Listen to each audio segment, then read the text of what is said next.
Hey, everyone! If you enjoy my quantum audiobooks, you can support me by becoming a Patreon member. Your support helps me keep creating, and you'll get exclusive perks. You can also access my audiobooks directly through Google Drive. Check out the link in the description. Now, let's get started. The captain of the Special Police Department looked at the dozen masked men who were still maintaining their battle formation in the distance. Although he was not afraid, he still felt pressure in his heart. The team leader raised his right hand, and a ball of lightning condensed on his right palm, guiding the thunder in the cumulonimbus clouds in the sky. The enemies coming from afar saw this strange phenomenon in the sky and the thunder in the hands of the people in front, and seemed to have noticed something. When the two sides were within 100 meters of each other, countless shurikens shot towards this side. One of the ninjas formed seals with both hands and controlled the seals along with that man. The shurikens shot out, multiplied and increased during the rapid shooting process. One shurikens became two shurikens became four, and four shurikens became 8. In less than a second, more than 10 shurikens were shot out, becoming so dense and overwhelming that they could not be counted. Earth-style earth wall. A member of the Special Police Department who retained his chakra formed seals at the speed of light, pressed his hands on the ground, and a wall of earth quickly rose up. Densely packed ninja tools hit the earthen wall, leaving pits and holes in it. The masked ninjas saw the cumulonimbus clouds in the sky and the drizzle that began to fall, and seemed to sense the danger, and the team of 15 people began to disperse. The captain of the Special Police Department, who controlled thunder, jumped onto the top of the earth flow wall and looked with scarlet eyes at the masked figures who began to disperse quickly and attack in a skirmish formation. Want to disperse? But it's too late. The captain of the Special Police Department pressed the ball of lightning held in his right hand forward. Land with Laming. Chilin. Roar. The dark clouds in the sky and the ferocious beast formed by lightning roared and pounced towards the ground. A dazzling flash of lightning passed by, and a huge pit with a diameter of nearly 200 meters appeared on the ground. Be careful. There are more enemies. 2, 4, 7, and 7 more. The members of the Special Police Division who were good at sensing ninjutsu shouted a warning, and the team members who received the warning drew their ninja swords and began to be on guard. Some began to retreat and hide in the woods. The chakra of this batch of special police members has been almost exhausted, and many of them can't even maintain their Sharingan. The 15 masked men began to disperse quickly after realizing something was wrong. Those who were close to the middle were all turned into dust in the Chilin. The others who were scattered were affected, but some survived. The remaining 7 masked members seemed to have no idea what fear was, and they silently rushed towards the special police members. The two sides were in similar conditions, with very little chakra left, so they engaged in the most direct hand-to-hand combat. Without chakra to perform ninjutsu, it was actually the masked man team that had the advantage, and the Uchiha Special Police Unit members, with chakra and Sharingan to assist them, were definitely no match. However, neither side has chakra, and the SWAT members are unable to maintain their Sharingan, making them no different from regular ninjas. Shimura Danzo was holding a crystal ball in his hand, and was hurriedly on his way with dozens of Root Organization members behind him. The crystal ball is connected to the secret perception barrier of the 4 purple flame array. Through the barrier of the 4 purple flame array, one can see the inside of the barrier from various perspectives, and can also see the outside of the barrier through the barrier. But the distance was too far. It was like standing on the 4 purple flame formation and looking with your eyes. Through the 4 purple flame formation, you could see the forest not far from the 4 purple flame formation twisting like a giant snake. As Shimura Danzo was hurrying along for a while, the twisting forest in the crystal ball stopped moving, as if the outcome had been decided. However, the distance was too far to know who won, which made Shimura Danzo feel foreboding. The best ninja in the Root Organization, a ninja who was trained with great difficulty and luck by sacrificing many Uzumaki elites among the Root elites. More importantly, Akatsuki fully recognizes the will of the Root and obeys Danzo's orders. This is Danzo's strongest arm in the competition for Hokage and must not be lost. Furthermore, with the Uzumaki clan now in Konoha, it would not be so easy for Danzo to get Uzumaki boys to join the route by coaxing and demanding as he did when the Uzumaki first arrived. Faster, Danzo shouted, gathering more chakra under his feet, and hurried on as if he were teleporting using a taijutsu. After hearing what was said, the root members behind him all burst out their chakra to keep up with Danzo. What Shimura Danzo didn't know was that his good classmate, the third Hokage, was as anxious as he was and rushed to the scene with a large number of Umbu. Even if the best master under his command was rescued, it is still unknown whether he will still be his subordinate. Sarutobi Hiruzen, along with Mitokado Hamura, Uchiha Kaharu, and a large number of Umbu, were also heading towards the battlefield between Konoha and the capital.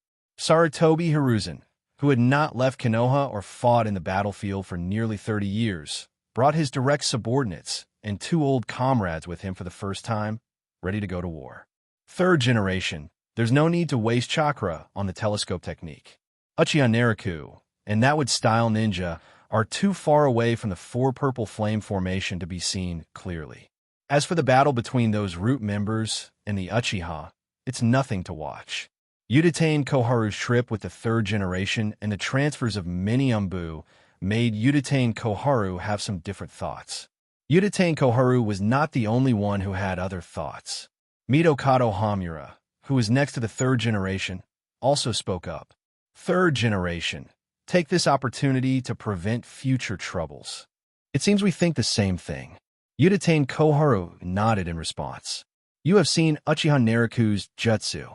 Are you sure you can get rid of him?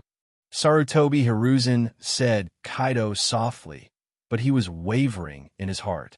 At this time, the best outcome in Sarutobi Hiruzen's mind was that Uchiha Naraku and the Wood-style ninja would both be defeated, so that he would appear as Hokage, mediate between the 2 sides, and then recruit the Wood-style ninja into Umbu, or transfer him to the Konoha Jonin class.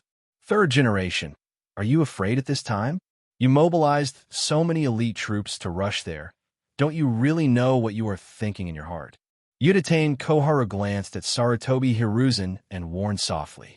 3rd generation, when you arrive at the scene, declare Uchiha Naraku a traitor who killed ninjas from his own village, and kill him on the spot. Then, return to the village and find a way to appease Uchiha.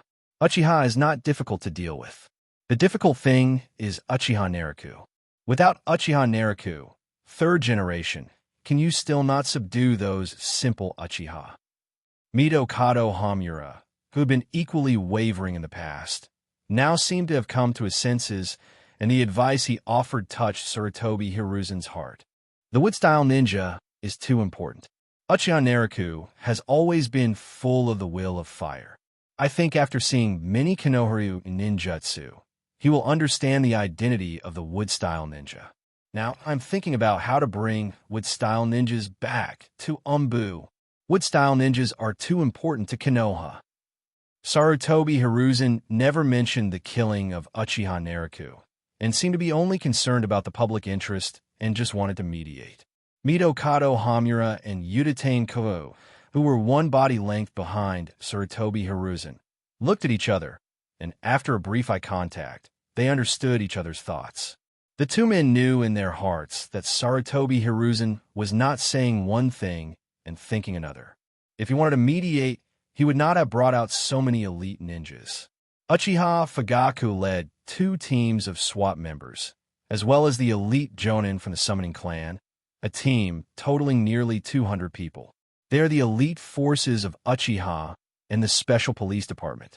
If these 200 people were put on the battlefield, it would not be a problem for them to defeat the 1,000-man elite forces of other major countries. Fugaku, what's going on? Why do we need so many people to go out? Is there something wrong with Konoha? Uchiha Chong, the 2nd elder beside Fugaku, was a little confused about Fugaku's recruitment. The 2nd elder, Uchiha Chong, does not know that his good grandson, Uchiha Shanshui, whom he regards as the pride of his faction, has backstabbed Uchiha Naraku, the clan leader who was elected by many Uchiha elites.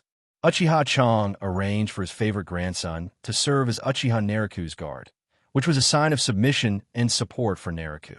But Uchiha Chong could not have expected that he, a good grandson who looked respectful and polite, had superb ninjutsu and a perfect Sharingan, had such a wild and big heart. A large number of Umbu have been dispatched from Konoha. Even the third Hokage has been dispatched, and Naruku is on his way to the capital. I am worried that something bad will happen to Naruku. Fugaku has a serious face and a deep voice, Kaido. Naruku is very calm, and the third Hokage is very broad-minded. This kind of thing is unlikely. Uchiha Chong didn't believe it and didn't believe that Konoha would dare to attack their Uchiha leader. Fugaku is also very steady in his actions. I don't think Fugaku would do anything without a purpose.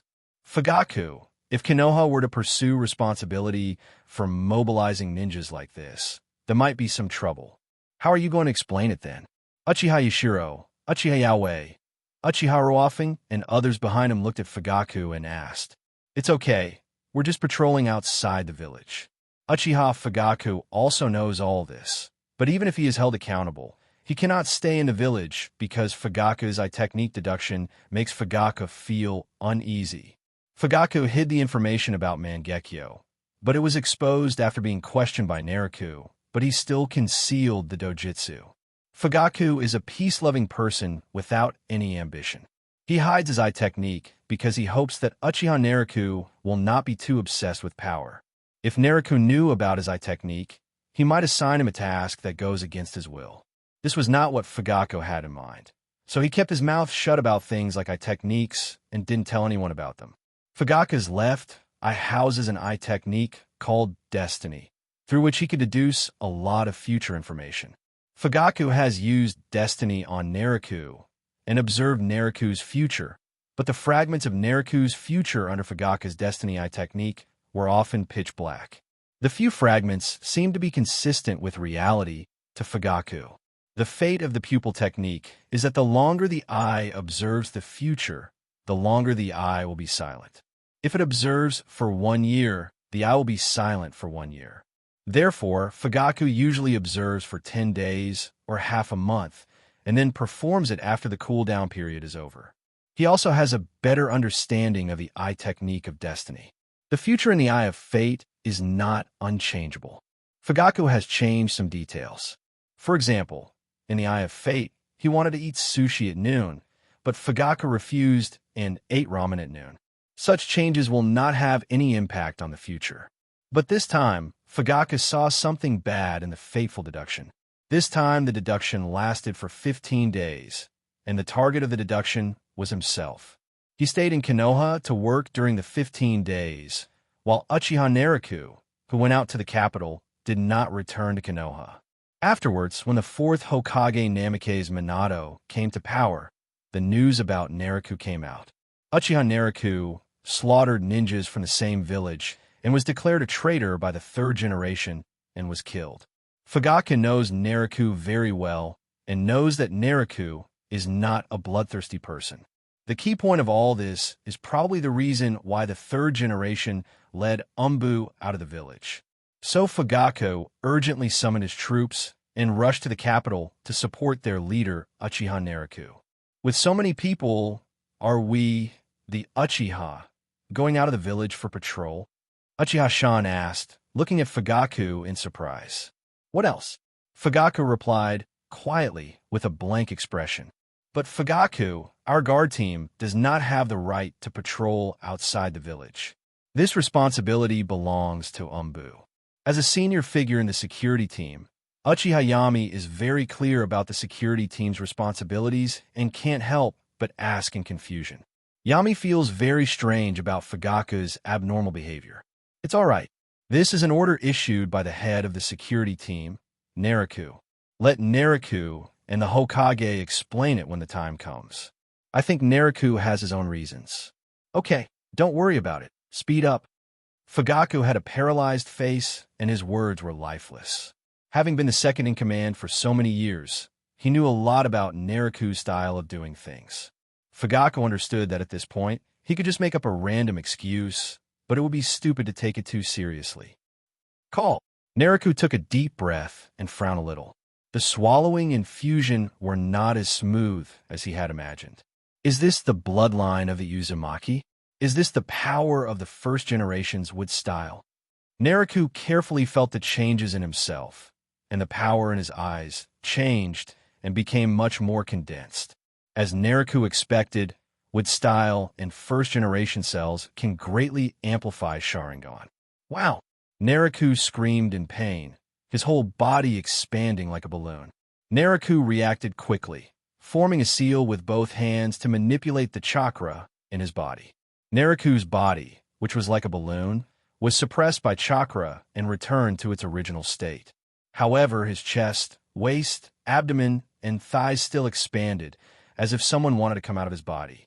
Nariku frowned and manipulated the chakra in his body to suppress his body that was about to collapse due to the sudden increase in power. After about half a minute, Nariku lowered his hands and exhaled. This Uzumaki bloodline is too powerful. It cannot be fused in a short period of time. It will take at least 3 days to digest. During this period, I am afraid that chakra cannot be used easily. After swallowing this vortex bloodline, Nariku's own bloodline was mixed with the vortex bloodline, and it took time to digest the power of this red-haired man. After swallowing it into his body, Nariku's fighting power decreased instead of increased, and he needed to use most of his chakra to suppress this new power. Nariku estimated that it would take at least 3 days to slowly release the power of the Uzumaki and first-generation bloodline. The bloodline limit ninja I devoured before might be quite good, but compared to this red-haired man, he is far inferior. After this fusion, with my chakra and strength, I'm afraid no one in the ninja world can be my opponent. Nariku's technique was very refined, and the time it took to devour others was getting shorter and shorter. However, when he devoured the red-haired man, he felt a sense of crisis in his heart. As a strong man of Nariku's level, he dared not ignore this sign of crisis. I understand that if the fusion happens suddenly, there might be a risk of the body exploding. As Nariku guessed, Kiara's devouring process was due to the chakra being too large and blocked. He needed to use all of his body's chakra to suppress the red-haired man's power, which took some time to release the power slowly. Nariku had a rough idea of how his body felt, so he raised his hand and touched his eyes. Under the influence of the wood style and Uzumaki bloodline, the cost of the Sharingan technique has been reduced, and the time it can be controlled seems to be longer. What benefited Nariku the most was that this time, the swallowing of Uzumaki and the first generation's wood style power had a significant effect on Nariku's Sharingan. With your own eyes, you can feel the deepest. If there is any change, Nariku will notice it. 10 years, 13 years, 15 years, the increase is nearly 50%. After completely absorbing this person, there may be further increase. The ninjas standing around the 4 purple flame formation were all panting. Their chakras and ninja tools were exhausted, and the battle was coming to an end. 4 masked SWAT members surrounded the last 2 remaining masked ninjas from the front and back. 7 SWAT members faced off against 8 masked ninjas, with the casualty ratio close to 1 to 2, with 3 SWAT members killed and 5 masked ninjas killed. The last 2 remaining masked men seemed to be team leader-level figures. Even though the 2 of them had no emotions, they were still puzzled at this moment. When the enemy was already at the end of its strength, why did the 4 masked teammates still maintain the 4 purple flame formation and not remove the barrier to come out to help? If they had the help of these 4 people, their team wouldn't suffer much casualties and would be able to destroy the enemy. 2 masked team leaders panted heavily, holding long swords and standing back to back in a simple formation, staring at the 4 enemies around them, ready to fight to the death. The 4 special police officers who surrounded him were not much better. They were also out of breath and couldn't even maintain their Sharingan. They held their ninja swords, ready to launch an attack. These 4 people are a bit weird. If they join the battle, I'm afraid we won't be able to survive. Captain, shall we retreat? The SWAT members who surrounded the 2 masked ninjas asked the nearby team leader. You two step back and eat the ration pills to restore your chakra. Leave this to me and Zwamu. The only remaining special police team leader served as the temporary leader of 4 people. These 4 people came from multiple teams and formed a temporary combination. Until the last moment, the other members listened to the command of this team leader. Okay, X2. The 2 people who surrounded the masked ninja from the left and right took out their military ration pills, swallowed them, and slowly left. The 2 masked ninjas looked at the 2 people leaving and breathed a sigh of relief at the same time. They leaned back against each other and understood each other's thoughts. After the 2 SWAT members were far away, they launched a counterattack and defeated the enemies one by one. Before the 2 could launch a counterattack, dozens of kunai tied with detonating tags were shot at them from outside the field. Not good. The 2 men looked at the incoming kunai with despair in their hearts. They used their ninja swords to block the kunai, blocking most of them, but they were still hit by quite a few of them. What's even worse is that there is an explosive tag tied to the kunai. Boom! Master Patriarch. The one who shot the kunai was none other than Uchiha Naruto. Given Naruto's current condition, it was not easy for him to use chakra and ninjutsu. Seeing the masked man at the end of his strength, he attacked with a single ninja tool and eliminated the enemy. Well, are you the only ones left? Naruto nodded and looked at the 4 people in the field. Perhaps there are only 4 of us left. The SWAT team leader replied bitterly. You 4 have worked hard. Yuhei, Sagi, Omitsu, Tai, I will remember your contributions, and we should not stay here for long. Chunda and Zwamu will stay behind to collect the bodies of the tribesmen, and then gather in the capital. I will use the ninja cat to contact you halfway. Yuhei Tai, follow me to retreat. Seeing the guards fighting to the last 4, the cold Naruto couldn't help but feel a little sad. He stuttered for a moment, but quickly adjusted himself and gave the order normally. Naruto knew that this was not the time to be sad. IX4. Naruto took a deep look at the 4 purple flames formation and the 4 wooden masked ninjas. He had no intention of continuing the battle and turned to head towards the capital.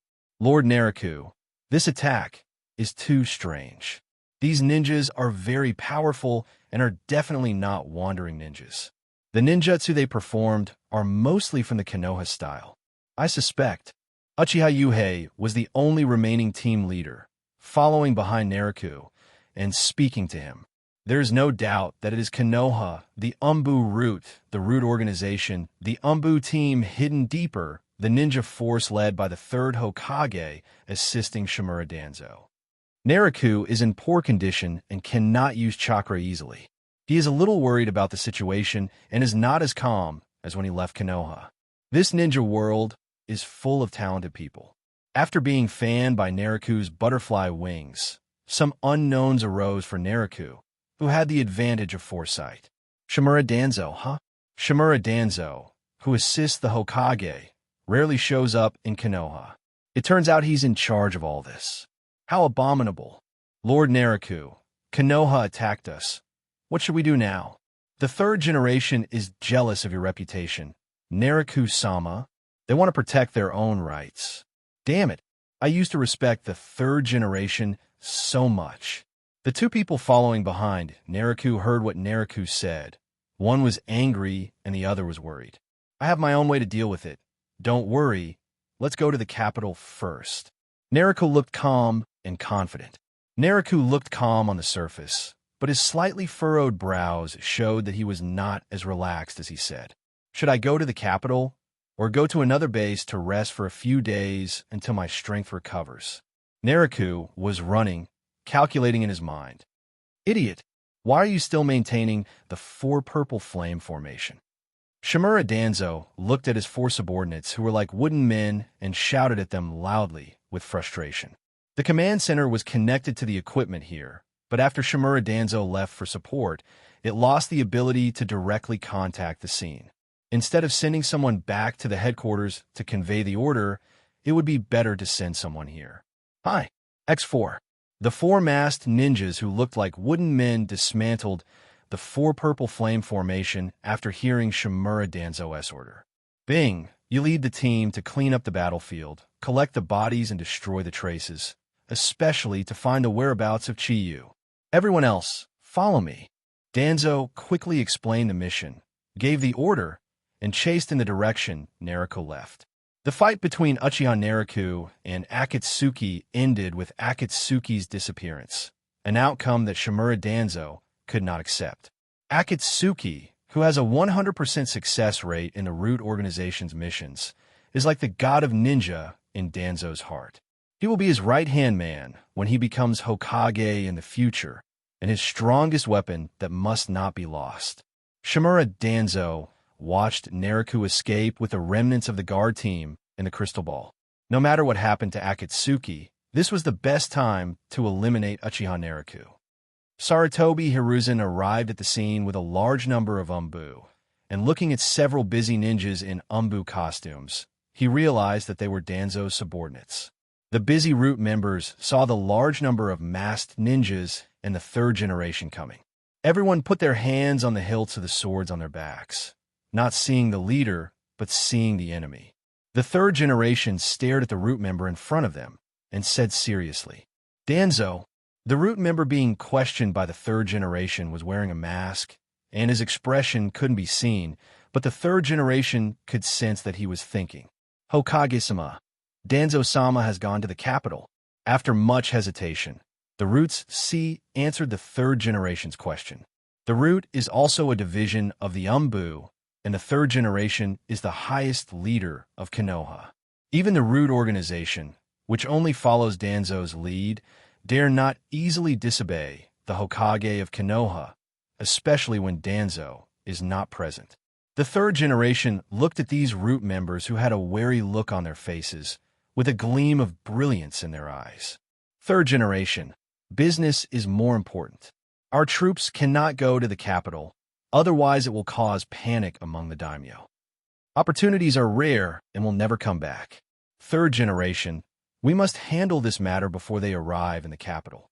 Two classmates and consultants behind the third generation gave timely advice to the third generation. "Keep going." The third generation nodded after hearing what the two said, shouted loudly, and then continued to move towards the capital. Fire Nation, Daimingfu. In the daimyo's martial arts arena, there were many samurai guards. The daimyo sat on a high platform in the middle of the arena, and next to him were ministers of the Fire Nation. In the martial arts arena, Namikaze Minato, with bright blonde hair and a green vest, faced off against a ninja wearing chakra armor. At this time, a man who looked like a servant approached the daimyo and whispered a few words to him. The daimyo nodded, covered his mouth with his folding fan, and whispered softly, "Summon them to the throne." Yes. The servant received the order, turned around, and trotted away. Oh, too powerful. What a fast speed. By the time the daimyo turned around to speak, the winner had already been decided between Namikaze Minato and the Guardian Ninja in the martial arts arena. Namikaze Minato was behind the Guardian Ninja with a kunai on his neck. The Guardian Ninja, wearing chakra armor, had a lot of sweat on his forehead. The daimyo was somewhat puzzled and asked quietly to Kazuma beside him, "What's going on?" Namikaze Minato and Kitane decided the winner in a split second, "Your Highness." Kazuma answered the daimyo in a deep voice. At this moment, Kazuma was also very shocked. He didn't expect that Kitane, who was also one of the 12 Guardian Ninjas, was not a match for Namikaze Minato. They were not surprised that the Konoha shinobi were powerful, but the fact that they couldn't defeat them in a single move was a big blow to Kazuma's confidence. Kazuma's own ninjutsu level is slightly higher than Kitagene's, but not much higher. When the two of them fight each other, it usually takes dozens of rounds to determine the winner. Not only Kitagene in the arena had sweat on his forehead after Kitagene was defeated, but Kazuma, who was guarding the daimyo outside the arena, also had sweat on his forehead. "Your ninjutsu is good, but I'm good at defeating the enemy with one strike. I'm afraid it won't be so easy for me to defeat you next time." Namikaze Minato put down the kunai, smiled, and explained to his defeated opponent Kitane. His words were gentle and made people feel like spring breeze. But to Bagan's ears, it sounded like the devil's mumbling in his sleep. "Good, Genin, you have superb ninjutsu. Kitagene admires you." Kitane stuttered a little, but after Namikaze Minato put down the kunai and left, he breathed a sigh of relief, and his words became coherent. The ministers of the Fire Nation who were watching the battle were all silent after being amazed. The Guardian Ninja team that they had spent a lot of money and racked their brains to build up, the 12 ninjas were the 12 best ninjas in the ninja force. They couldn't even withstand a single attack from the Konoha shinobi. What's the point of establishing such a ninja unit? The daimyo held a folding fan in his hand, feeling a little annoyed about missing the ninjutsu performed by Namikaze Minato. He waved the folding fan lightly and said to Kazuma beside him, "I didn't see the fight just now. Let someone fight Namikaze Minato again." "Hi." He and Ma Ingnuo pointed at Shingdo, one of the other 12 guardian ninjas who were guarding nearby. They moved their hands twice, and Shingdo nodded and walked towards the training ground. After Namikaze Minato came to the capital to pay a visit to the daimyo, he also carried out the task of protecting the daimyo for a few days. At the daimyo's invitation, he had a sparring match with the ninjas of the capital. Namikaze Minato also wanted to hold back and didn't even dare to use his best Rasengan easily, for fear of accidentally killing the daimyo's guard ninja. In the fight with the guard ninja, just now, Namikaze Minato had already given up several moves to his opponent and did not attack during several flaws. In the end, he used the body flicker technique to get around and put a kunai on his neck to end the fight. Although Namikaze Minato thought he was holding back, the total fighting time was less than 2 seconds. The Fire Nation ministers and guarding ninjas who were watching the battle were amazed at the strength of Namikaze Minato. Kitagain, who was only one of the 12 guardian ninjas, was defeated so quickly. This unbearable scene made many ministers and guardian ninjas blush with shame. Compared with Namikaze Minato, they seemed like gluttons that wasted rice. Namikaze Minato kept smiling and was about to return to his seat when he saw another ninja walking down from the podium. "Minato Jonin, I'm the guardian nin Sito, and I've come to ask for advice on ninjutsu." "Please, please." Namikaze Minato replied gently and walked onto the field again, facing off against a guardian nin named Sito. Shingdo watched the battle with Beijin, which was beginning to lose, very carefully and knew that the ninja in front of him was good at the body flicker technique. He began the preliminary probing of the ninja, pulling out a kunai and shooting at Namikaze Minato. Namikaze Minato jumped to dodge and also took out countless kunai and shot them at Shingdo. But the shape of Namikaze Minato's kunai was a little strange. The secret of this person's body flicker technique lies in these kunai. As long as I use the lightning-style ninjutsu, he won't be able to get close to me easily. The information about Namikaze Minato's ninjutsu was leaked in the previous battle. Shingdo was a little wary of Namikaze Minato. He quickly formed hand seals with both hands to perform ninjutsu and raised his right hand. As soon as he raised his right hand, Namikaze Minato appeared behind Shingdo, with a kunai also on Shingdo's neck. Lightning style, lightning rod. Shingdo's whole body was flashing with electric light, and he could actually release lightning all over his body. In the flash of lightning, Namikaze Minato, who had just appeared behind Shingdo, flashed and appeared in the distance. Shingdo used lightning-style ninjutsu to repel the enemy, and jumped away from the place surrounded by these strange kunai. Your body flicker technique relies on these kunai, right? I'm out of the range of these kunai, and your body flicker technique won't threaten me anymore. I'll let you see. Before Shingdo could finish his words, the figure of Namikaze Minato disappeared in front of him, and a kunai was placed around his neck again. Sweat oozed from Shingdo's forehead. This mysterious body flicker technique was beyond his understanding. My body flicker technique has a mark. You were marked by me the first time you used the body flicker. No matter where you are, you can't escape my attack. Your ninjutsu is good, but not as fast as mine. Namikaze Minato explained the ninjutsu with a smile, praised Shingdo, and pointed out why Shingdo lost and his own advantages. You win. I admire you. Faced with a kunai hanging around his neck, Shingdo swallowed his saliva and simply admitted defeat. Snap! Snap! Snap! The daimyo walked from the platform to the railing, watching the competition below and clapping his hands. As the daimyo applauded, the blushing guardian ninjas and the ministers of the Land of Fire also clapped helplessly. Mr. Namake's Minato is the man known as the Yellow Flash, one of Konoha's best jonin. You don't have to feel too ashamed if you lose to him. After all, the reputation of Yellow Flash was forged by the lives of countless enemy ninjas. The daimyo covered his mouth with a folding fan, with a smile in his eyes, praising Namake's Minato and comforting the guardian ninjas at the same time. Your Majesty, you flatter me. Minato's ninjutsu is only practiced for the purpose of protection. It is Minato's duty to protect Konoha and the daimyo. Good, good, good. Mr. Minato, please take a seat. Your companion, Mr. Uchiha Naruto, the Shura of Konoha, will be here soon. The daimyo's words fell at the entrance of the martial arts field. A handsome young man wearing a robe, a purple cardigan, and a long sword hanging at his waist entered the venue with 4 guards. Uchiha Naruto led 4 guards and, after leaving the battlefield, they rushed all the way to the capital. After showing the gatekeeper the road provided by Konoha, they passed directly and entered the city. Then he rushed to the daimyo's palace to meet him. Fortunately, after handing over the pass, he was soon summoned by the daimyo. Naruto entered and followed the attendants into the daimyo's palace, and then paid his respects to the daimyo at the bottom of the stairs. Konoha Jonin Uchiha Naruto, meet your highness the daimyo. Naruto is powerful, but he doesn't put on airs.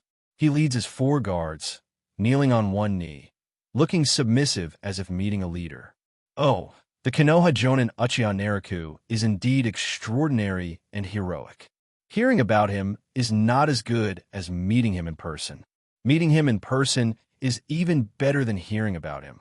All warriors, take your seats quickly. The daimyo was even more impressed by Naruto's submissive appearance, and was much more polite and warm to him than before when he treated other Konoha shinobi. Yes, sir. Naruto loudly received the order and took his 4 guards to the military officer's seat.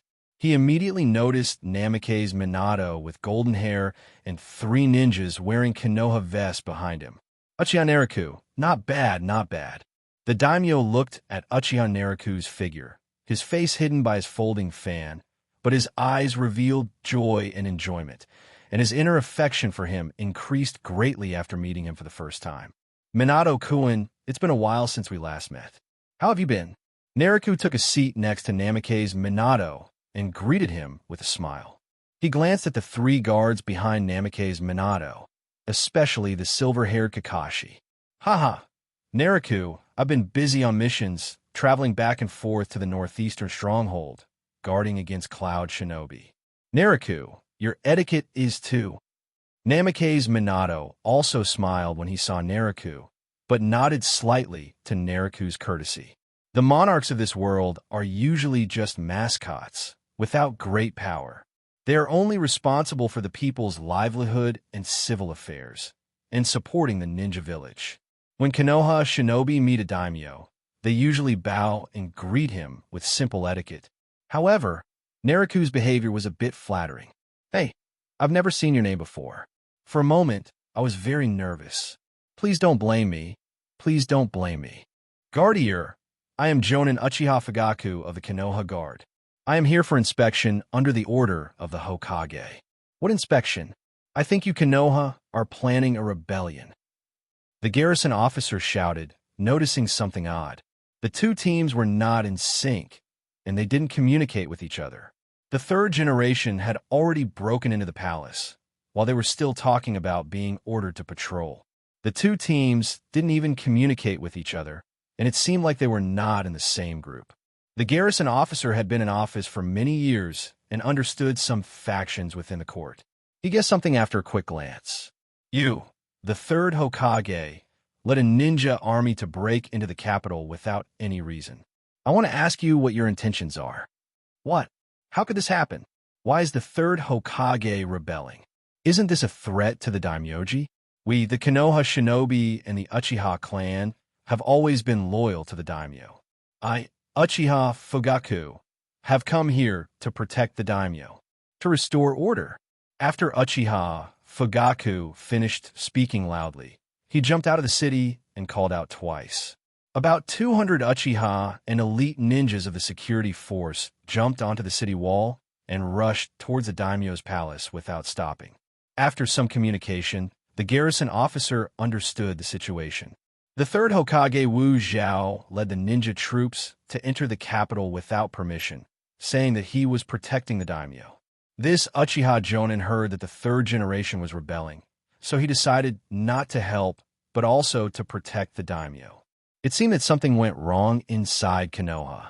These powerful ninjas could run up the 20-meter-high wall without even the need for ladders. The garrison officer's body no longer trembled as before, and he felt a little relieved. "Hurry, His Highness is in danger. Follow me and save him." Hi, X-1000. About 1,000 samurai and ninjas, following the flag bearer, also rushed towards the daimyo's palace. The daimyo applauded and praised Naruto from his seat, which attracted the officials, guardian ninjas, and samurai in the audience to applaud as well. Suddenly, the applause was thunderous. However, a man who looked like a servant ran towards the daimyo in a hurry and whispered a few words to him. The daimyo immediately looked panicked. "Does Konoha dare to bully me?" The daimyo was a little flustered when he heard the news, but he soon calmed down. His eyes flickered for a while, and he thought of something and whispered to the guards behind him, "Bring the Hokage appointment letter." The guards on both sides opened the brocade box next to the daimyo's seat in the martial arts arena, took out a document from it, and then handed it to the daimyo. "Bring me some pen and ink." The daimyo explained again that the Hokage appointment letter had already been written and the daimyo seal had already been stamped on it. All that was left was to fill in the name. It was originally just a formality of appointment. If it were useful for the daimyo to appoint a Hokage, he would have appointed himself as Hokage long ago, and would be in charge of both military and political affairs. Upon hearing this, the attendant next to him handed over a brush and ink. The daimyo took the brush and dipped it in ink. "Since you let me decide, I will confer the title according to my wishes." The daimyo glanced at Uchiha Naruto in the arena, wrote Uchiha Naruto's name stroke by stroke on the blank name on the appointment letter, and handed it to his personal attendant. After receiving the document, the daimyo's personal attendant walked to the stage of the martial arts arena and called out loudly, "Uchiha Naruto, please serve." Naruto stood on the arena, but instead of waiting for the guardian ninja to compete with him, he waited for a man who looked like a servant. Naruto was a little confused, but he didn't dare to neglect him. He knelt on one knee and said loudly, "I obey your order." The attendant looked at Naruto, spread out the imperial edict, and read it aloud. "Decree from the daimyo. Konoha has a ninja, Uchiha Naruto, who is highly skilled in ninjutsu, knowledgeable, loyal, brave, and well-mannered. He is now nominated by Konoha, and the daimyo can rely on him. You can be the Hokage of Konoha. I hope that after you accept the order, you will protect the country and help the people. I decree this." Naruto was a little confused. How could he suddenly be crowned as Hokage during a martial arts competition? However, Naruto didn't care about being shocked, and quickly shouted Kaido, "I obey your orders." After Naruto finished replying, he stood up and walked forward, took the document from the daimyo's attendant, and looked at it carefully. It had the daimyo's seal and stamp and everything like that. He couldn't help but show a look of ecstasy on his face. "Hokage, work hard. The future of the Fire Nation depends on you." The daimyo stood on the stage and saw Naruto's happy expression after receiving the document. He couldn't help but smile, covered his mouth with a folding fan, and encouraged him softly, "I will do my utmost to serve your highness." No. No need to worry about life or death or anything like that. Just protect the citizens of the Land of Fire. From now on, I'll rely on the Hokage to take care of me. The name has a double meaning and is very warm. Don't worry, your highness. As long as Naruto is alive, we will never let the Land of Fire be destroyed by other countries. We will never let your highness worry about state affairs or family affairs. Naruto's answer was also ambiguous, telling the daimyo not to worry about his life and property and just lie down from now on. In that case, I am relieved. Hokage, Mr. Namikaze Minato, now that the appointment is over, please return. After the daimyo issued the order to expel the guests, he waved to the attendants around him. Return to the palace. The daimyo's attendants shouted in cooperation, and the samurai, ninjas, and officials in the martial arts field stood up one after another. Your Highness, this cannot happen. Why don't you consult Sarutobi-sama for the appointment of Hokage? You haven't even summoned Sarutobi-sama yet. Your Highness, why are you so eager to announce the candidate for Hokage? A figure who looked like an official stepped out of the queue and asked loudly to the daimyo. The Lord Sarutobi he was referring to as naturally the third Hokage, Sarutobi Hiruzen.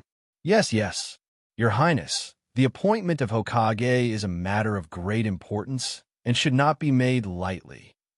Your Highness, please take back your order. Many officials stood up to oppose. After a while, more than 10 officials came out and asked the daimyo to revoke his decision. Fire Nation. The leader of the guards in front of the daimyo's palace in the capital was trembling all over. Facing the elite ninjas and the murderous aura that these ninjas inadvertently exuded, the samurai was tormented in his heart. Fire, Hokage-sama, what are you doing here? The samurai leader asked the third Hokage, tremblingly. Most of the officials in the capital and the daimyo's guards knew the actual controller of the Fire Country. This third Hokage had frequently come to the capital to pay respects to the daimyo over the past 30 years. The samurai leader cursed the guards who went to the palace to report to the daimyo, saying that the report was so slow. As a Konoha shinobi named Uchiha Naruto entered the palace, third generation asked in a deep voice. Yes, there was a ninja named Uchiha Naruto, accompanied by 4 followers who entered the palace to meet the daimyo. The samurai leader adjusted his state and answered slowly. Okay, I know. This person is extremely dangerous and has killed dozens of innocent ninjas in Konoha. He is powerful, cruel, and cunning. I came here to hunt him down. After hearing that he had entered the capital, I was extremely anxious. Don't worry, I came here specially to protect His Highness the daimyo. The third generation said in a serious voice. Third generation, sir, there are ninjas following us. They are the security forces and Uchiha.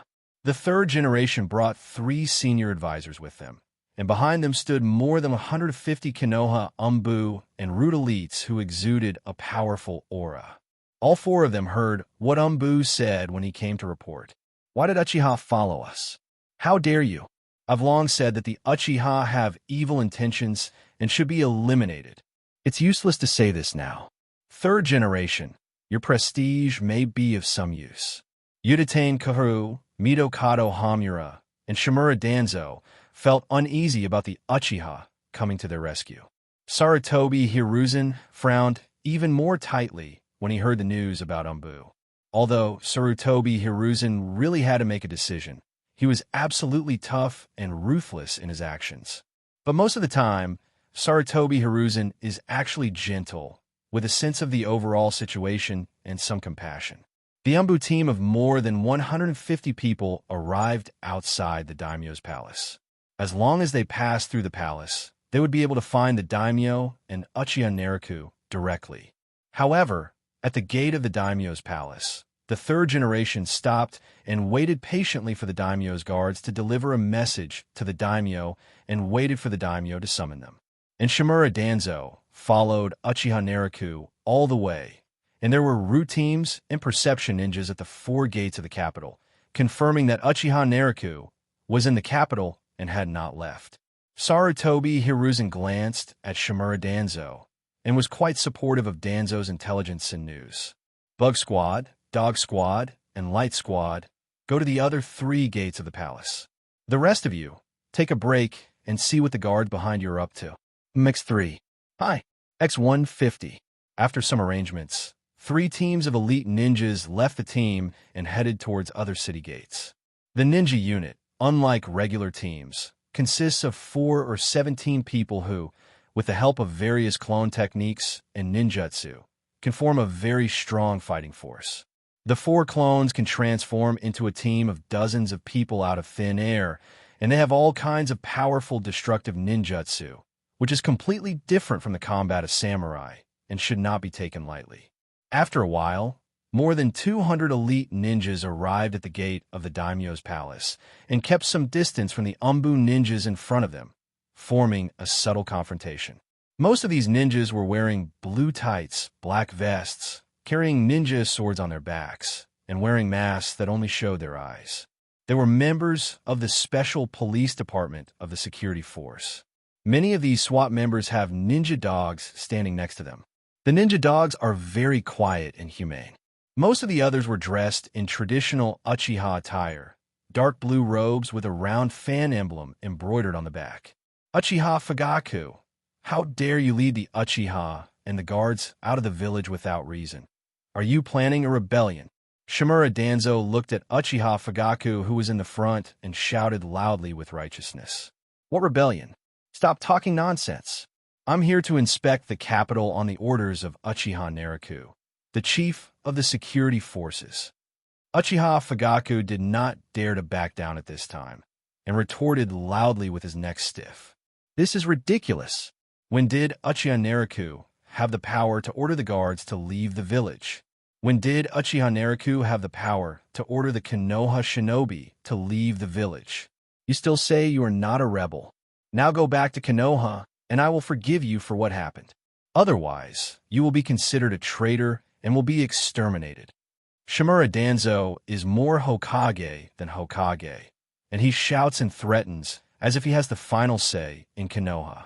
Many ninjas in the Special Police Division were whispering to each other. They were not from the Uchiha clan, but from Kurama, Uzumaki, and Inazuka, as well as elite and civilian ninjas from other small families. Faced with the questioning of Shimura Danzo, the assistant of Konoha's high-ranking Hokage, these people began to have doubts in their hearts. How should I know? Lord Uchiha Naruto ordered us to come for inspection. Lord Uchiha Naruto is the chief of the security forces. How dare we disobey the orders of the chief of the security forces? We were ordered to leave the village to carry out a mission. How can we say we are betraying the village? Danzo, as an elder of Konoha, you should be more careful with your words and actions instead of talking nonsense. Uchiha Fugaku still stood firm and argued loudly. His attitude was the same. He just wouldn't leave, so what? Fugaku didn't dare to rebuke third-generation Danzo and others because they were the previous Hokage and were still representing the power of Hokage. Fugaku just wanted to maintain the stalemate and monitor third-generation Danzo and others. As expected, it is the evil Uchiha. They want to overthrow Konoha's regime. Have the security forces been bewitched? I'm a third Hokage assisting Shimura Danzo.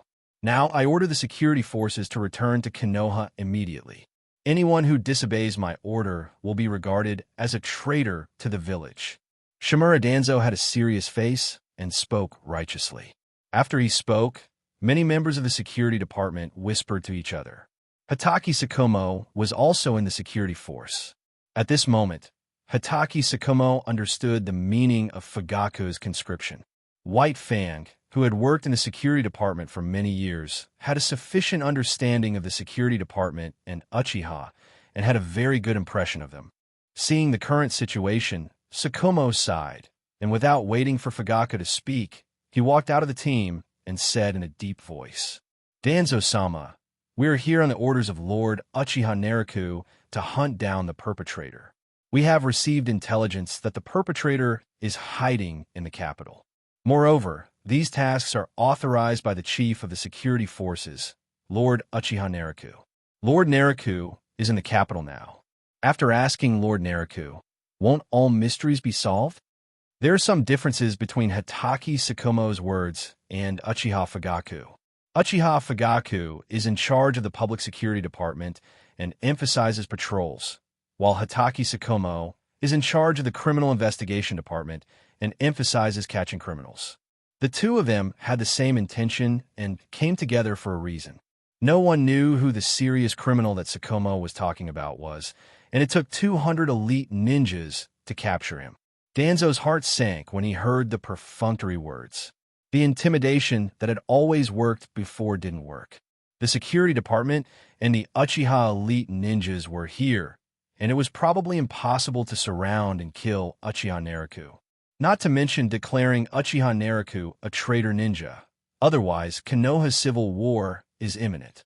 Sarutobi Hiruzen came out and said solemnly to the ninjas from the security department, "Fugaku, Sakumo, you guys go back to the village and leave the mission to me. Naruto does not have the authority to issue missions outside the village. I will tell him after I see him and ask him to pay attention to certain permissions next time. You will offend the daimyo in the capital, and if the daimyo is frightened, we will all be to blame. Fugaku, Sakumo, take your people back. I will take care of this." At such a tense moment, Sarutobi Hiruzen still held his pipe in his mouth, very calm, and spoke seriously, just like his momentum in the Hokage building. "Go back now." Danzo started to scold angrily, and one of them got a red face while the other one got a pale face. When everyone in the guard heard the third Hokage's words and Danzo's scolding, they looked at each other and finally looked at Uchiha Fugaku and Hatake Sakumo, who were in the front. Sarutobi Hiruzen's heart sank when he saw that the security department and Uchiha were still not making any move. He did not stop Danzo's rudeness, but Danzo's rudeness did not have the effect it should have in the past. These elite guard troops, the Umbu elite, were Konoha's elite forces, adding up to nearly 400 people, twice as many as the Jonin squad. They are Konoha's true elite force. No matter which side is damaged, it is like cutting off one's own arm. Especially when the ninja war had just ended, they were still at war with Cloud Shinobi, and the contracts with the other 3 countries had only been signed recently, so the hatred was deep. If news of the civil unrest in Konoha spreads, Konoha, which has lost many elite ninjas, may be on the verge of war again. A piece of paper contract could not restrain the jackals from tearing at the weak Konoha. With such chaos in the capital, Konoha was in real danger of destruction. Uchiha Fugaku and Hatake Sakumo did not think as far as Sarutobi Hiruzen. At this moment, they frowned, not knowing how to answer, and were in a dilemma. The garrison troops' behavior of gathering and leaving the village without permission is no different from rebellion. Mr. Third Generation, this patrol mission is very complicated. It requires the decision of the chief captain of the security department, Uchiha Naruto.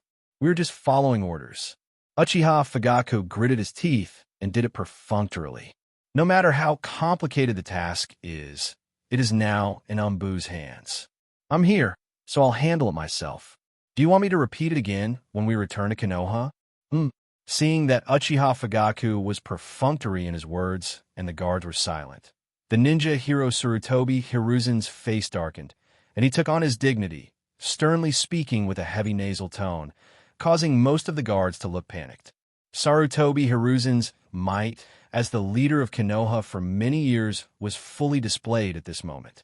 Many members of the security forces were outstanding young people, and many of them were ninjas who grew up during the third Hokage's reign.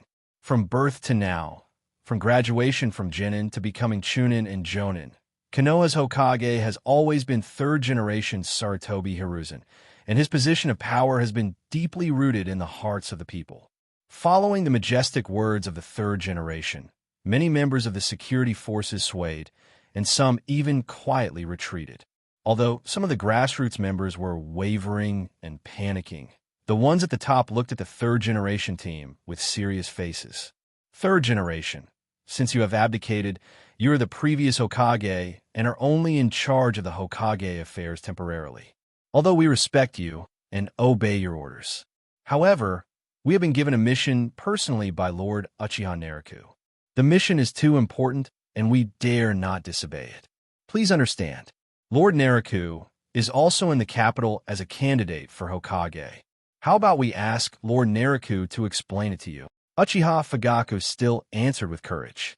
This was the most courageous time in Uchiha Fugaku's life. Anyway, no matter what, he just refused to leave, wanted to see what the third generation and the Umbu were up to. From the future fragment seen by the Destiny Eye technique, Fugaku understood that the turning point must be here. He must protect the clan leader Uchiha Naruto at all costs, and not let anyone plot against him. Uchiha really wants to betray Konoha. You even disobeyed the Hokage's orders. If you don't obey the Hokage's orders, are you still Konoha's ninjas? Huh. Mitokado Hamura has been in charge of the Konoha Administrative Department for many years and has dealt with most of the Konoha shinobi. At this time, he also stood up and shouted loudly. What Hokage's orders? Sarutobi Hiruzen, you have compromised with the Sand Shinobi and Rock Shinobi, causing the innocent deaths of Konoha shinobi, meaningless sacrifices. And they even withheld the compensation. Are you worthy of the Konoha shinobi on the memorial tablet? Are you worthy of the families of the ninjas? Since you, Sarutobi Hiruzen, have abdicated, you should not call yourself Hokage. You are not worthy of being the Hokage. The second elder, Uchiha Chong, didn't care about Sarutobi Hiruzen at all. When the third generation abdicated and presided over the election of the fourth generation, Uchiha Chong had a better impression of the third generation. Now, hearing these people, a Hokage on the left and a Hokage on the right, he couldn't help but shout angrily. It seems that Uchiha is indeed going to betray. Third generation, give the orders. Uchiha Koharu looked serious and gave advice to the third generation. The atmosphere in the field gradually became a little strange. Many Umbu ninjas touched the hilts of their swords or their tool bags, while others mobilized their chakras, preparing to perform ninjutsu. The security forces noticed something was wrong, and many ninja teams loyal to Naruto also touched the handles of their swords and tool bags, mobilizing their chakras. Under the collision of the momentum of these elite Konoha ninjas, dust and smoke rose at the entrance of the palace. Hundreds of palace, samurai guards, and guardian ninjas were trembling with fear, as if they would die in the next second. Uchiha Fugaku, Hatake Sakumo, I order you to lead your subordinate troops, now, immediately, leave the capital and return to Konoha. Sarutobi Hiruzen had a grim expression on his face as he stared at Uchiha Fugaku and Hatake Sakumo in front of him, and issued an ultimatum like words that came out from between his teeth. Sarutobi Hiruzen did not say the rest of the words, and everyone in the field also understood the consequences of not complying. Sarutobi Hiruzen, do you think you are still the Hokage? We follow the orders of our clan leader. Who the hell do you think you are? The second elder of Uchiha, Uchiha Chong, has been tough all his life. Although young people are in power now, and he is basically retired, he still serves as a senior official in Uchiha. Hiruzen showed no respect to Sarutobi, who was putting pressure on him, and just insulted him.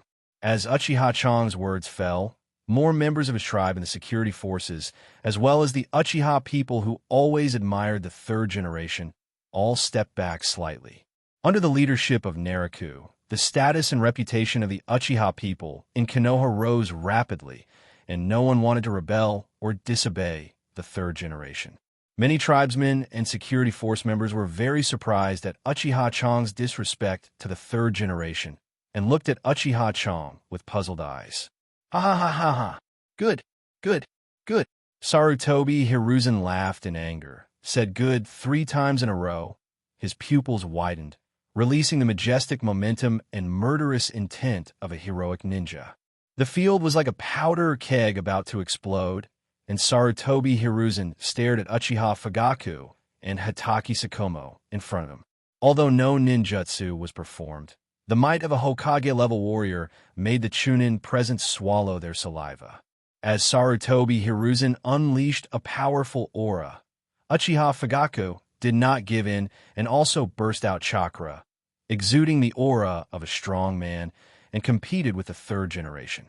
As the two men's momentum clashed, Danzo next to them also burst out with chakra to suppress Fugaku, and the wind and smoke in the field even scratched people's cheeks and made them hurt. Hatake sighed inwardly and silently released his chakra, emitting aura to counter Danzo's aura. He couldn't let Sakumo attack the third generation and others, but he had no psychological pressure to let Sakumo stop the fight.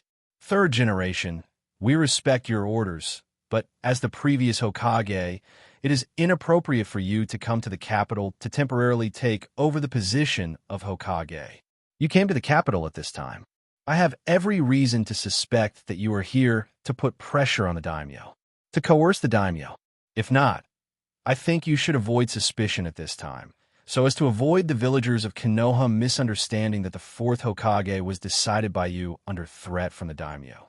Please return to Konoha. Otherwise, no citizen of the Land of Fire, no Konoha shinobi, will allow such disloyalty and rebellion to happen. Uchiha Fugaku has the Mangekyo Sharingan and an equally huge chakra. He was originally struggling to withstand the pressure from third-generation Danzo and others, but after Hitaki Tsukumo's help, the situation changed and he was no longer at a disadvantage of momentum. At this moment, Fugaku was sure that the turning point of everything he saw with his Fade Eye technique must be right before his eyes. He usually respects the third generation and dares not touch them, but at this moment he confronts the third generation for the first time. Uchiha Fugaku was determined not to leave no matter what. Even if we really have to leave, we will drag the third generation and Umbu teams with us, accuse the third generation of coercion, and force them to leave together. Uchiha Fugaku, Hokage's affairs. Is that something you can control? Shimura Danzo stared at Uchiha Fugaku with his left eye gloomy and said coldly, "There is no point in scolding or threatening an unyielding enemy." Danzo understands this and does not act like a clown. Danzo, who always shouts that he wants to annihilate Uchiha, actually fights with Uchiha with real swords and guns. He is not as fierce and brave as he used to say. Instead, he glances at Sarutobi Hiruzen from time to time. Sarutobi Hiruzen's gloomy face seemed to be dripping with water, and he formed seals with his hands without saying a word. Uchiha Fugaku and the others saw what the third generation was doing, and the Uchiha ninjas present activated their Sharingan, causing countless red lights to flash across the field. Clang, clang, clang. The ninjas on both sides drew their swords or raised their kunai, their faces full of alert. Many ninjas also made hand seals quickly, and their ninjutsu was quickly formed. They made the last seal with their hands and were ready to launch ninjutsu at any time. With the mobilization of many ninja chakras, the storm in the field became more severe, and smoke and dust were rolled up, which made people uncomfortable in the eyes. But no one in the field blocked the smoke and dust. They all stared at the opposite side with wide eyes. The situation is tense, just waiting for the order.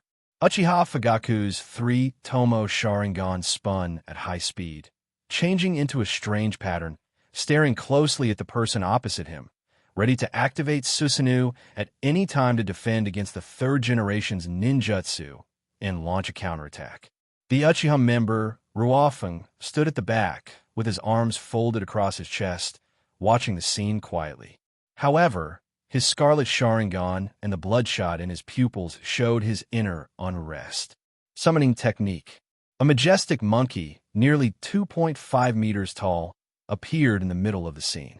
The monkey looked around, sighed, and without saying anything, it turned into a diamond stick and flew into the hands of the third generation. The third generation holds a Vajra stick in their right hand and raises their left hand. Following this movement, most of the Umbu ninjas and Root ninjas slightly bent their knees, bent their bodies, and got into fighting postures, just waiting for the big hand to swing. Combined with the smoke and wind in the field, it was filled with a solemn and murderous atmosphere. Many Umbu's hands holding ninja swords and kunai were trembling slightly. They were not the root of losing humanity, but the serious ninja of Konoha. They were ruthless in carrying out their missions, and they could not help but tremble and hesitate when they were about to kill each other with their companions. Stop! Just before the action was about to begin, a loud voice was heard from the palace. Uchiha Naruto, along with 4 guards and Namikaze Minato's team, a group of 9 people walked out of the palace. Naruto saw the situation and did not act rashly. He led his men to turn a corner and walk back to the security team instead of going along the Umbu team. Sarutobi Hiruzen's heart sank to the bottom. In this situation, How could he declare Uchiha Naruto a traitor, and how could he kill him? Sarutobi Hiruzen felt ruthless and winked at the people behind him. His old classmates, Uchiha Koharu, Midokado Hamura Shimura Danzo, understood immediately. Uchiha Koharu and Midokado Hamura both looked calm and did not act as forcefully as the third generation had expected. Instead, they pulled the clothes on Sarutobi Hiruzen's back, signaling him not to be impulsive. If the Uchiha and the guards don't obey orders, then they can't do anything to Naruto unless both sides are hurt. And the situation in the ninja world doesn't allow Konoha to do this. Third generation. I'm the fourth Hokage of Konoha, elected by the Jonin of Konoha and appointed by the daimyo's decree. As the fourth Hokage, I order you to return to Konoha. Naruto had a serious look on his face, pointing at the third generation in the front. As Naruto finished speaking, the Umbu ninjas behind the third generation looked at each other, and like the security forces before, many of them took a few steps back. Umbu are all Konoha shinobi and are directly loyal to the Hokage. The current situation makes many Umbu ninjas dizzy. You actually used illusion to control the daimyo. Jane, you are simply lawless. Shimura Danzo seemed to have his tail stepped on. When he heard Naruto call himself the fourth Hokage, he refused to admit it and clasped his hands together, ready to use ninjutsu. Danzo-sama, that's not true. It was conferred by the daimyo himself. There was no chakra fluctuation on the field at that time. I can prove it. Namake's Minato was very surprised to hear Danzo's words and looked at Shimura Danzo with a puzzled look. Naruto watched Danzo's actions, the corners of his mouth curled up. Although it is not convenient for me to use force, fortunately, I have the support of Uchiha and the guard team, so I don't have to worry even if I use force. When Naruto arrived at the capital, he received a message from Fugaku through the messenger cat in the capital, informing Naruto that he had assembled the elites of the Uchiha and the guards and was heading to the capital.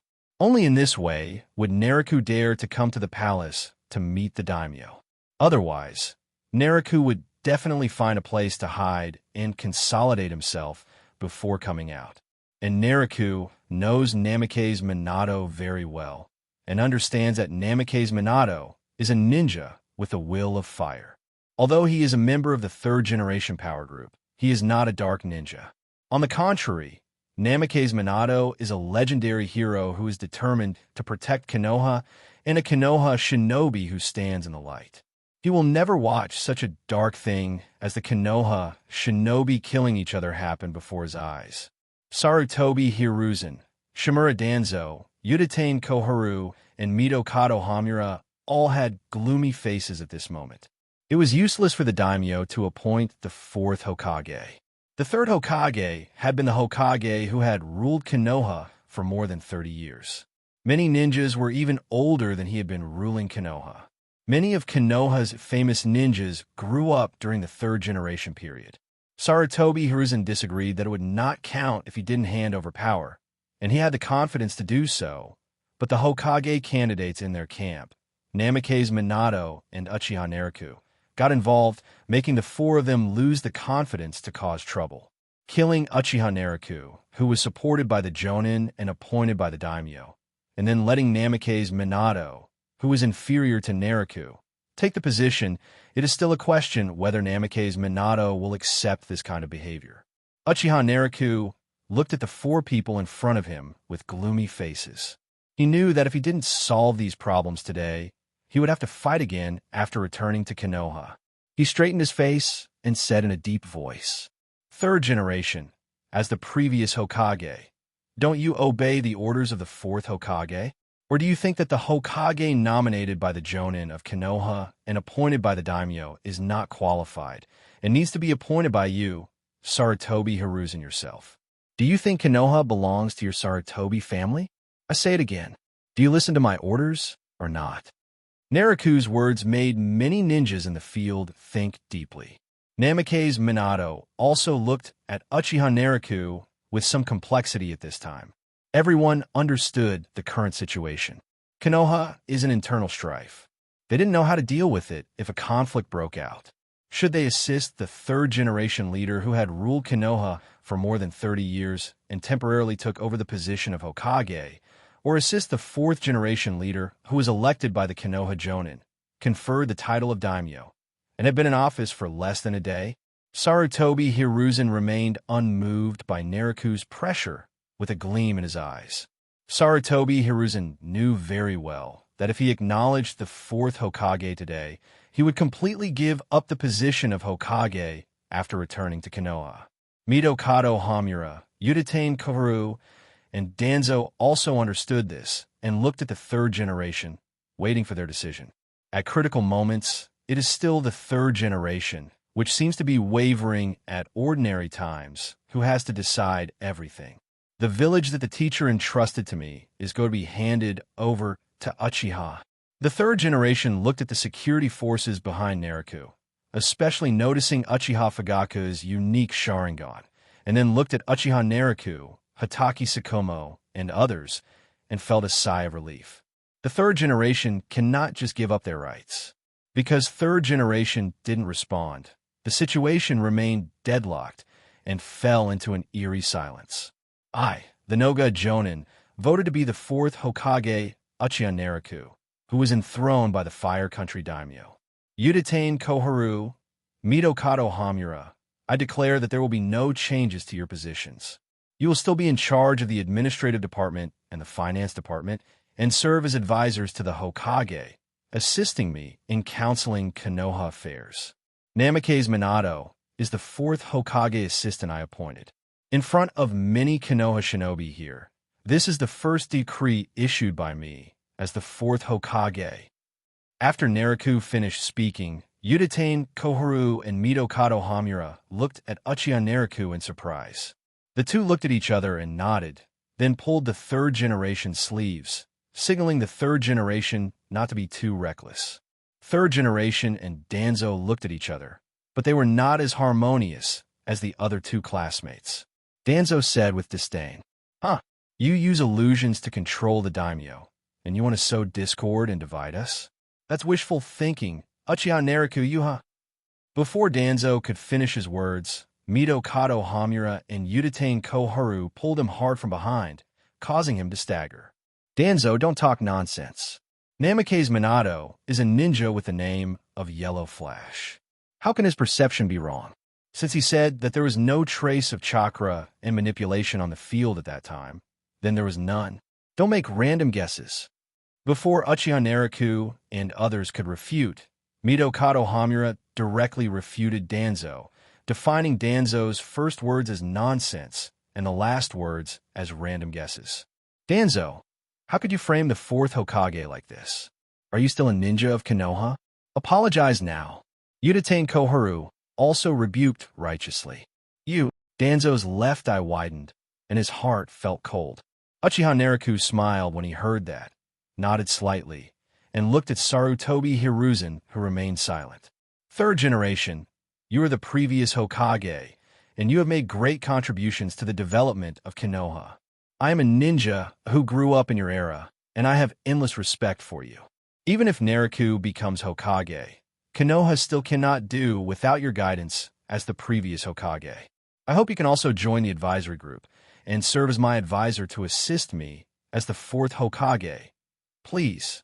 Nariku bowed slightly and spoke earnestly, as if asking for advice. It's not that Nariku was kind enough not to wipe them out, but the previous Hokage died just after he took office as the fourth Hokage. Moreover, the third generation died in the capital when the fourth generation was being enthroned as a daimyo in the capital. It is not a good time to die now. He has not yet been disgraced.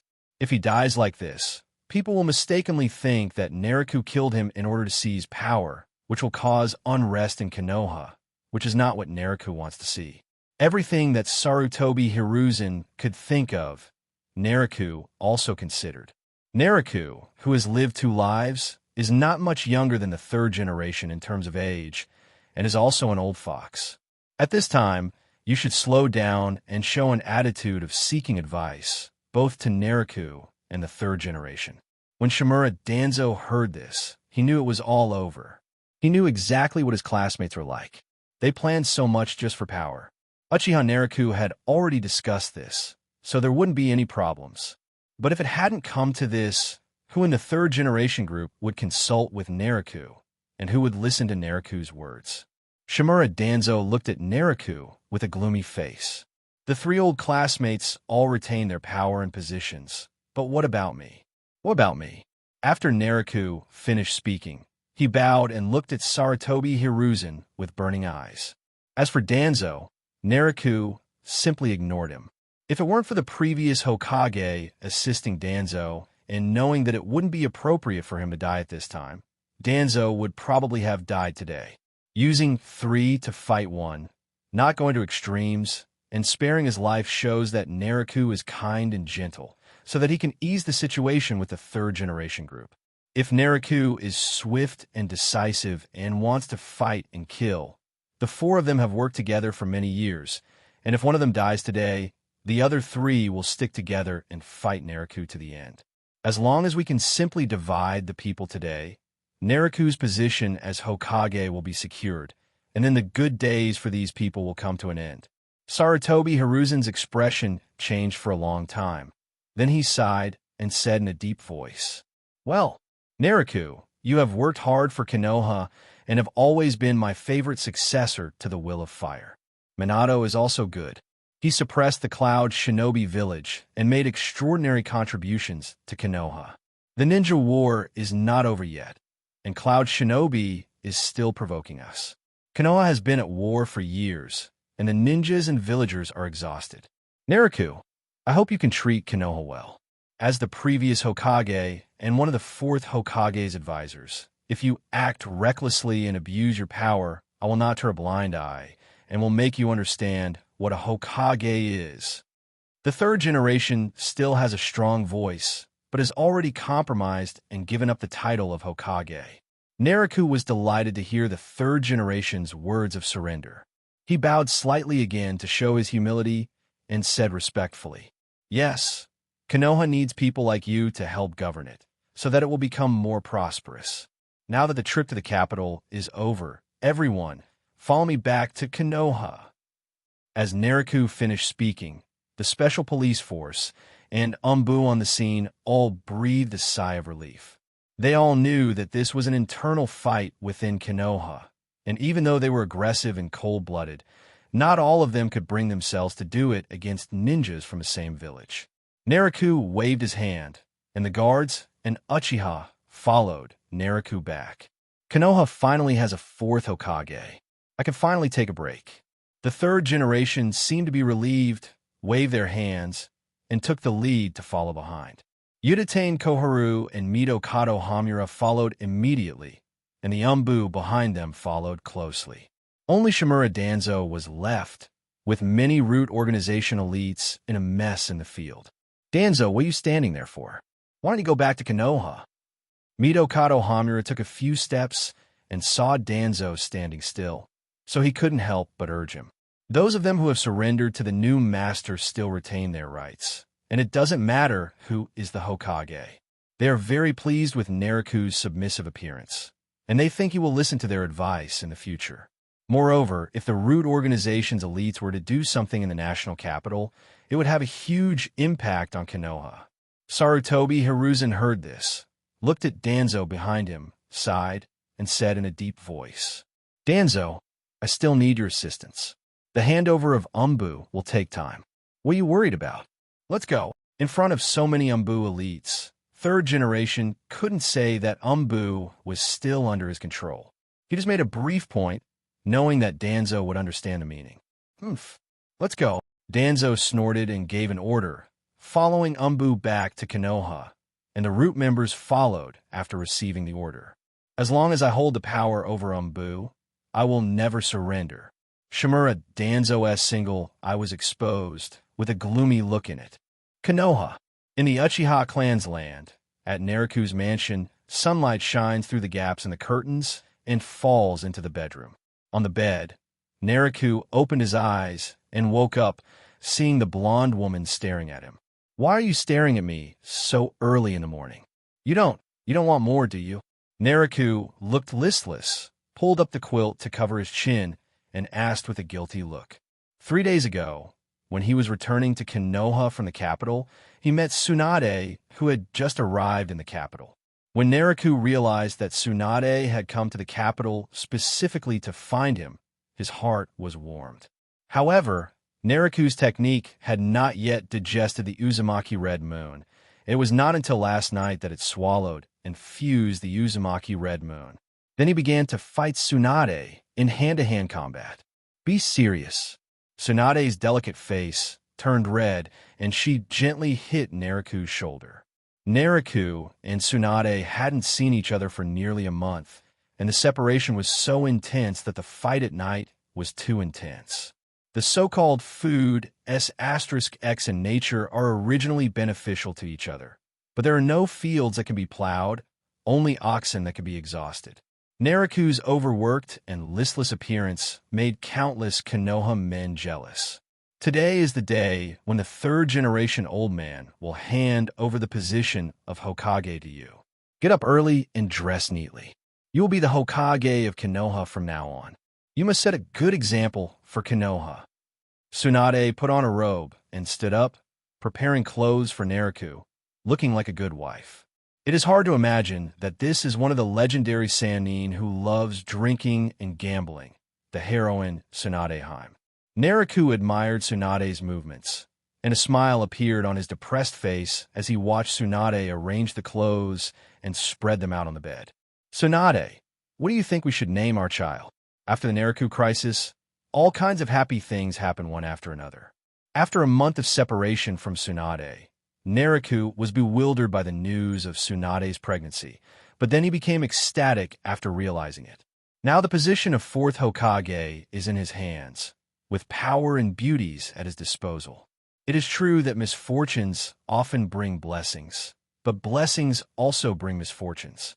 Naruto, who was originally dissatisfied with Tsunade's departure after leaving a letter, completely disappeared when Tsunade came to Kunitachi to find her and heard the news of her pregnancy.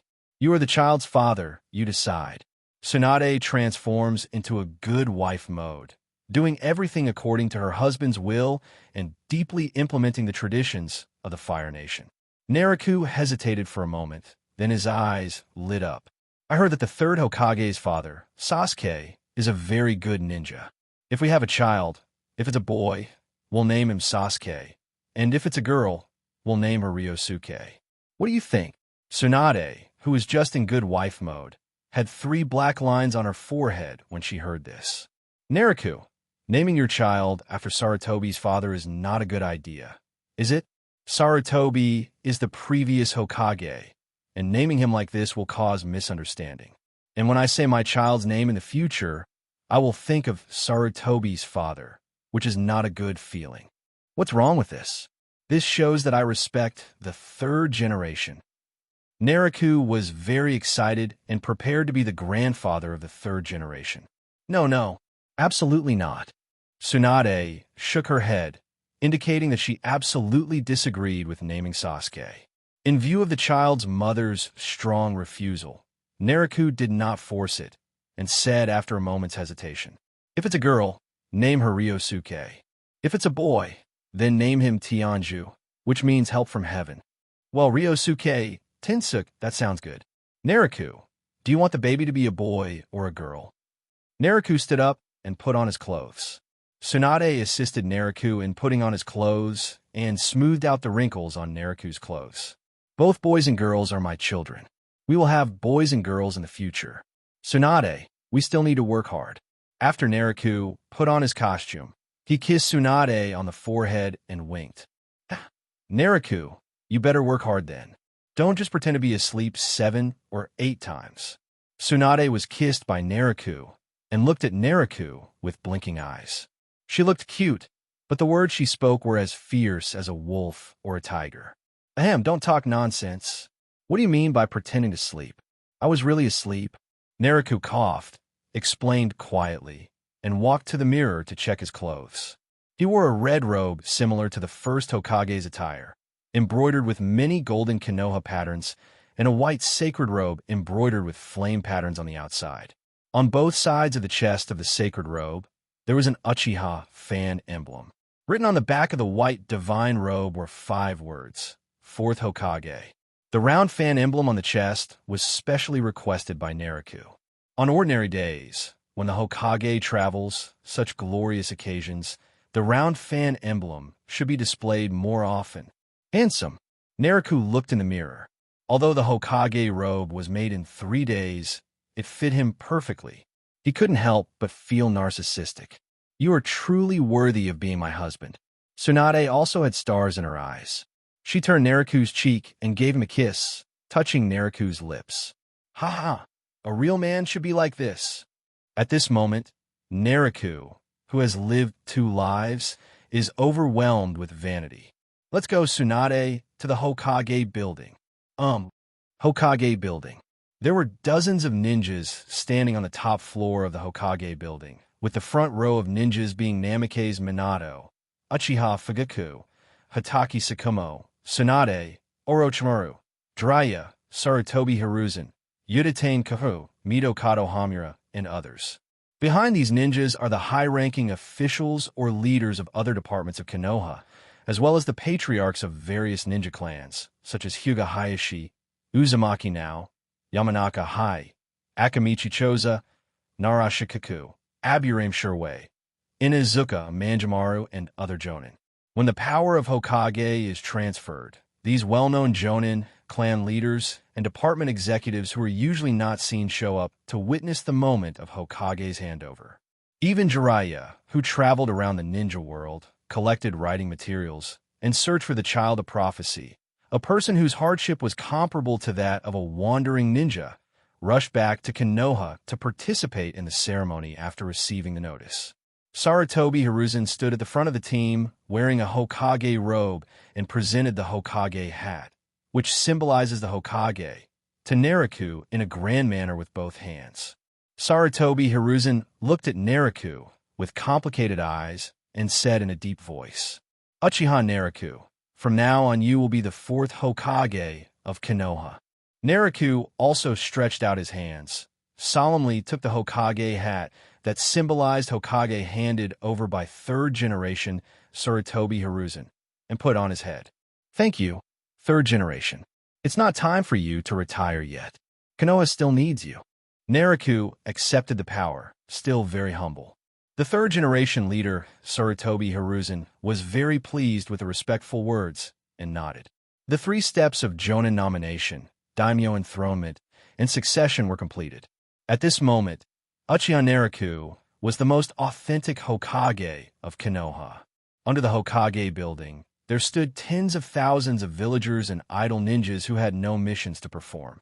They looked at the top of the Hokage building, looking forward to the 4th Hokage.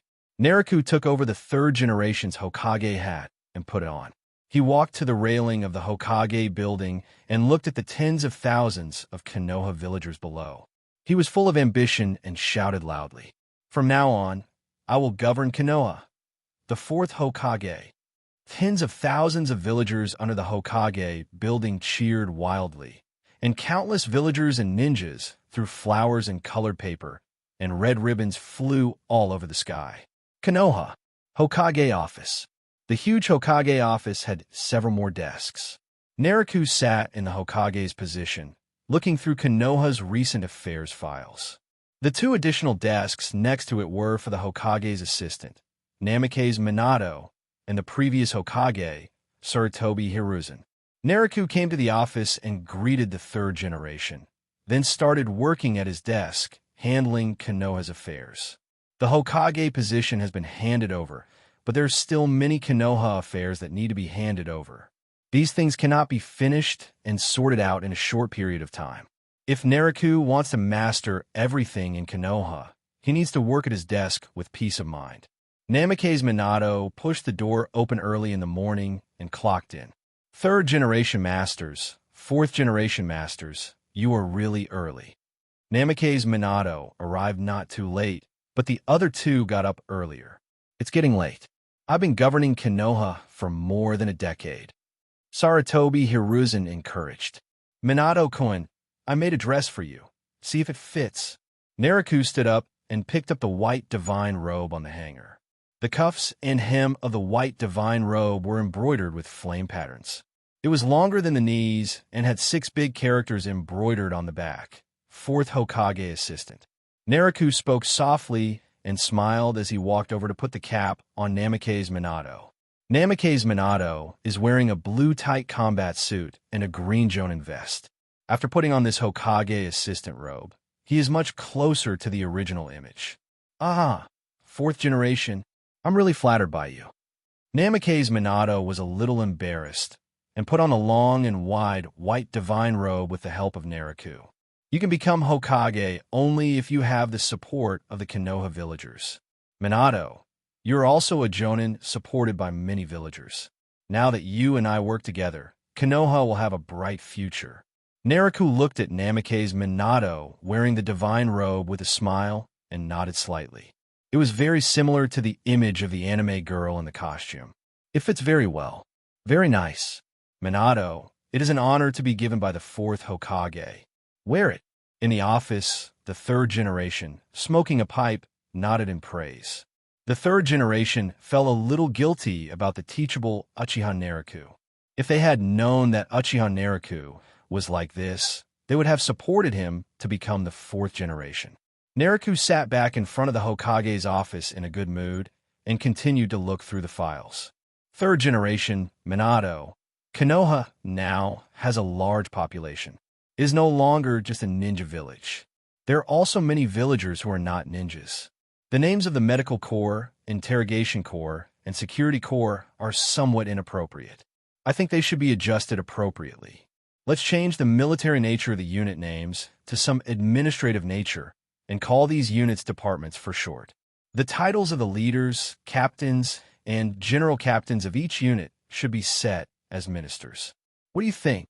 The first thing Naruto did after taking office was not to make any drastic reforms, such as personnel changes, and basically keep things as they were. Having lived 2 lives, Naruto understands many things. He knows that one should not act hastily, but should boil the frog in warm water and change slowly. An outdated old man cannot outlive Naruto, so Naruto is not in a hurry and will make improvements slowly and gradually.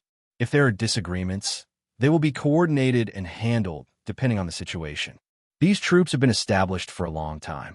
Changing the title of the leader may cause some trouble, but you are the Hokage, so you can decide these things. The 3rd generation blew out a puff of smoke and seemed to really be a Hokage advisor, assisting Uchiha Naruto wholeheartedly and just pointed out some troublesome aspects of the changes. Well, Naruto, you are right. The number of non-ninja villagers in the village is gradually increasing. It is indeed necessary to make some adjustments to the various troops. Namake's Minato held the file in his hand and agreed. Well, then we will rename the security force to the security department, the medical force to the medical department, the torture force to the torture department, and the chief title to minister, just like the titles of the administrative department, the education department, and the finance department.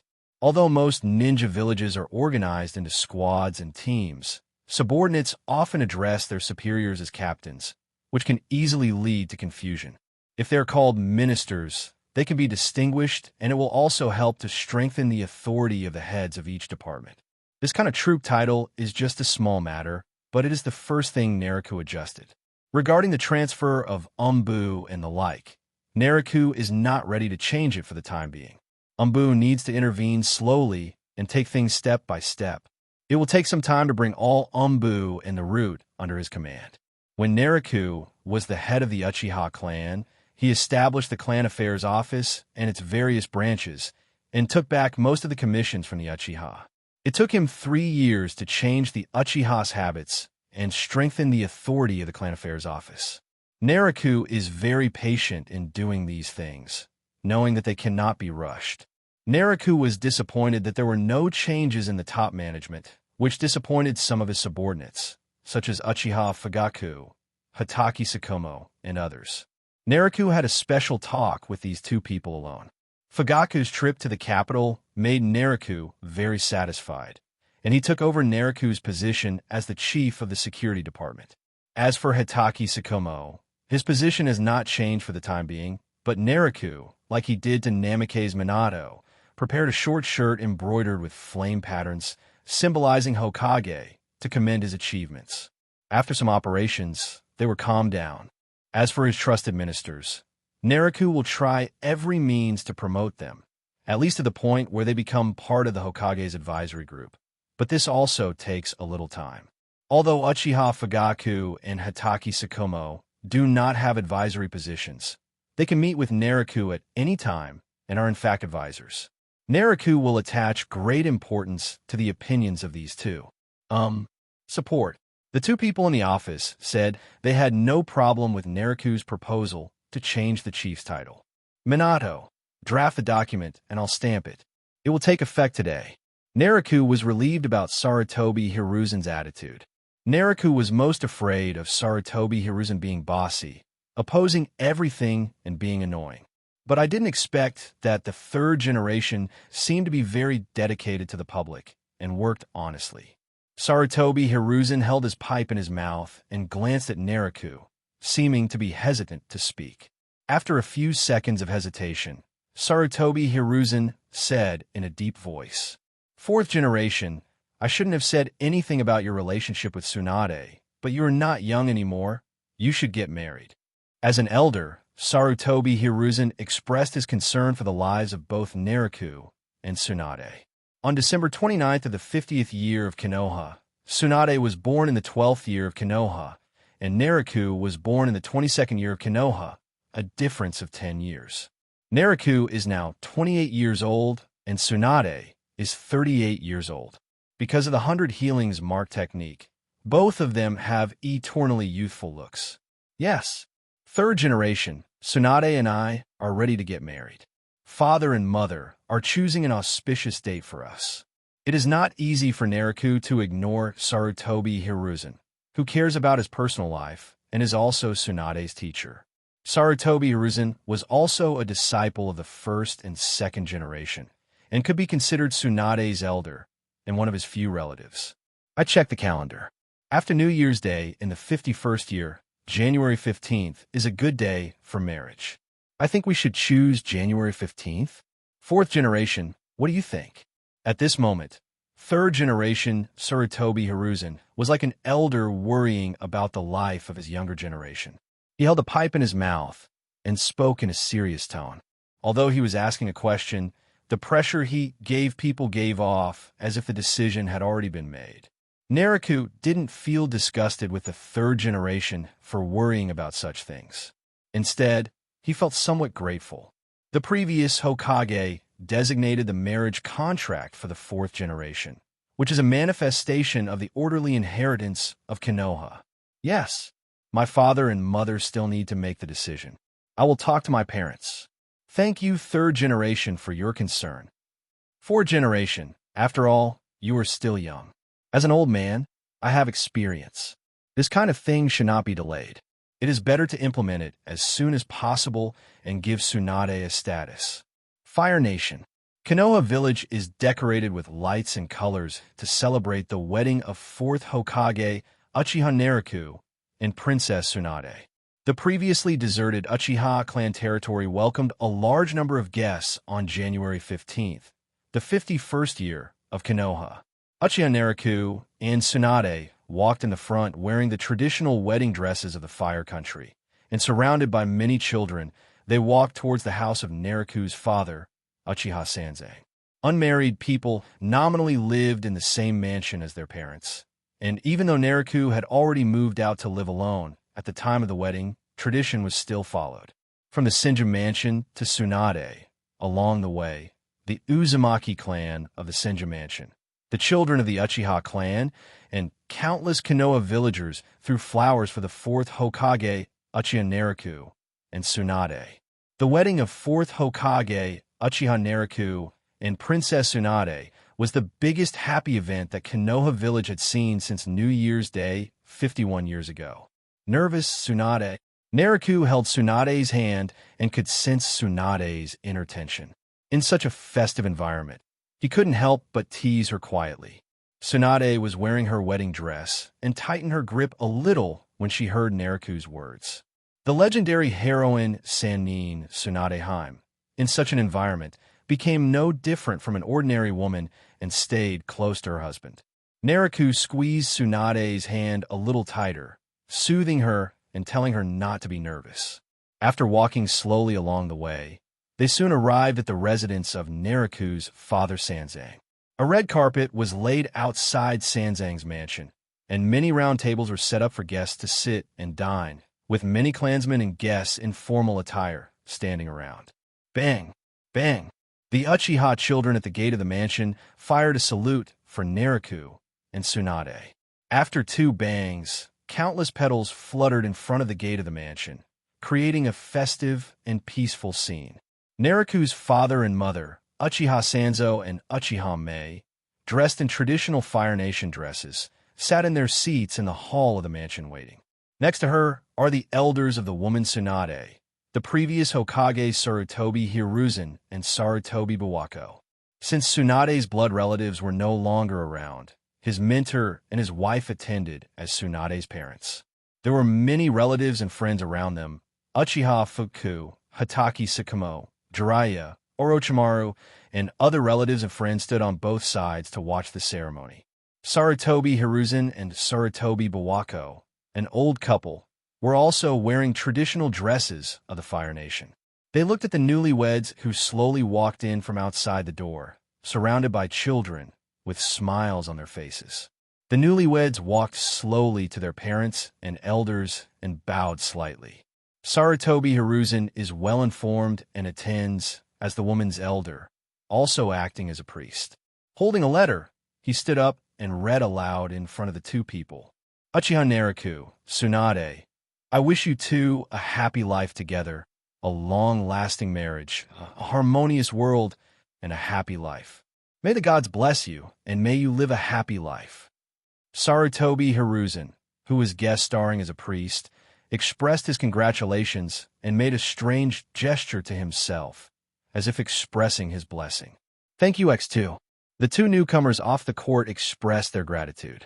Nariku's father, Uchiha Sanzang, clapped his hands, and a young man in a formal dress came with a large tray with several wine glasses and wine jugs on it. In the traditional 3 offerings ceremony of the Fire Nation wedding, Sarutobi Hiruzen served as the priest and personally poured wine for the newlyweds, first filling the small cup with wine and then handing it to Nariku. Nariku took the drink and drank it all in one gulp. Sarutobi Hiruzen then filled the cup with drink and handed it to Tsunade, who also drank it all in one gulp. Sarutobi Hiruzen filled the small cup for the 3rd time and handed it to Nariku again, who drank it all in one gulp. The first of the 3 offerings was completed. Sarutobi Hiruzen put the small cup aside, picked up the medium cup from the tray, filled it with wine, and this time handed it to Tsunade first. Tsunade took the wine glass and drank it all. Sarutobi Hiruzen poured the wine again and handed it to Nariku, who also drank it all. Sarutobi Hiruzen poured the wine again and handed it to Tsunade, who drank it all again. After finishing the medium cup, put it away and switched to a large cup. Nariku was like a puppet. No matter what Sarutobi Hiruzen told him to do, Nariku would just take the wine from the glass and drink. Fortunately, after changing to a large glass, he also rotated 3 glasses of wine. After completing the 3 offerings, Nariku felt a little dizzy. He glanced at Tsunade and saw that Tsunade seemed to be unsatisfied and wanted 2 more cups. After asking the heavens and the earth and paying homage to the 3 realms, the 2 of us have made this contract. From now on, we will be together through life and death, and will never leave each other. After Sarutobi Hiruzen finished presiding over the 3 offering ceremony, he removed the drinks, read aloud, and announced that the 3 offering ceremony was over, then returned to his seat. Ahem! Nariku's father, Uchiha Sanzang, saw that the 2 were blushing and motionless, so he coughed and signaled the newlyweds to start reading the wedding vows. Nariku and Tsunade reacted, took out papers from their pockets, and read together. We voluntarily marry each other. From today on, we will jointly shoulder the responsibilities and obligations that marriage bestows upon us. To be filial to our parents, to educate our children, to respect and love each other, to trust and encourage each other, to understand and accommodate each other, to support each other, and to love each other for a lifetime. From now on, whether in good times or bad, whether rich or poor, whether healthy or sick, whether young or old, we will stand together through thick and thin, share weal and woe, and become lifelong companions. We must uphold the oath we made today, and we will definitely be able to uphold the oath we made today. Snap! Snap! Snap!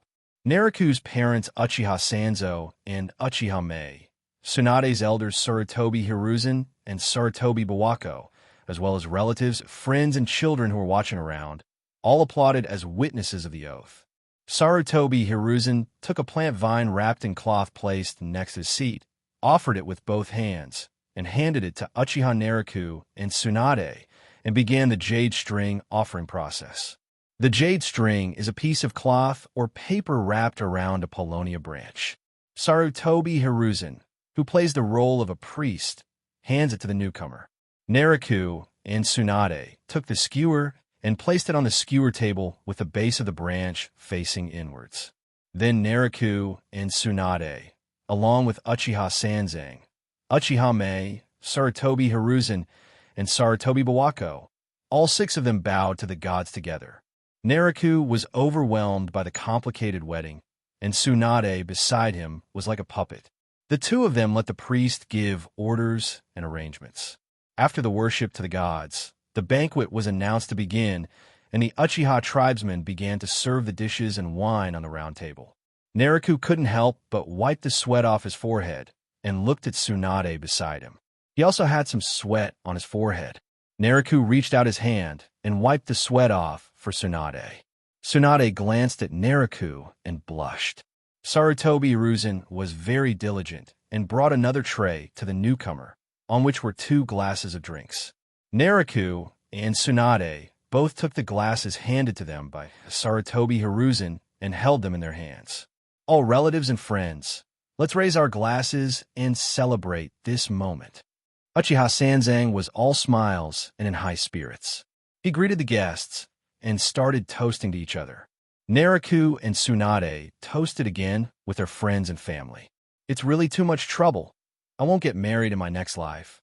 Nariku was annoyed by the red tape, but fortunately after the drinking was over, they started to eat normally. Against the backdrop of ongoing strife in the ninja world, the wedding of 4th Hokage Uchiha Nariku and Sannin Tsunadeheim caused many elusive legendary ninjas to reappear. In the friends and family seat, a tall man with white hair and wearing a red cardigan was drinking like crazy for some unknown reason, as if he was trying to get drunk. Hokage building. In the Hokage lounge, there were 5 figures sitting on the futon.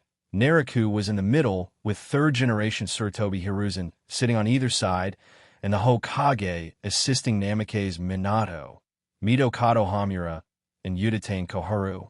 3rd-generation Sarutobi Hiruzen, holding a pipe, puffed nonstop, filling the lounge with smoke. Nariku, who was in the middle, also held a pipe in his mouth and puffed out smoke in order to avoid second-hand smoke, adding to the smoky atmosphere in the Hokage lounge. The other 3 held the files and frowned. Namikaze Minato is okay. He has just come into contact with the rites related to Hokage and has a higher tolerance. The other 2 frowned. Sarutobi Hiruzen was smoking alone, which was already hard for them to handle, and now there was another one. Nariku held the file in his left hand and the pipe in his right hand. Nariku, who didn't smoke, saw the 3rd generation smoking in the Hokage's office. As the previous Hokage, the work was still being handed over, so it was difficult for Nariku to stop the 3rd generation. So he also held a pipe in his mouth, determined not to lose in momentum. Everyone, the ninjas at the northeastern stronghold, have suffered repeated casualties in their defense against the Cloud Shinobi. Now that the fighting with the Mist Shinobi, Sand Shinobi, and Rock Shinobi has subsided, only the Cloud Shinobi has refused to negotiate peace. What do you think? Nariku asked quietly, holding the cigarette holder. When the 3rd generation acted as Hokage, they had already completed the peace talks with Rock Shinobi and signed a treaty. Konoha and the ninja world had largely returned to peace, with only one remaining Cloud Shinobi village being invaded and provoked every now and then. Naruto had been in charge of Konoha for a month, and the first thing he took over was Konoha's defense. Geographically, Konoha is located in the center and occupies the most fertile land. There are 4 big countries in the east, west, northeast, and northwest, and Konoha is on the border. In peacetime, 1,000 ninjas are deployed to guard each country, and they live in peace. Currently, the only one left facing Cloud Shinobi was the northeastern stronghold, which still had 5,000 ninjas deployed. After the Ninja War, construction work in various countries was in full swing, and nobles and wealthy businessmen were often entrusted with assassinations and escort missions in the chaotic environment of the ninja world. Konoha needs more ninjas to perform these tasks and contribute to the financial construction of Konoha Village. If this drags on, it will not be good for Konoha and Cloud Shinobi. 4th generation, can you send an envoy to Cloud Shinobi Village to negotiate again? I hope Cloud Shinobi can cherish peace and lower the conditions.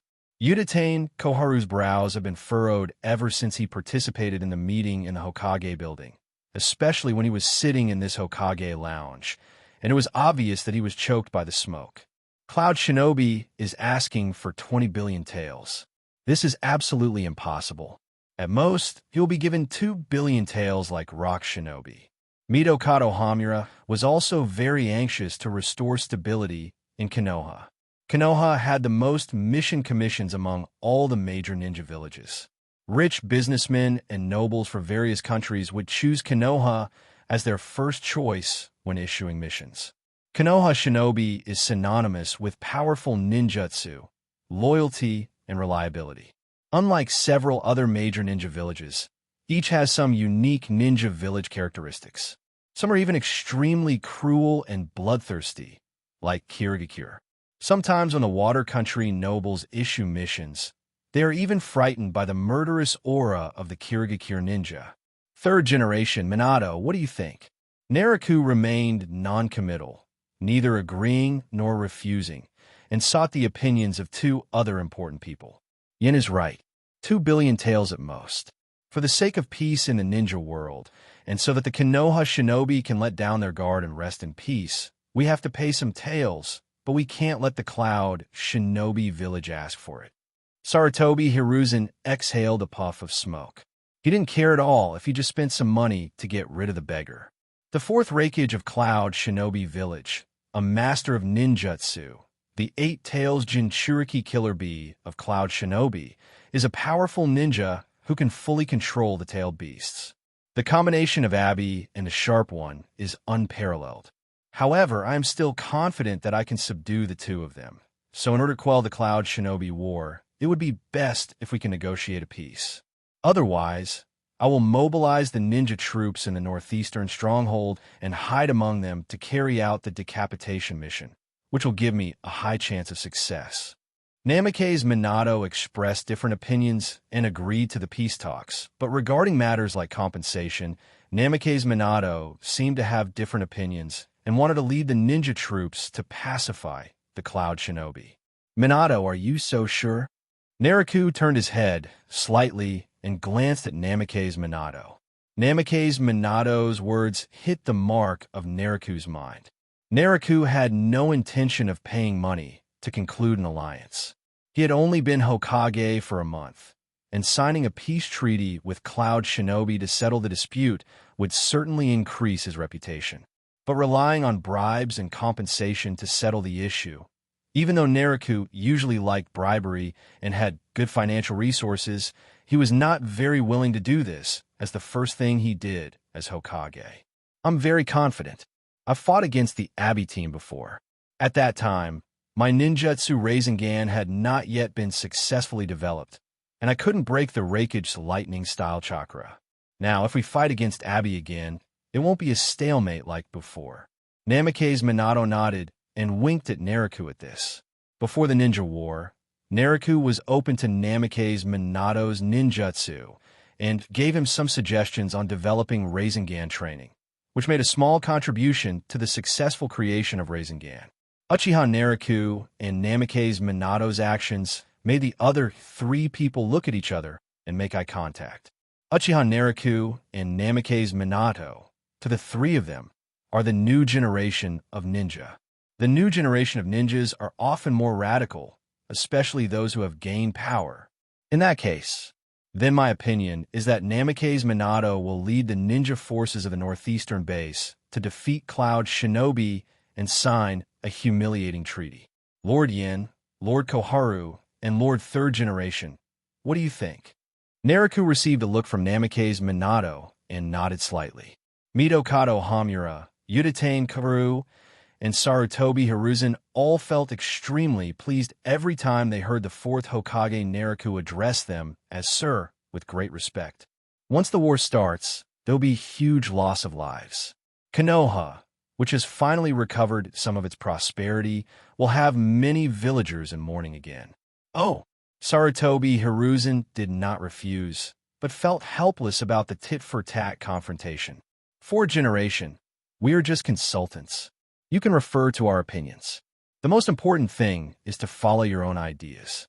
Uchiha Koharu and Mitokado Hamura did not refuse, but simply stated their positions and identities. This is not the era of the third generation. Several of them, the former Hokage classmates, are self-aware, otherwise they would not have held important power in Konoha's finance department and government affairs department. The Hokage wouldn't care about their opinions at all. They have probably been ignored by the Hokage long ago. Well, if that's the case, then follow Namake's Minato's advice. Minato, the peace of the northeastern part of the Land of Fire depends on you. Seeing that no one strongly objected, the fourth generation followed this strategy. Don't worry, fourth generation. I'll leave Cloud Shinobi to me. I've long wanted to have another fight with Raikage AI. Namake's Minato showed a reliable demeanor that he was in control. In the Hokage building lounge, Mitokado Hamura, Uchiha Koharu, and Namake's Minato had already left, leaving only fourth Hokage Naruto and Sarutobi Hiruzen. The two men were holding pipes and smoking, puffing out smoke, looking like smoking buddies.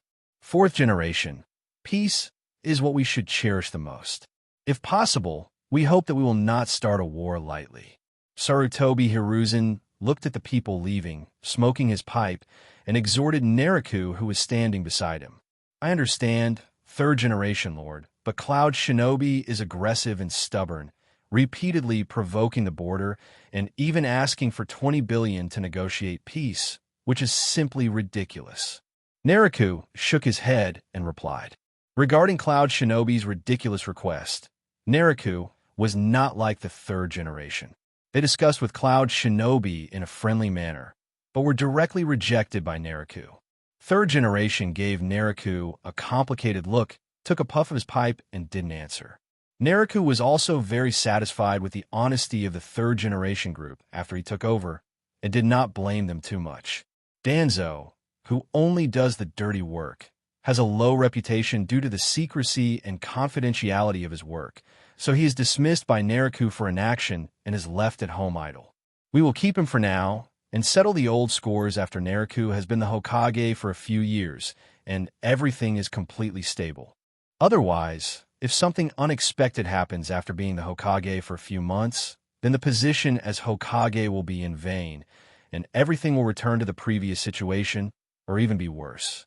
Naruto didn't want to be like Namake's Minato in the original novel, who served as Hokage for only 1 year and then died young.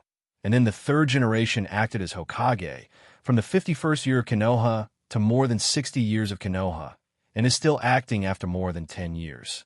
Fortunately, in the original work, Namake's Minato carved the Hokage rock during his term. If it had not been carved during his term, it would still be a question whether it would be carved later. As for Sarutobi Hiruzen, if he hadn't been eliminated by foreign forces such as Orochimaru, he would probably have served as the temporary Hokage until his death. He was both the former Hokage and the acting Hokage. Without the real Hokage, he would be the supreme leader of Konoha. Seeing that the third generation was silent, Naruto was moved and spoke. Third generation, sir. The Book of Sealing is the forbidden technique scroll that the Hokage is in charge of. Now that Konoha's defenses are being handed over in an orderly manner, It's about time that the Book of Sealing is handed over to me for safekeeping. Third generation was smoking a pipe, puffing out smoke, and his mind was wandering. No one knew what he was thinking. After hearing Naruku's words, his brows furrowed, and finally he sighed and said with a guilty look, "Hey, fourth generation, I am guilty. The Book of Seals was lost while I was keeping it. I've been looking for it for several months, but still can't find it. I am really ashamed to say that this sealed book, how could it disappear? I really have no face to face the villagers of Konoha who trusted me." Hearing this, Naruku's originally gentle expression turned serious, and he said in a deep voice, "Third generation, the Book of Seals contains many forbidden techniques. Once it is obtained by someone with ulterior motives, it will be extremely dangerous and may cause unrest in the ninja world. This kind of thing must not happen. Master Third Generation, think about it. Where is the sealed book lost, and how long has it been lost? Last year, after the war with Sand Shinobi ended and a peace treaty was signed, I suddenly had the urge to check the Book of Seals, but it was nowhere to be found. After sending Umbu to search all corners of Konoha, they still couldn't find it, and there was no trace of where the sealed book was hidden. This is a serious mistake of mine. I dare not make it public, so I've kept it secret until now. I am guilty." Sarutobi Hiruzen looked up at the ceiling with a frown, as if trying to remember. "Never mind, perhaps Konoha deserves this disaster. Master Third Generation, don't underestimate yourself. Since you lost the Book of Seals, you should find it back." Naruku sighed upon hearing this, and comforted the third generation without blaming or accusing him. "Okay, I was busy with my work before, so I always sent Umbu to search for it. Now that I've been out of office for a long time, I should look for the sealed book. I'll go back and search carefully, make up for my sins." After the third generation finished speaking, they stood up, put on their shoes, and left in a hurry. It seemed as if they were really feeling guilty about losing the sealed book and wanted to look for it immediately. Naruku held a pipe in his mouth and watched Sarutobi Hiruzen's hurried movements, puffing out smoke and hiding his facial expressions. "Third generation, third generation, you were the one who presided over the wedding for me and Tsunade. Even though we are enemies, I admire you for your kindness. Not only did you leave the mess of the Ministry of Defense to me, but you even refused to hand over the Book of Seals." Looking at the third generation's departing backs, Naruku looked worried. In the first month of Naruku's tenure as Konoha's chief, the problems he faced were the lack of compensation in various places, ninja convalescence, and financial loopholes. Even if something like this happens, it is difficult to reverse it in a short period of time. Naruku has been in charge of Uchiha and the police department for many years and has experience with such situations. It is not that he cannot understand it, nor that he cannot handle it. The second mess that the third generation had thrown at Naruku was the Defense Department, and they had already sent messengers to negotiate peace with Cloud Shinobi. They were unable to handle Cloud Shinobi's harsh demands, so they threw the matter to Naruku, hoping that Naruku would take over the peace talks and bear the stigma of this compromised peace talks. Naruku and Namikaze Minato are up-and-coming ninjas who have become famous in the ninja world after 3 battles, and they are not too wary of Cloud Shinobi Village. As for the casualties of ninjas, their high-level officials have been leading Konoha for many years, and there has never been a day without ninja casualties. They pretend to be peace-loving in front of Naruku, but Naruku will not be fooled and supports Namikaze Minato's opinion. Namikaze Minato will soon go to the northeastern base and lead the ninja troops of the eastern base to attack Cloud Shinobi and let Cloud Shinobi also feel the feeling of being invaded. Konoha's situation was not very good, and Cloud Shinobi's situation was not much better. He lost the first battle against Sand Shinobi in the Ninja War, and was ambushed by Rock Shinobi on the way back. Even the third Raikage died on the battlefield. Later, the fourth Raikage succeeded to the throne and had a great battle with Rock Shinobi. In the end, Cloud Shinobi and Rock Shinobi compromised and successfully negotiated peace, with Rock Shinobi handing over the body of the third Raikage. For a village that had suffered so much damage, the first strategy of these top leaders was to negotiate peace, which really made Naruku feel disgusted. However, these things do not count. The more acute contradiction that has emerged now is that the third Hokage refuses to hand over the Book of Seals. The Book of Seals contains various powerful ninjutsu that can harm the caster, as well as ninjutsu that violate ethics, that have been banned by the first Hokage and the second Hokage. The title of the third Hokage being the strongest is closely related to his practice of the Book of Sealed technique. Sarutobi Hiruzen, the Grandmaster of all Konoha's ninjutsu, also possesses the forbidden technique from the Book of Sealed technique. Although Sarutobi Hiruzen may not succeed in his training, and based on Naruto's understanding of the third generation will not practice extremely cruel and unethical ninjutsu, such as impure world reincarnation. However, Hokage is the strongest ninja in Konoha, and every generation of Hokage is the strongest. This strongest is inseparable from the Book of Sealed. Without the Book of Sealing, how can Hokage become the strongest ninja in Konoha? Sarutobi Hiruzen, finding a reason to refuse to hand over the Book of Seals is a crime worthy of death. Third generation, since you are unkind, don't blame me for being unjust. Naruto was holding a pipe and puffing out smoke. Only a pair of scarlet eyes could be seen on his face obscured by the smoke. Hokage Building. On the rooftop of the Hokage Building, Uchiha Naruto, wearing a Hokage robe, and Sannin Orochimaru, wearing a Jonin vest, stood side by side. The weather in early spring and February is still a little cold, but the cold wind blows by, bringing with it the breath of early spring when all things revive. Naruto held onto the railing on the rooftop, gazing at the Hokage rock on the back of the Hokage Building, where workers were busy carving the fourth Hokage rock statue. The general outline of Hokage Naruto's face has been carved out, and Naruto is looking forward to what the fourth Hokage's three-tomo Sharingan will look like after it is completed. Fourth generation, did you summon me here so that I can accompany you to see the construction of Hokage Rock? Orochimaru licked his lips and spoke, breaking the quiet atmosphere. Orochimaru, who has abdicated from the third generation and is now part of the Senju faction, is addressed in a proper manner, neither honoring him with the title of Hokage nor addressing him by his name. He has very good etiquette. Ah, that's about right. Look at the statue on the Hokage rock. When people grow old and die, they will be left with nothing. Only a statue will be left there for future generations to admire. Naruto's words are reserved, and he seems to have a deep understanding of life and time. Why? Didn't you learn those ninjutsu? Orochimaru remained non-committal and spoke directly. He remembered Naruto's forced jutsu very clearly. Are those ninjutsu difficult? They are very effective, but it doesn't seem that difficult to practice them. From the tone of your voice, it seems. Naruto glanced at Orochimaru. A hint of doubt flashed in his eyes, and whispered, "Ah, yes, it's too difficult for ordinary people to master. I just want to peek into the secret of immortality."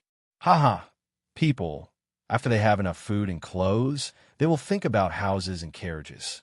After they have houses and carriages, they will think about improving their status and position. After improving one's status and position, one will think about gaining power, getting promoted, and making money. After he got promoted, became rich, and gained power over the world, he began to be unable to tolerate his position of being second only to one person and above everyone else, and finally he ascended the throne and proclaimed himself king. After ascending the throne, one will still feel unsatisfied, feel that lifespan is limited, and want to live forever. Orochimaru glanced at Naruto, first showing a look of as expected, and then slowly spoke. At the end, his eyes were deep and his hoarse voice gave him a unique charm.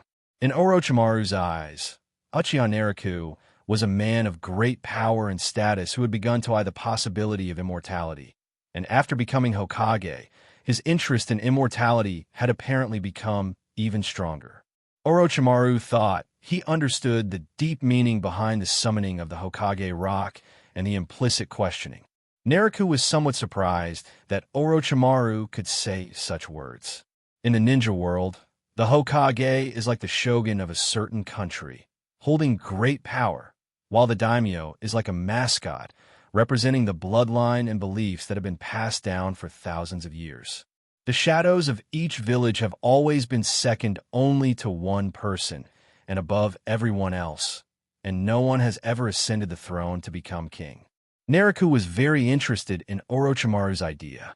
He looked at Orochimaru with an approving look and smiled slightly. Under one man, above 10,000, the Kage of each village is like this. As the leader of a ninja village with power in hand, who would care about such a little empty reputation? Oh, really? Fourth generation, what do you think of immortality? Orochimaru smiled and followed Naruto's words, bringing the topic back to immortality. The way to immortality, I am only slightly interested.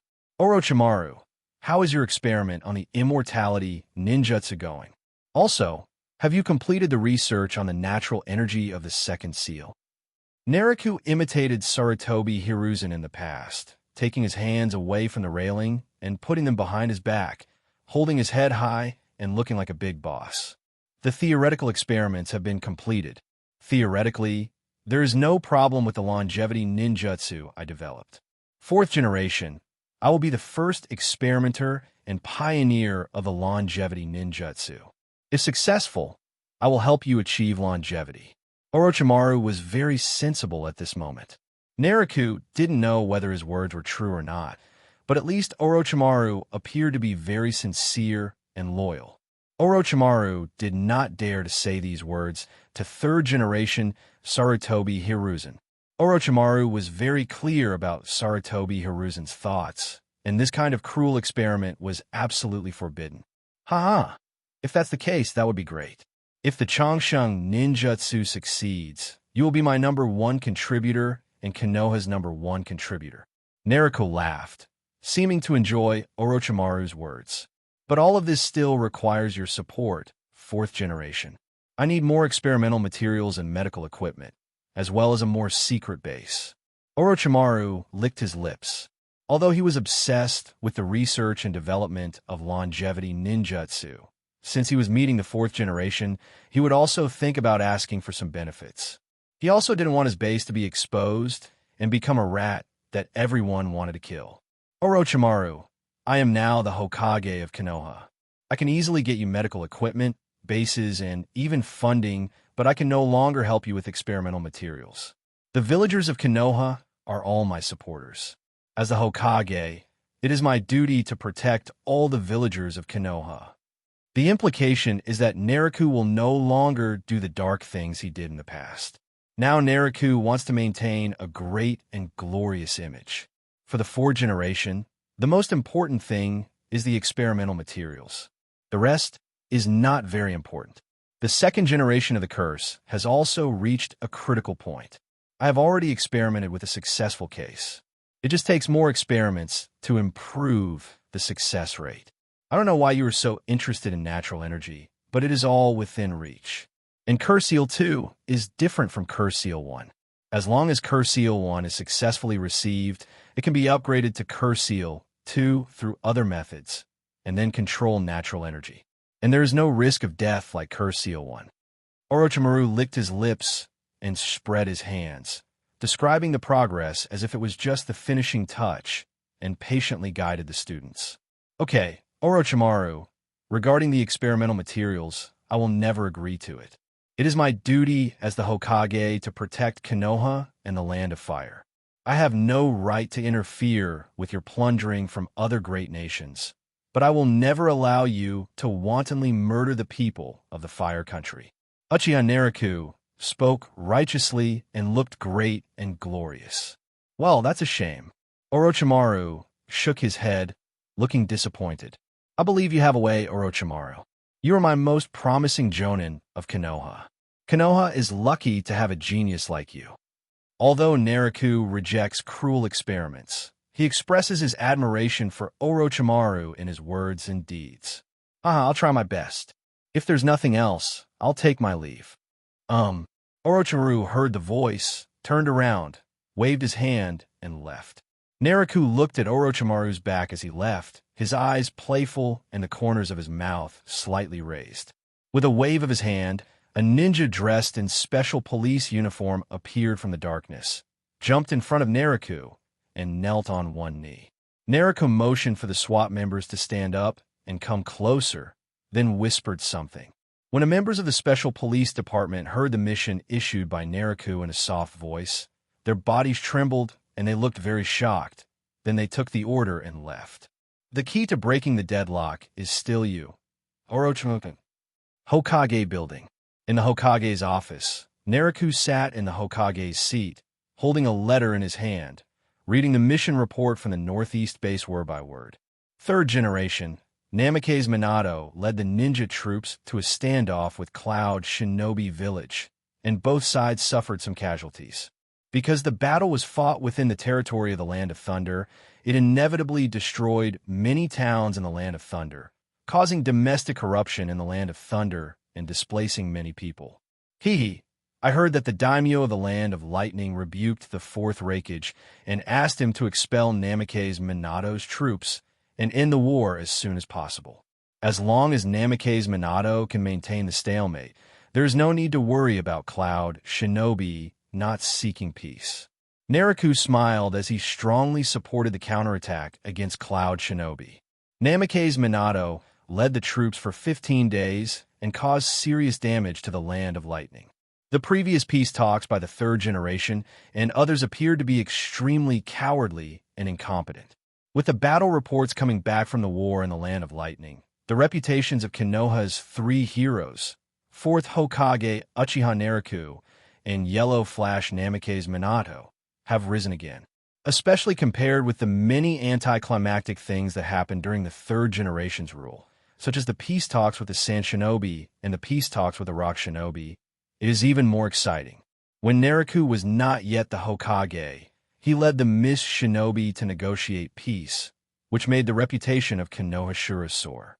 After becoming the Hokage, he fought back against the Cloud Shinobi, which made the Konoha villagers feel proud and happy. Minato is indeed excellent, worthy of being the Hokage's assistant chosen by you personally. The fourth generation knows how to appoint the right people to the right positions, which is truly a blessing for Konoha. But peace is hard to come by. Where there is fighting, there will be sacrifices. The sacrifices of relatives and friends on both sides will cause hatred. As the war expands, the hatred will become deeper and deeper. Fourth generation, if Cloud Shinobi asks for peace, then we should settle the situation as soon as possible. Although we have the upper hand now, Konoha cannot afford to fail at the moment. Third generation Sarutobi Hiruzen, smoking a pipe, agreed with Naruto's words and then offered advice. The file in the third generation's hand was a backup of the mission report sent from the Northeast base. Regarding the battle between Konoha and Cloud Shinobi, Namake's Minato's strong attack achieved such an excellent result, and Sarutobi Hiruzen couldn't help but feel admiration and satisfaction. The third generation, which has been safe all its life, has hardly ever attacked other major powers. It has always been peace-loving and would give in when possible. Little did they know that this action and this signal made other countries look down on Konoha, thinking that Konoha was weak and could be bullied, leading to repeated frictions and tragedies. Well, what the third generation master said is very true. The current Konoha needs stability, but there's a saying that goes, one strike is enough to prevent 100 strikes. This Cloud Shinobi is the chicken used to scare the monkeys. Naruto didn't care about the third generation's advice, but he didn't argue with them either. He nodded slightly in agreement and expressed his own opinion. One strike is enough to prevent 100 blows. That's great, but it's better to be careful about the limits when killing a chicken to scare the monkey. The third generation's eyes lit up slightly at the classic quote in Naruto's words, and a new door of thought was opened to him. But as a calm and steady person, his final opinion was still based on stability. I understand. With you, the third generation master, helping us to control the scale, I believe there will be no problems in the counterattack against Cloud Shinobi. Naruto complimented, then continued to flip through the scrolls and handle government affairs.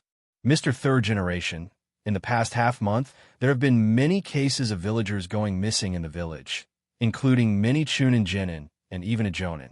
This does not seem to be something that ordinary people can do. The Criminal Investigation Division of the Security Department worked overtime for a week to investigate the missing case and finally found some clues. They also collected files on previous missing cases. It is discovered that these past and current disappearances seem to be closely related to Sannin Orochimaru. These cases involved the well-known Jonin Orochimaru in the village. The Criminal Investigation Department did not act rashly and submitted the materials and evidence here, asking the Hokage to decide on the handling. Third generation, please take a look at these files. I wonder what Orochimaru's intention is in kidnapping the villagers. How should we deal with this incident? Naruto stood up from the Hokage's desk, holding a bunch of small scrolls in his hands, and walked to the third generation's desk and placed them on the third generation's desk. The third generation was very surprised to hear what Naruto said, and had some bad thoughts in their minds. He flipped through the scrolls handed to him by Naruto one by one, examining each word carefully. The more he flipped through, the more his brows furrowed. When he finished reading, third generation's brows were furrowed with anger, as if he had thought of something. Orochimaru has always been obsessed with ninjutsu and immortality. He has no scruples about ninjutsu or living things. Could it be that The third generation had a guess in mind, but they were not sure. The contents of the file were shocking. The fourth Hokage Naruto's words were more subtle, but the contents of the scroll were more explicit. They kidnapped villagers and ninjas. The Criminal Investigation Division sent people into some of Orochimaru's strongholds, but they only found some cruel torture instruments and chains, which seemed to be used to restrain hostages, but no hostages were found. It is suspected that this type of base is experimenting with forbidden technique, and the hostages have been killed or even their bodies destroyed. In addition, Orochimaru's whereabouts are secretive, and he has not appeared in Konoha for a long time. The Criminal Investigation Division ninjas speculate that Orochimaru is currently hiding in a stronghold. The Criminal Investigation Division staff judged that the villagers who have been missing for nearly half a month may still be alive, but are in urgent need of rescue. The report from the Criminal Investigation Division ninja also indicated the map location, which was the approximate location of Orochimaru's base as determined by the Criminal Investigation Division's investigation. The last words on the scroll were asking the Hokage to make a decision as soon as possible. Fourth generation, let me handle Orochimaru's case. If Orochimaru studies the forbidden technique and wantonly harms the people of Konoha village, I will kill him myself to serve as a warning to others. After reading all the scrolls, the third generation stood up and shouted to Naruto, with anger in their eyes, and the third generation seemed to have associated something. Good. Master third generation, Orochimaru has fought for Konoha for many years, completed many S-level missions, and is your disciple. I hope you can give me an answer to this case as soon as possible. Naruto sat in the Hokage's seat, looked up at the third generation, and answered in a deep voice, then continued to look down at the scroll. Fourth generation, thank you for your consideration. I will go search the base now. Sarutobi Hiruzen understood that because it involved Orochimaru, the fourth generation gave him face and let him handle it. After the third generation finished speaking, they opened the door and left in a hurry. Naruto looked at the third generation's departing backs, his face gentle and his mouth smiling. Naruto didn't know when Orochimaru defected. However, Orochimaru's defection at this time was facilitated by Naruto. Half a month of planning and guidance led to the scene before us. Third generation, the name of Konoha Sannin, has long become the legendary Sannin. Such legendary chunins murdered villagers and experimented with forbidden ninjutsu. What's even more interesting is that Orochimaru is your disciple. When the case is announced, as Orochimaru's teacher, you'll be blamed. As the saying goes, like father, like son, like teacher, like disciple. Orochimaru is so evil and cruel, wantonly trampling on life. As his teacher, how will the villagers view you? Ha ha ha. Naruto was originally mumbling to himself, but at the end he seemed to remember something and couldn't help laughing, and finally burst into laughter. Konoha, the entrance to a secret basement. Boom! After the loud explosion, third-generation Sarutobi Hiruzen, along with two Umbu guards, ran through the basement, and all kinds of traps along the way were easily broken by Sarutobi Hiruzen. 5 elements unseal.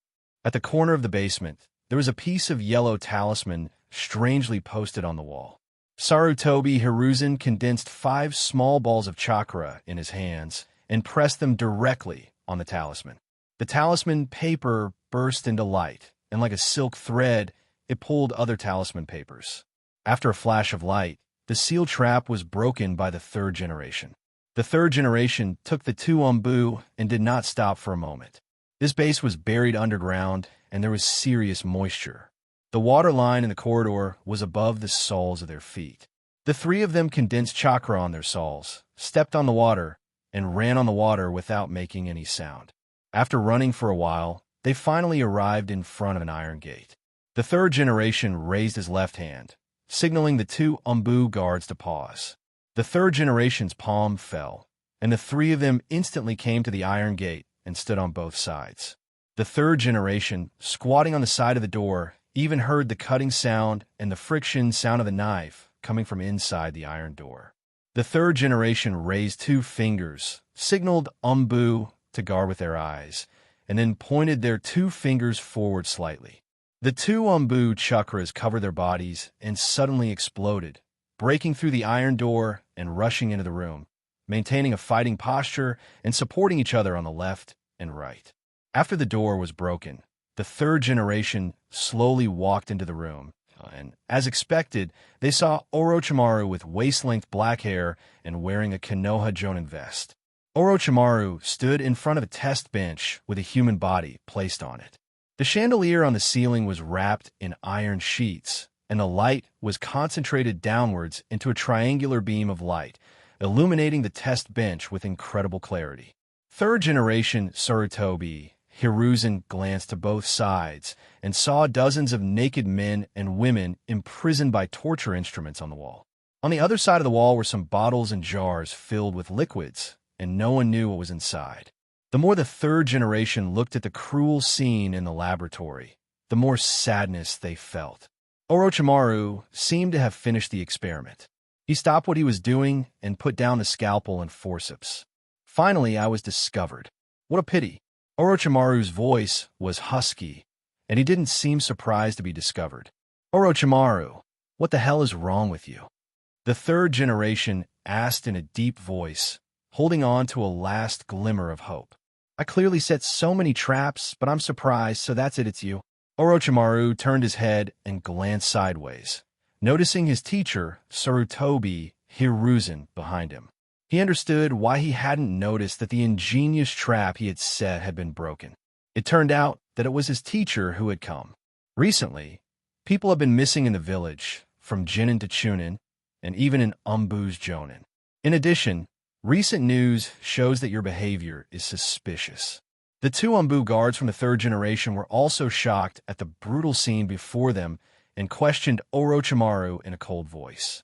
Orochimaru-sama, why would a ninja like you do such a thing? Another Umbu ninja asked loudly with anger. Judging from the way he addressed Orochimaru, it was obvious that he was a ninja who admired Orochimaru.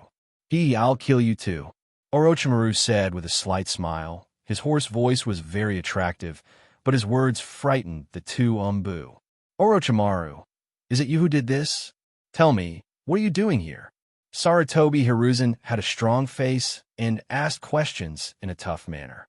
As he implemented a strict sealing strategy for some cruel, forbidden techniques of the sealing book, he looked at the disciple in front of him with mixed feelings and regret. Orochimaru sighed, as if relieved, and then said, now that I've been discovered, there's no point in pretending to be a good person. I'm developing ninjutsu. Orochimaru answered his teacher's question as he turned to look at his mentor, Sarutobi Hiruzen, and when he said the last 2 words of ninjutsu, he looked very proud and complacent. Orochimaru, you're using your companions as experiments for something like this. Guard Umbu couldn't believe what he heard and said in an angry tone, is this really the forbidden technique? What do you want? The third generation originally closed their eyes, unable to bear to see this scene, but when they heard that Orochimaru was developing ninjutsu, they opened their eyes and stared at Orochimaru seriously. Everything. Orochimaru stared at Sarutobi Hiruzen expressionlessly. Everything. Sarutobi Hiruzen asked back with a serious expression and a somewhat questioning tone, also staring at Orochimaru. The collision of the two people's momentum caused the chandelier in the laboratory to shake slightly, and the light flickered, as if there was a short circuit. I want to master all ninjutsu, understand all truths in this world, be the first person to mix blue and yellow, and name the new color green. I was just trying to do the same thing. If blue is chakra, then yellow is seals, and then green is ninjutsu. Just like there are infinite types of colors, there are probably thousands or tens of thousands of ninjutsu in this world. But it takes a long time to master all the ninjutsu and truth. Only those who have spent a long time to understand everything are qualified to be called the ultimate individual. For me, the life of the body is too short and too futile. The third generation and the two Umbu guards did not respond. Orochimaru's words made them feel that Orochimaru was no longer a normal human. The two Umbu crouched slightly, ready to launch an attack. Are you going to kill me? Orochimaru saw that these people not only did not appreciate his grand concept of developing ninjutsu, but were also preparing to launch an attack, so he couldn't help but ask in a low voice. The third generation quickly formed seals with both hands, completing 5 seals in less than a second, and slapped the ground with his right hand, summoning a tall ape wearing Konoha's forehead protector. The two Umbu guards also slowly moved forward, putting pressure on Orochimaru. Can you really do this, Mr. Sarutobi? Orochimaru's mouth corners curled up, his eyes widened. His facial expression was extremely perverted and ferocious, and when he mentioned the last word of teacher Sarutobi, his tone was even more evil, and then Orochimaru suddenly and quickly formed seals with his hands. Orochimaru's jutsu was quickly formed, and a strong wind suddenly appeared in the small laboratory. The chandelier was shaken and fell by the strong wind, and the glass shards were shattered all over the floor. The glassware on both sides was also blown to pieces, and as the strong wind swept, a gas filled the air. The two Umbu were cut by the strong wind and broken into several pieces, and blood splattered on the face of third-generation Sarutobi Hiruzen. After Orochimaru performed the ninjutsu, he instantly appeared in the center of the iron door frame and looked back at the third-generation Sarutobi Hiruzen from the side. Sarutobi Hiruzen had a blank expression on his face and also turned his head to glance at his beloved disciple Orochimaru. After the two stared at each other for 2 seconds, Orochimaru turned around and ran away. Sarutobi Hiruzen watched Orochimaru flee and closed his eyes in pain. A few drops of liquid slid down the corners of his eyes, not sure if it was sweat or tears. Sarutobi, you! The Monkey King Uma was very confused about why the third generation let Orochimaru leave, and he questioned loudly with his eyes wide open. Among the Sannin, Orochimaru is the third generation's most beloved and proud disciple. The relationship between the master and the disciple is very good. The third generation simply can't bear to kill Orochimaru with their own hands. Orochimaru quickly escaped from the underground base, and as soon as he got out of the underground base, he saw an Umbu who looked like a teenager, holding a ball of lightning. It is the third member of the third generation Umbu escort team. Raikiri. Kakashi's body is activated and amplified by lightning-style Raikiri, and the speed of his straight-line attack is so fast that humans cannot react at all. Facing Raikiri, a normal person will just be pierced through by it. Kakashi's Raikiri was invincible, and he stabbed Orochimaru, but Orochimaru dodged by bending down and ducking under Kakashi's arm. Lightning-style Raikiri was actually broken by Orochimaru with an easy dodge. Orochimaru dodged Raikiri and counterattacked with a horizontal slash with a kunai. Kakashi's left eye is Obito's Sharingan. With excellent insight, he dodged with an urgent jump and stomach contraction and narrowly missed Orochimaru. Kakashi landed and stood firm. As soon as he turned around, Orochimaru was in front of Kakashi in an instant. He raised his kunai and cut Kakashi's umbu mask in half, revealing Kakashi's shocked eyes. The two men fought and passed each other, and in 2 rounds, Kakashi was easily defeated by Orochimaru. "You have nice eyes." Orochimaru turned his head and glanced at Kakashi, praising Kakashi's scarlet Sharingan. Orochimaru discovered Kakashi's identity, a genius boy, the son of White Fang, and a disciple of Yellow Flash. "But I don't need a fake." Orochimaru turned around and licked the kunai in his hand.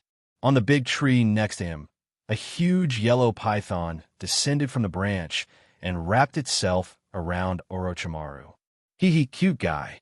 Do you want to see him bleed too?" Orochimaru asked softly to the yellow python, holding a kunai. The yellow python opened its mouth as if in response, but there was an explosive talisman posted on the roof of its mouth. Orochimaru's pupils widened in fear. Boom! With a loud bang, thick black smoke rose up. When the smoke dissipated, Orochimaru was lying on the ground. The right half of his body was red, and he was seriously injured. "Third generation. Was this your doing?" Orochimaru stood up and murmured while looking at his right hand stained with bloodline. Kakashi also came back to his senses from the haze of defeat and climbed up. "Don't move." Kakashi looked at Orochimaru, who was staggering in front of him, holding his stomach and right hand with his left hand, and was seriously injured, and shouted orders. Orochimaru walked slowly forward, turning a deaf ear to Kakashi's words, and approached Kakashi step by step. Kakashi held the kunai in his right hand in front of him and stared at Orochimaru, but facing the aura exuded by Orochimaru, especially those yellow snake eyes, Kakashi felt panic in his heart.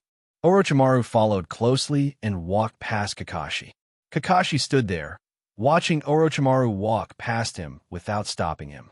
Sweat oozed from Kakashi's forehead and fell on the mask. His scarlet left eye glanced to the left, but he didn't dare to turn around. "Hey!" Hearing the footsteps behind him gradually fading away, Kakashi finally plucked up the courage to turn around and take action. However, Orochimaru had disappeared without a trace. "That's Orochimaru." Konoha. In the evening, in the Hokage building, Naruto stood with his hands behind his back, looking at the scenery outside the office window. From this angle, he could see most of Konoha's environment and houses. Sarutobi Hiruzen pushed the door open. Having failed in his mission, he needed to summon more Umbu to hunt down Orochimaru. Sarutobi Hiruzen couldn't let him kill Orochimaru with his own hands, as they had a deep relationship as master and disciple. But issuing orders and asking subordinates to arrest the person would be no problem for Sarutobi Hiruzen as long as he didn't deal with him personally. Third generation. Orochimaru has been captured, right? I never thought that the legendary Sannin Orochimaru would actually kill ninjas from his own village. This is unbelievable to me. But with you, the strongest Hokage of the third generation, taking action, I think Orochimaru will not be able to escape your pursuit. Konoha cannot do without your assistance. Third generation. Naruto turned to look at the third generation leader Sarutobi Hiruzen, who pushed open the door and spoke respectfully. Fourth generation, I failed in my mission. I didn't succeed in capturing them, and 2 Umbu were also sacrificed. Sarutobi Hiruzen was so embarrassed when facing Uchiha Naruto that he couldn't even raise his head and even stuttered when speaking. "What? How is this possible? You are the Grandmaster, the master of all ninjutsu in Konoha. The Sannin are all your disciples you personally educated. You tried to capture them, but you failed. What should I do?" Naruto seemed a little panicked as he paced back and forth, but his eyes kept glancing at the third generation from time to time. Naruto wanted to know what the third generation was going to do next. Fourth generation, we should immediately mobilize the ninja forces to hunt down Orochimaru. In half a day, Orochimaru has not left the Fire Country. It would take at least 3 days to leave the Land of Fire from Konoha, and although the capture of Orochimaru failed, Orochimaru was seriously injured. As long as there are ninja troops to chase him, Orochimaru will definitely be brought to justice. The third generation returned to the office originally intending to dispatch the Umbu to chase after Orochimaru, but they had to inform the fourth Hokage about this matter first, to prevent the fourth Hokage from misunderstanding and causing any trouble. Well, then I'll have to trouble the third generation. Orochimaru is proficient in many Konoha-style ninjutsu and knows all kinds of information about Konoha. He is a valuable asset to Konoha. We must not let him leave the Fire Nation. We must bring him back. No matter what, we must find him alive or dead. Naruto said in a serious tone. I understand, fourth generation. I'll take care of it. Today's master-disciple split dealt a heavy blow to Sarutobi Hiruzen. He simply couldn't bring himself to kill his beloved disciple. Even though Orochimaru had become addicted to the forbidden technique and cruelly experimented with it on living people and fellow villagers, turning himself into a complete demon, Sarutobi Hiruzen still couldn't bring himself to do it. In the 51st year of Konoha, Sarutobi Hiruzen, now 56 years old, can still subdue Orochimaru, whose forbidden technique has not yet been fully mastered. In later years, an older Sarutobi Hiruzen might not be a match for Orochimaru. Okay, then third generation, go get busy. It will take at least 3 days to escape from the Land of Fire. I hope to see Orochimaru in the Hokage's office within 3 days. I will personally interrogate him when the time comes, asking him why he did this. Naruto spoke in a deep voice, signaling the third generation to get back to work. The third generation had a bitter look on their face, turned around and left, running towards the Umbu building in Konoha village. Naruto looked at the third generation's leaving figures with a blank expression. It is too early to blame the third generation now. When they set out in the morning, third generation Sarutobi Hiruzen said that they could just leave it to him, and he would definitely kill Orochimaru. As a result, he came back at night with this expression on his face. The only pieces of information he could give were two. One was that 2 Umbu died, and 2 was that Orochimaru was seriously injured. There was nothing else. Now the third generation once again promised Naruto that they would capture Orochimaru within 3 days. Naruto wanted to see how Sarutobi Hiruzen would handle this matter and how to capture Orochimaru. Since Umbu is not doing a good job, third generation can stop caring about it and let someone else who could do the job take care of it. In addition, the third generation's beloved disciple Orochimaru defected, and he killed his fellow Konoha members and used them for human experiments, which dealt a heavy blow to the third generation's reputation. This publicity was the perfect opportunity for the real reform of Konoha.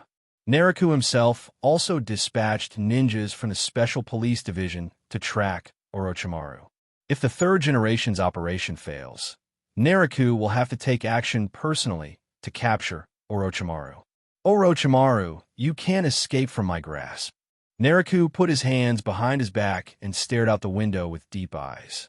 Orochimaru harbors many secrets and has developed many forbidden techniques, which are all what Naruto needs, and he has already arranged covert tracking methods to finish them off. Konoha, Umbu Building.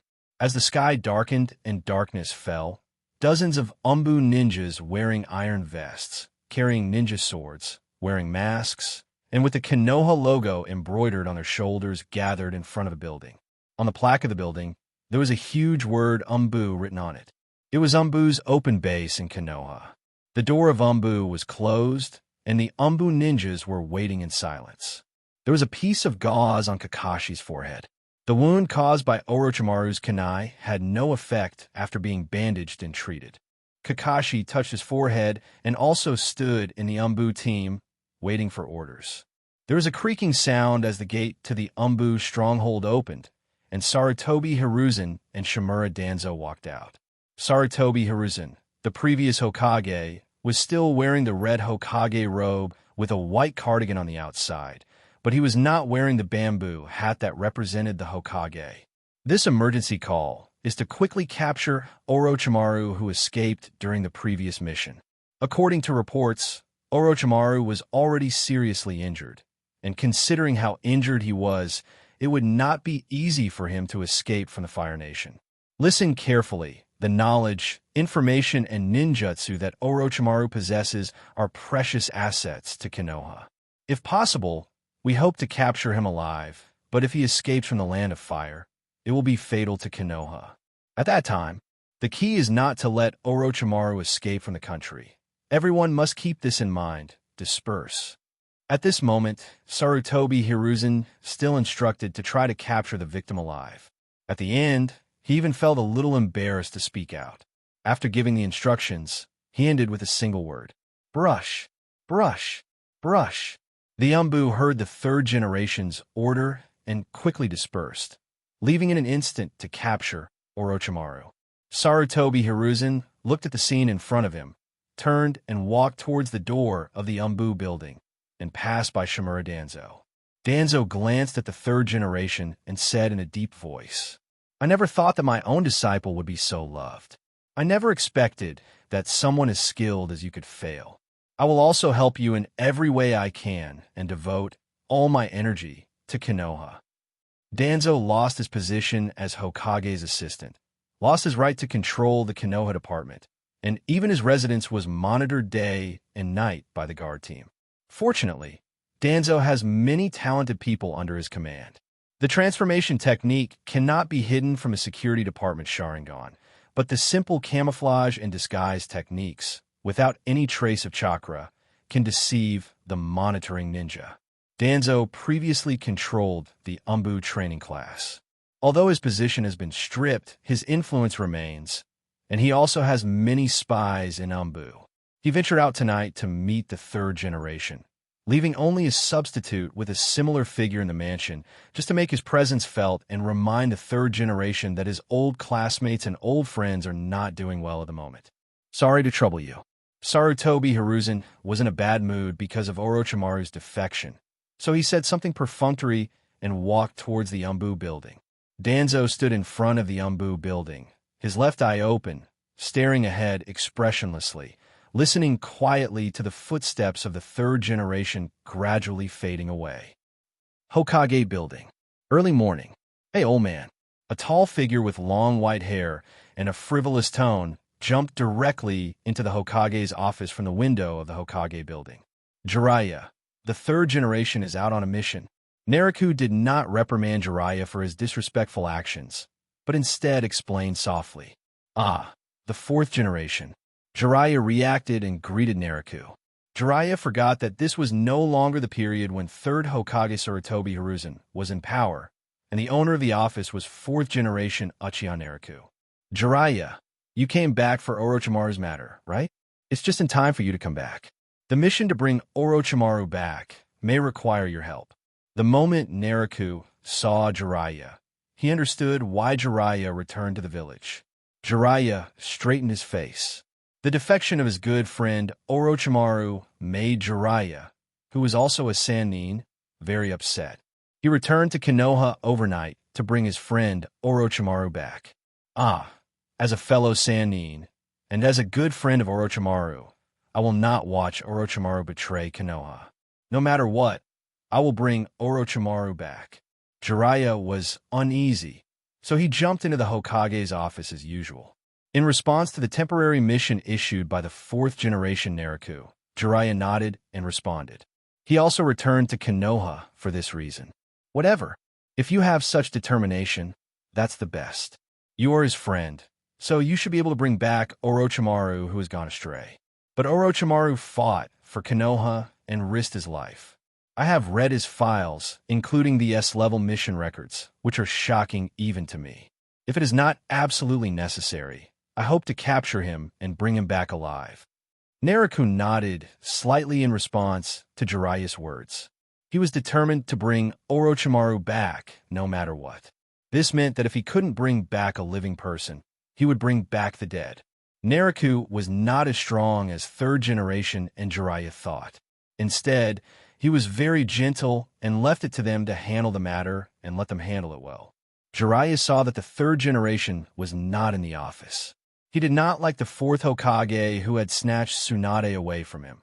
So he waved his hand and prepared to leave to carry out the mission of hunting down Orochimaru. Wait, Jiraiya. Naruto saw Jiraiya's actions and called out to stop him. Fourth generation, what's wrong?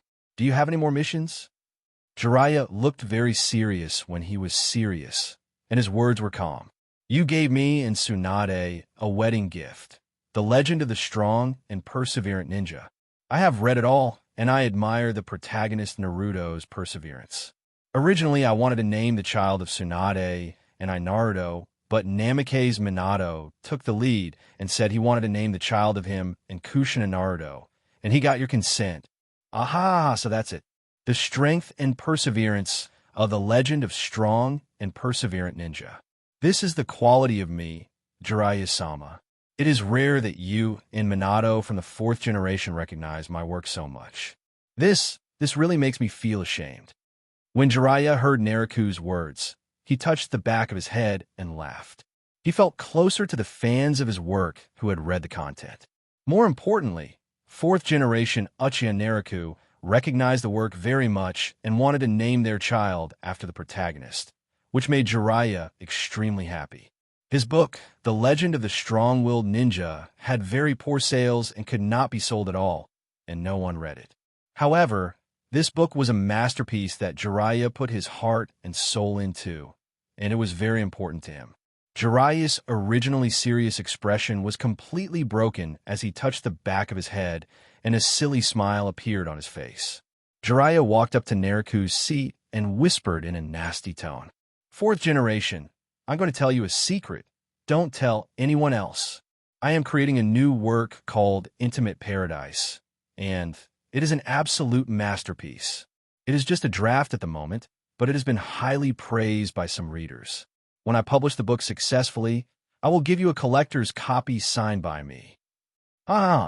Okay. Jiraiya, don't forget your promise. You must give a copy of this masterpiece to me, your loyal reader, first. When Naruto heard that fourth generation was a paradise for intimacy, his eyes lit up immediately. Naruto had always been interested in this book, but couldn't buy it. It turned out that Jiraiya hadn't released it yet. Oh, sure. Jiraiya had a smile on his face and a lewd look in his eyes, and he was caught up in the fantasy of becoming a great writer, as if he had countless fans and readers. Jiraiya thought of something, and his expression quickly returned to seriousness. He straightened his face. He did not forget why he came back to Konoha. He was so engrossed in the conversation that he almost forgot about the business. Naruto saw Jiraiya's expression change and understood. It was a rare opportunity for him to be alone with Jiraiya, so Naruto asked a question he had always wanted to ask. Jiraiya, I also like to study ninjutsu, and I have always had a good relationship with Orochimaru. As a fellow legendary Sannin, I have a small question. How do you control the hair with your needle Xidagarba and chaos line hair technique? Needle Jizo? This is my unique secret technique, fourth generation. Even if you are the Hokage, I will not teach it to you easily. Jiraiya regained his composure and shook his head slightly. Secret techniques and the like are generally not taught easily. The Sannin summoning beast is basically not taught to anyone except their own disciples, as it is the foundation of their ninjutsu. Sannin also has many unique secret techniques, such as Jiraiya's special property of using chakra to condense into oil. It is not known whether it belongs to the bloodline limit type. Jiraiya's fire style flame bomb, large flame bomb, etc., all require the chakra nature transformation to be transformed into oil first, and then nature transformation to condense fire before finally spitting it out. Compared to the regular fire style, the fire style with oil properties is obviously more powerful, and its burning properties alone are terrifying. Jiraiya's second secret technique is to manipulate his hair. His hair can be long or short and is extremely hard. It can be launched as 1,000 strands, entangled with enemies, or used to protect himself. It is really a cool ninjutsu among the ninjutsu against the enemy. Just standing still and using your bare hair can kill the enemy. Especially since Naruto himself has black curly hair, he is very interested in this ninjutsu of manipulating hair. Jiraiya, you've been wandering around outside the village without doing anything right. Starting tomorrow, you'll be guarding the gate of Konoha village. Even as a Sannin, you must make a contribution to Konoha. a contribution that the villagers can see. Naraku snorted coldly, changed his expression, and didn't indulge Sannin Jiraiya. He put on the airs of a Hokage. You, fourth generation, you're going too far? I'm Toad Sage. Jiraiya's eyes widened as he looked at fourth generation Uchiha Naraku, whose expression changed like turning pages of a book. Just a moment ago, they were good brothers of fans and readers, but at this moment, they became Hokage and became superiors and subordinates. There's no way, Jiraiya. You know that there's a shortage of ninjas in the village. Besides, my hair is always falling out. I'm losing my hair. Do you understand? The issue of hair loss has troubled me for a long time. I didn't expect you to hide even such a small ninjutsu. I am the Hokage and the current head of the Uchiha clan. At most, I can use ninjutsu to exchange. I see that you like to collect materials, and it seems very hard. How about I teach you the art of invisibility? S-level invisibility, camouflage invisibility technique, Iwagakure invisibility, a secret technique that is not passed on to others, will definitely help you better collect materials and work for the benefit of men in the ninja world. Naraku first pretended to be troubled by his hair, then appealed to his emotions and reason, and finally proposed to exchange it for ninjutsu. Well, fine. No need for invisibility. I'm pretty good at it and have never been discovered. But since you're the Hokage of fourth generation, it is my honor that you are interested in my ninjutsu, and I should teach you. I don't know whether Jiraiya was afraid of being assigned by Naraku to guard the door, or he really wanted to help treat his hair loss. So he took out a pen and paper.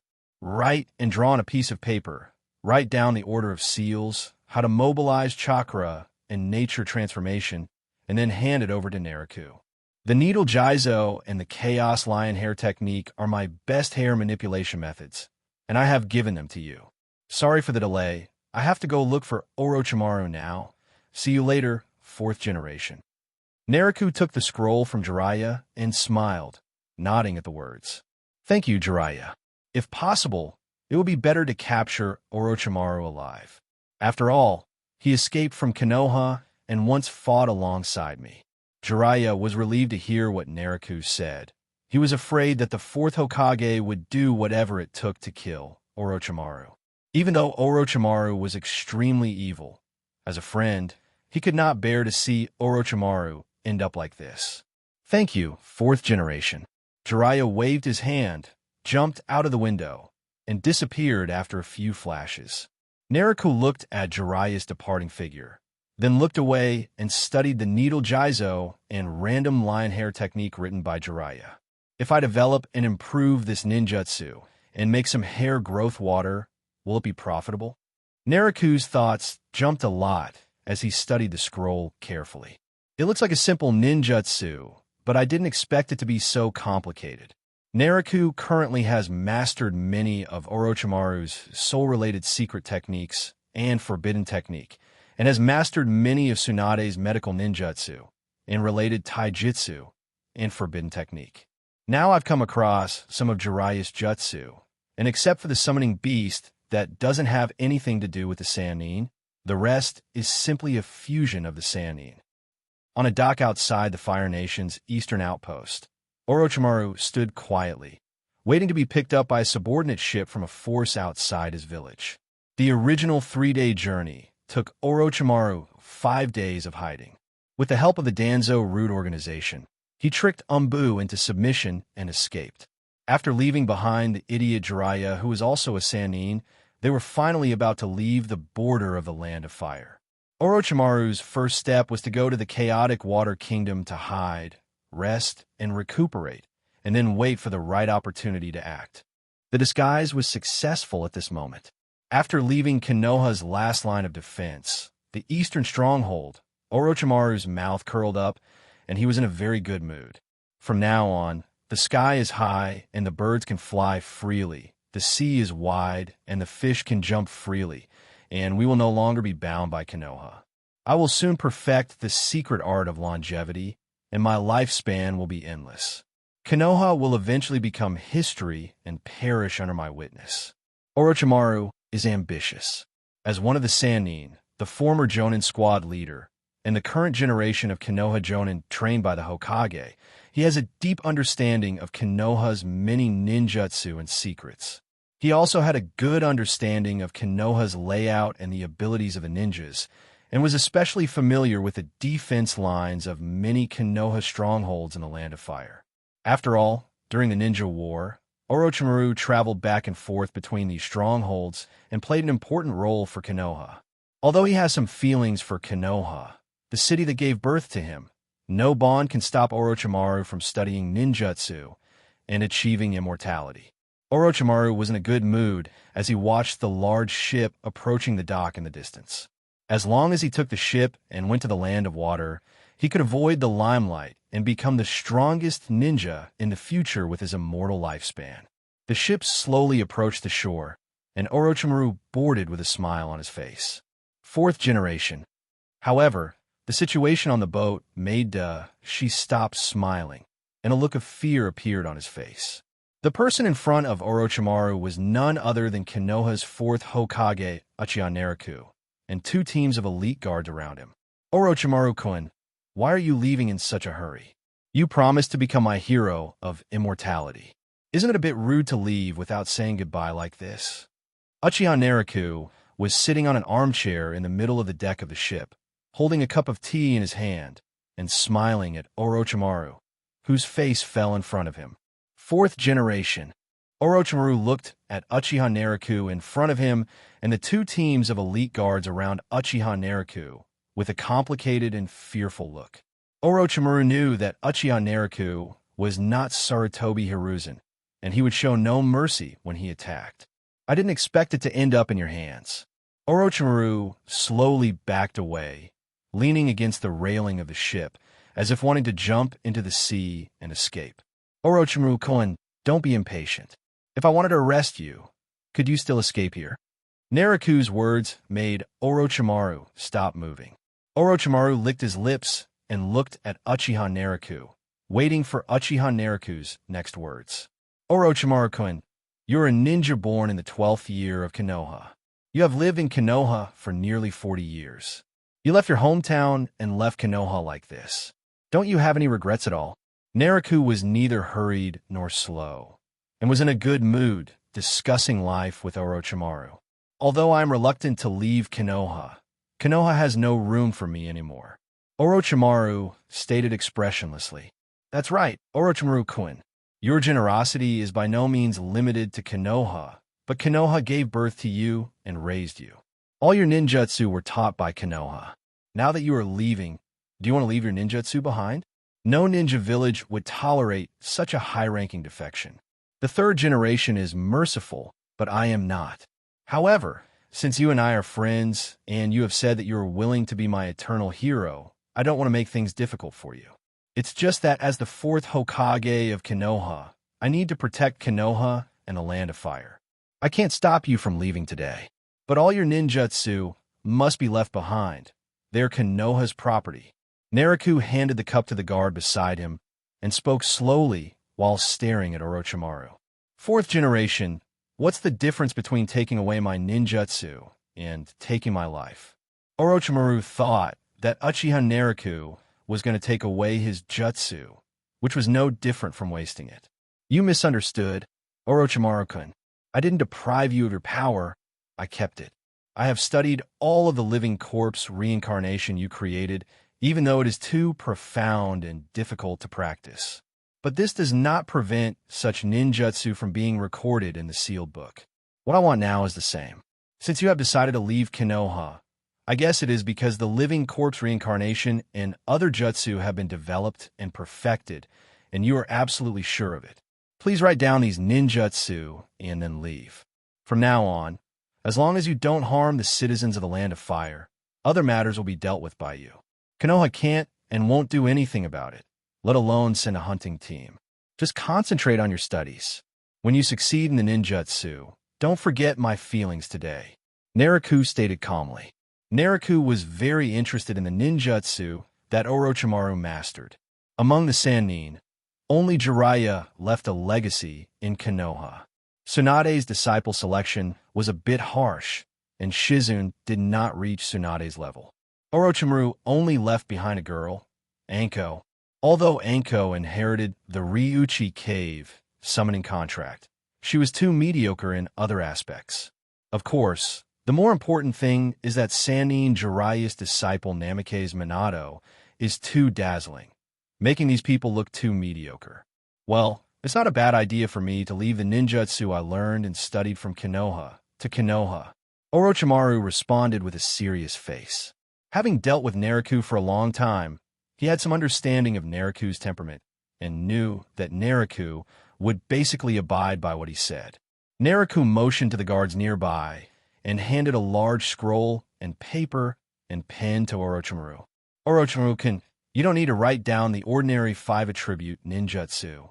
Just write down the ninjutsu you're good at, especially the ones like the Sky Sword, Living Corpse Reincarnation, Curse Seal, Soul, Secret Technique, etc. Naraku reminded him at the right time that Orochimaru had mastered thousands of ninjutsu, and it would take several days and nights to write all of them.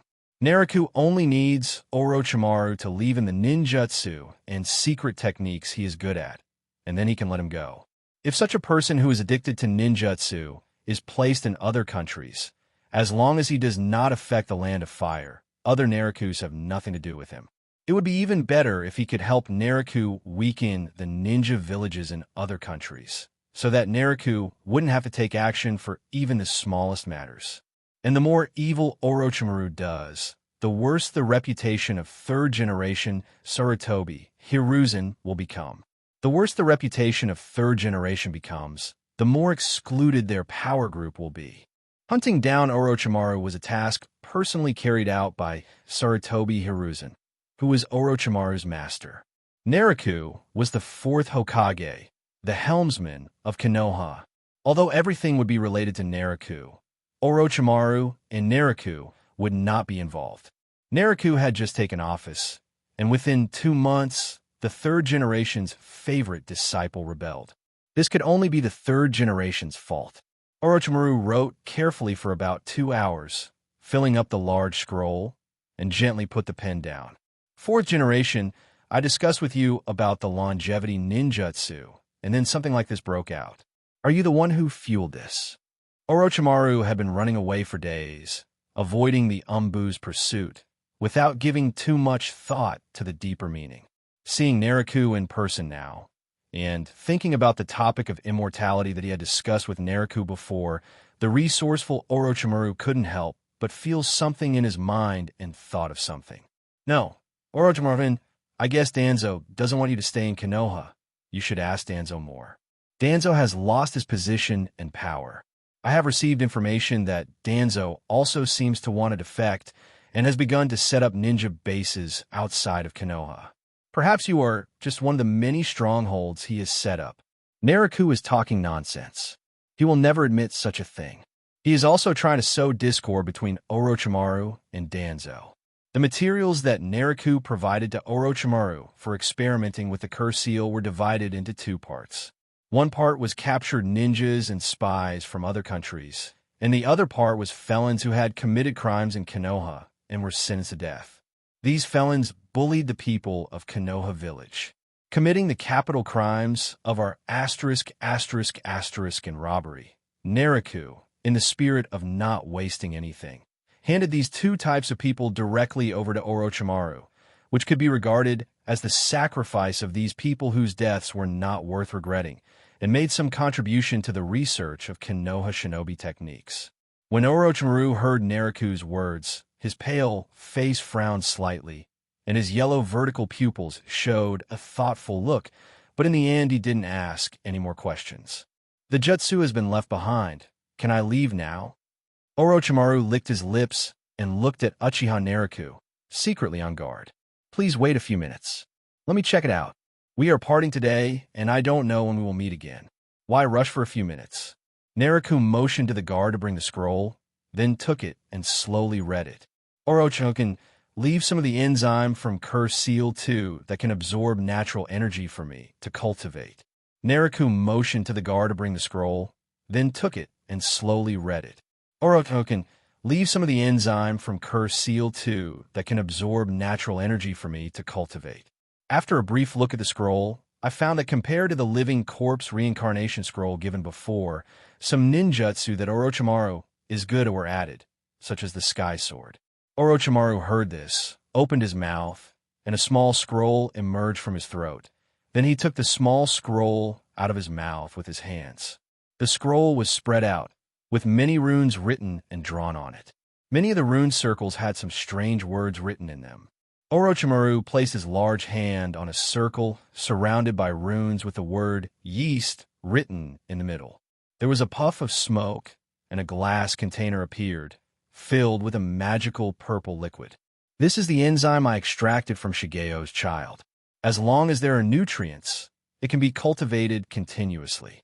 The SWAT guard next to Naruto stepped forward, took the glassware, and handed it to Naruto, who was sitting on a chair. Naruto picked up the glass and took a closer look at the purple liquid inside. Clear and transparent, and purple and delicate. Is this the key enzyme in the child that can absorb natural energy? You're truly worthy of me, Orochimaru-kun, Naruto exclaimed, opened the lid of the glass container, and smelled it. The smell was a bit strange and not very pleasant. Yes, just use a culture vessel to grow it, add nutrients, and drip in this mysterious natural energy enzyme. These natural energy enzymes will erode the nutrients and assimilate them into this enzyme, which has the same erosive power as the first-generation cells. Fourth generation, since you consider me a friend, then as a friend, I advise you to be careful with this enzyme. This enzyme is best used in conjunction with the curse. Otherwise, the corrosive power is too strong. Normal ninjas cannot withstand this kind of power and will be corroded and lose their minds, falling completely into madness.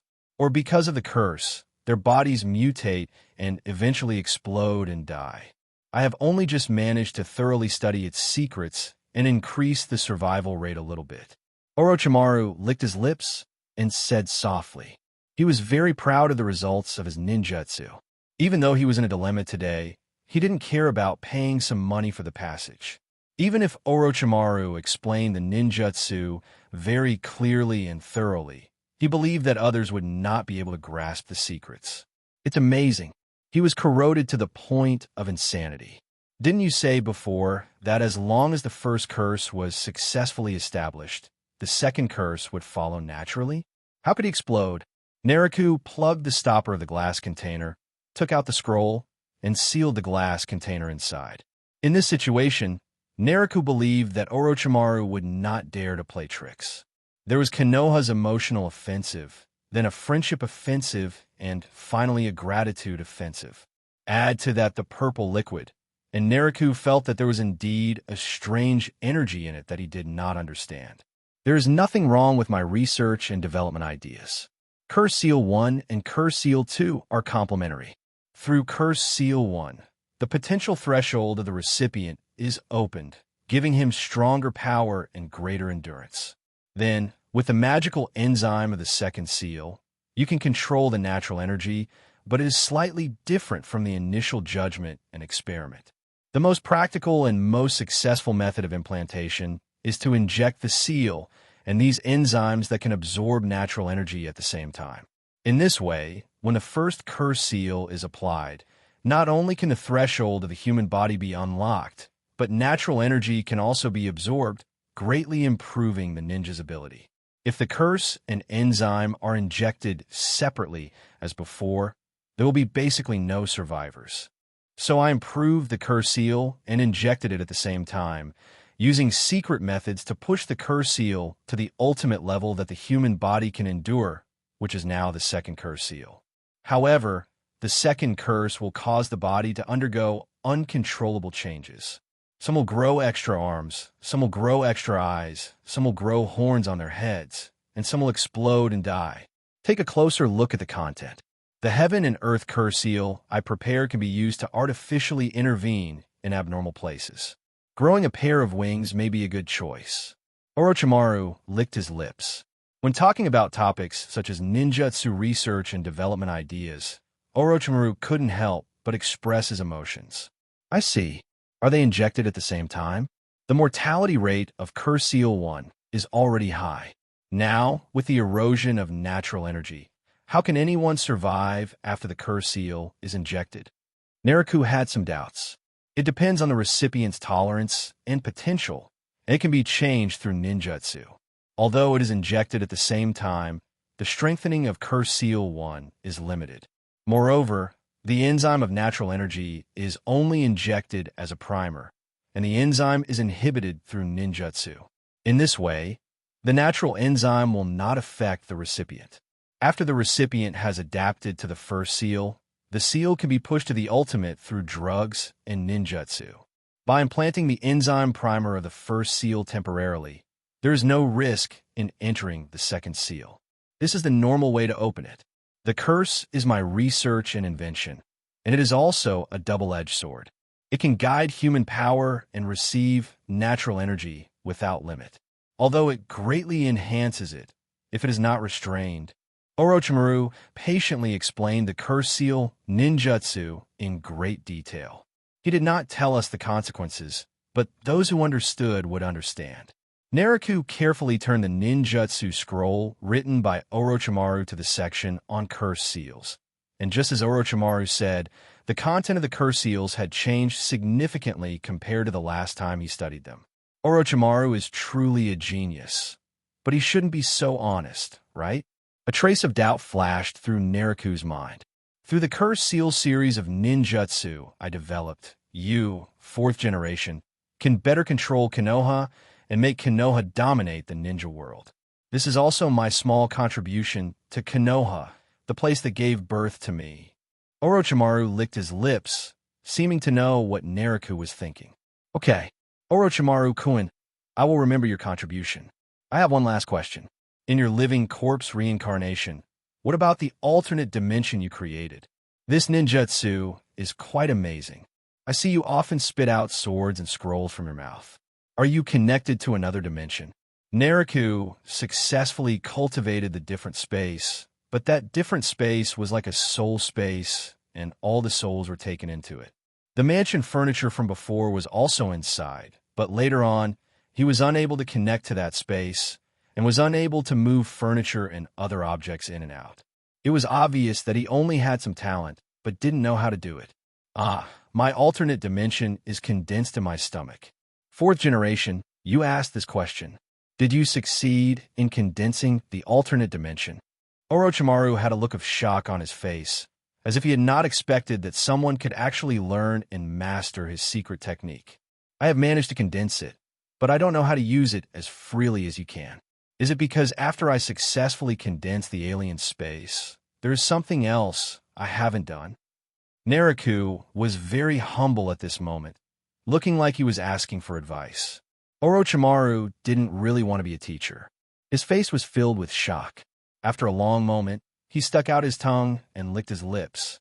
You are indeed worthy of me, fourth generation.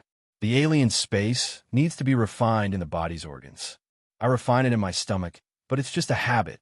Orochimaru felt a little regretful for handing over the ninjutsu so readily before, and he regretted even more for the explanation of the cursed ninjutsu just now.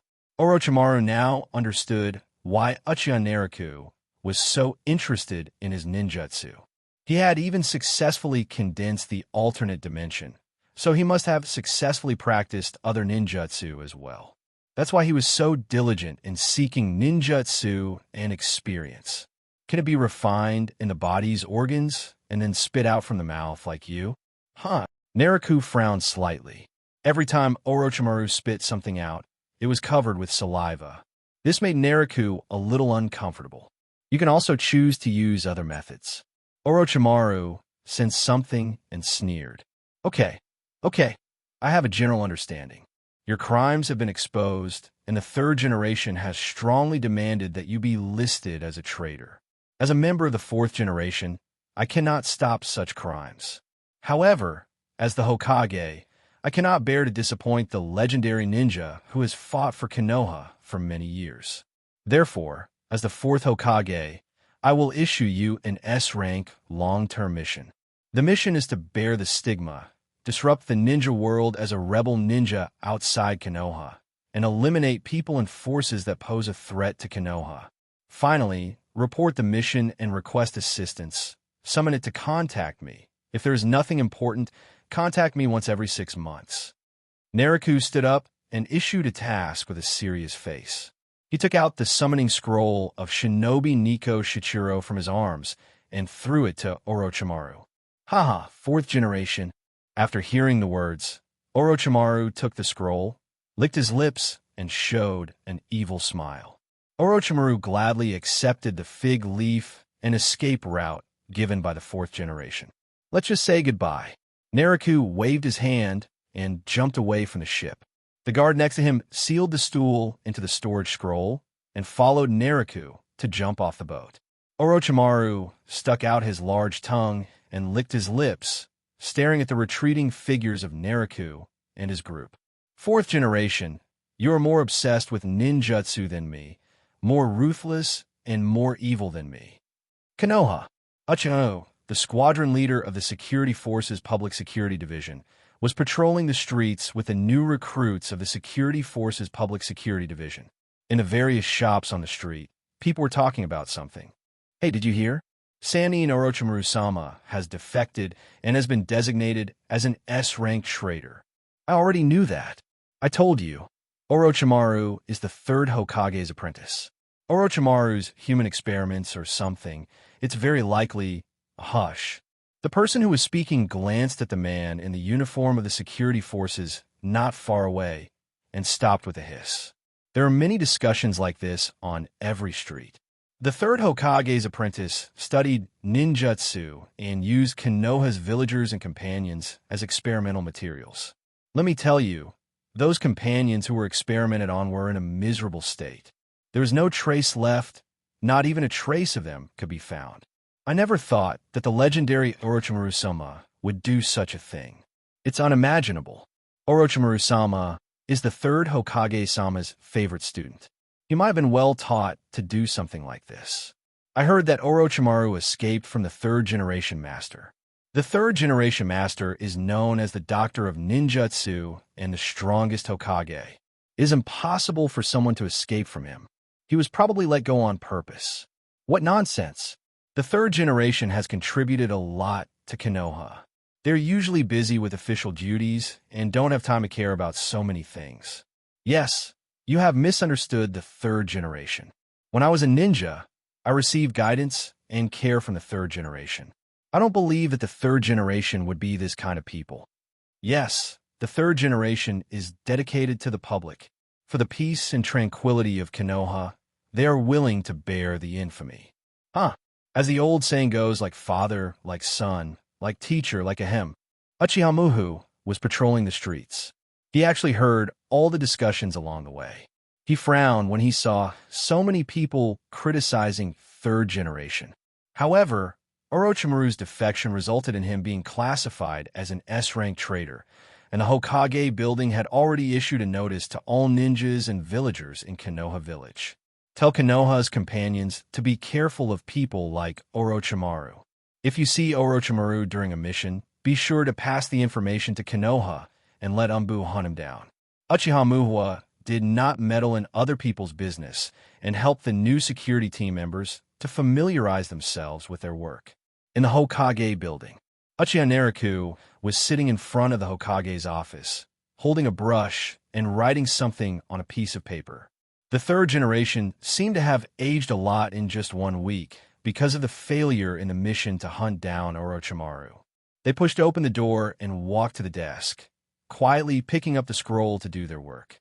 Naraku glanced at the 3rd generation and asked softly, 3rd generation, I also went out to hunt down Orochimaru, but in the end, I found nothing. Now there are rumors that Orochimaru killed his companions and conducted human experiments. What should we do? The 3rd generation remained silent. He didn't know what to do. He now felt some regret for letting Orochimaru go. But if it happens again, I'm afraid 3rd generation still won't be able to do it. Although Naraku's words were inquiries, they were actually questions. Seeing that the 3rd generation did not respond, he spoke again. Hey, I didn't expect that the Umbu team couldn't capture Orochimaru. What role can such an Umbu team play? 3rd generation, I will be in charge of reorganizing the Umbu tomorrow. I will definitely change the Umbu's mentality and make them the most powerful force in the hands of the Hokage. Sarutobi Hiruzen, with his haggard and old face because of Orochimaru's matter, looked at the fourth-generation Naraku with some bitterness. He didn't know how to refuse Naraku's move to take back the power of Umbu at this time. After all, the Umbu he led did make a serious mistake.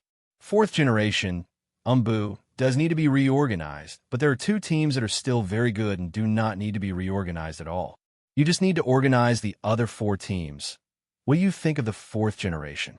Sarutobi Hiruzen was unwilling to give up the rights of Umbu, but faced with Naraku's request, he was affected by the Orochimaru incident and could not forcefully refuse at this moment. Umbu has 4 teams, right? Or 5 teams? Naraku nodded slightly and asked softly. Originally, when the second Hokage founded Umbu, there were 4 teams, each with 4 people, 4 teams plus a team leader, 17 people in each team. The 4 teams plus Umbu's captain and vice-captain, a total of 70 people.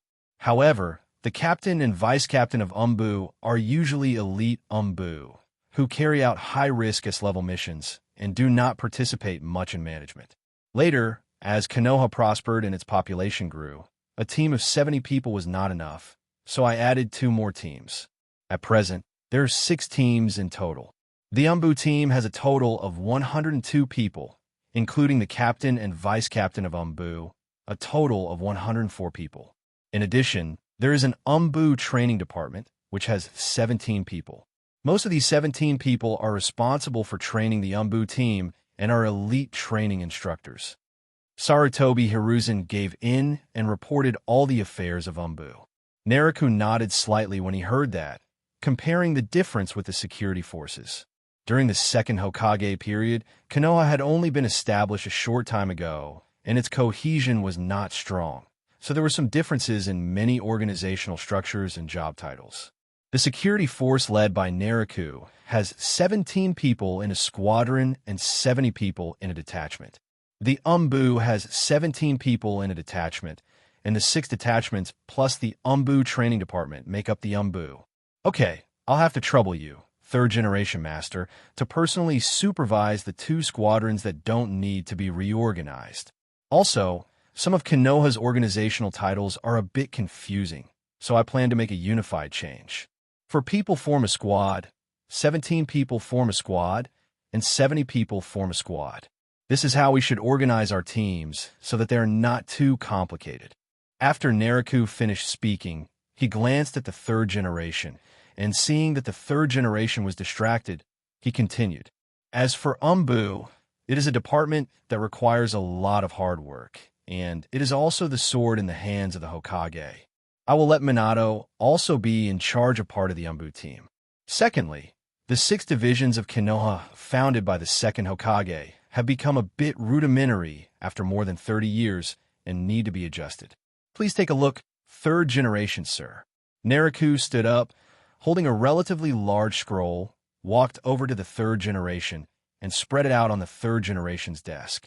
Sarutobi Hiruzen was believed that the 2 Umbu teams have been saved.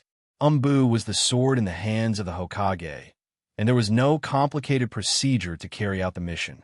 It was because of the Umbu training department, the intelligence department, the tacit approval of the third generation, and some of Danzo's own management skills that Danzo developed a huge root and became a sword hanging over the heads of many ninja clans in Konoha.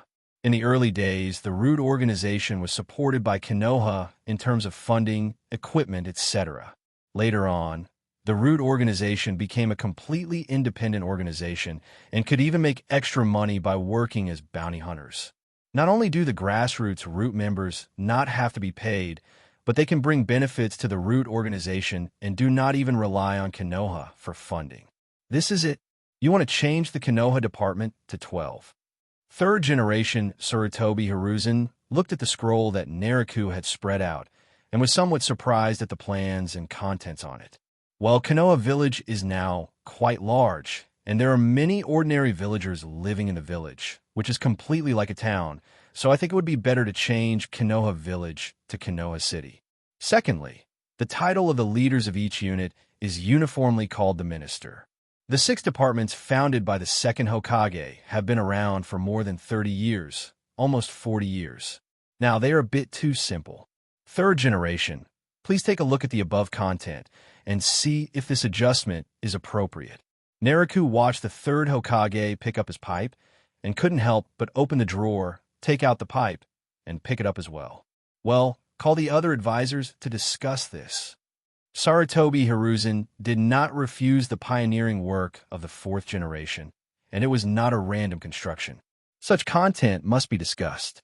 Tetsu, can the two of you go and ask Lord Midokado Hamura and Lord Uchiha Kohur to come over now, as we have something important to discuss. Naruto instructed towards the office. Hi X2. 2 responses came from the beams in the office, and then 2 figures appeared in the office and jumped out of the window to leave. Mr. 3rd Generation, shall we go to the lounge and wait for the 2 advisors? The 3rd Generation carefully read the scroll that Naruto had given him, examining its contents word by word.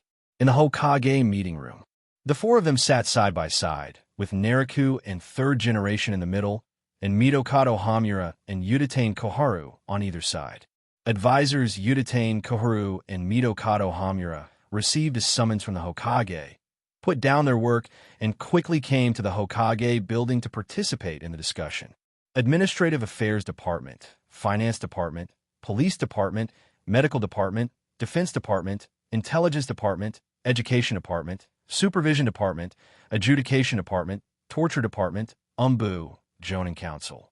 There don't seem to be anything wrong with having 12 departments like this. Midokado Hamura took a look at the content and made a relatively pertinent comment. If I don't make any changes, I will still be in charge of the Finance Department. The Commission Department and the Pension Department under the Finance Department seem to be linked to the Government Affairs Department. Uchiha Koharu also looked at the scroll. Among the 12 departments, only the names of the directors of a few departments were filled in. Among them, the name of the director of the Finance Department was Uchiha Koharu. Yes, Lord Koharu, the Finance Department involved money and is closely related to the ninjas and villagers. It is a heavy responsibility. You have been in charge of the Finance Department for many years, so it is naturally reassuring. Naruto complimented. 4th Generation, the Administrative Department was changed to the Government Affairs Department. It means the same thing. There's no problem with that. But doesn't the Government Affairs Department have too much power? When Midokado Hamura saw his name as the Minister of the Ministry of Political Affairs, he had no objection to the transfer and wanted to inquire about the deeper meaning. Yes, the Ministry of Government Affairs oversees all departments of Konoha, and the departments under it are also very important, just like the Prime Minister of the Monarch. The Ministry of Government Affairs has the following departments: the Mission Department, the Commerce Department, the Foreign Affairs Department, the Taxation Department, the Logistics Department, and the Personnel Department. Each of them can become a separate department, but Konoha is a ninja organization after all, and it may not be appropriate to be too bloated, so all of them are under the jurisdiction of the Administrative Department. The Mission Office was the same as the current Mission Hall, responsible for receiving missions issued by employers, and was the office where ninjas receive their missions. The Business Department manages Konoha's shops and operations, while the Foreign Affairs Department is responsible for contacting the daimyo and communicating with other major countries and ninja villages. The Taxation Department is responsible for collecting various commissions and taxes. The income of each store and ninja is all collected by the Taxation Department. The Logistics Department prepared food and weapons so that the ninjas didn't have to worry about food and weapons. The Personnel Department assesses the performance of each department and recommends promotions, demotions, and transfers. The Ministry of Government Affairs has a heavy responsibility and is the head of all departments. Sir Yin, your name is the minister above. Please don't let us down. Naruto explained in a deep voice that it was all clearly written on the scroll, but only communication could answer questions and resolve doubts. It seems that I have a heavy burden. As you said, 4th generation, the 6 works created by 2nd generation have been around for more than 30 years. Nowadays, they are indeed a bit rudimentary and should be modified and adjusted appropriately. Midokado Hamura had a smile on his face. He certainly had no objection to the Government Affairs Department strengthening its powers and becoming more important. He had a big smile on his face, and it was obvious that he was very happy inside. I have no objection to being in charge of the Education Department. As the bearer of the Will of Fire, it is my responsibility and obligation to educate ninja students to master the Will of Fire. However, I don't quite understand the meaning of this ninja training class of the Education Department. Sarutobi Hiruzen's position listed as Minister of Education in the 12 departments also raised questions at this time. Just as it says on the scroll, third-generation ninjas graduate from school and become genin, mastering the three-body technique and kunai, throwing techniques. Although the ninjas master these, coupled with their smart minds and analytical abilities, they are enough to handle most situations. But I think that if they were allowed to learn some other types of ninjutsu, it might be of greater help to Konoha, especially the advanced three-body technique, body flicker technique, invisibility technique, and immobilization technique. And a ninja training class requires high tuition fees, which can also bring some income to the village. Naruto patiently explained that the ninja refresher class was for those genin or chunin, and the students there could learn the nature ninjutsu detected by the chakra test paper. The ninja training class will teach you ninjutsu based on your own attributes, but they only teach two common ones, one for offense and one for defense. In addition to the teaching of advanced three-body technique, there are many types of body flicker technique.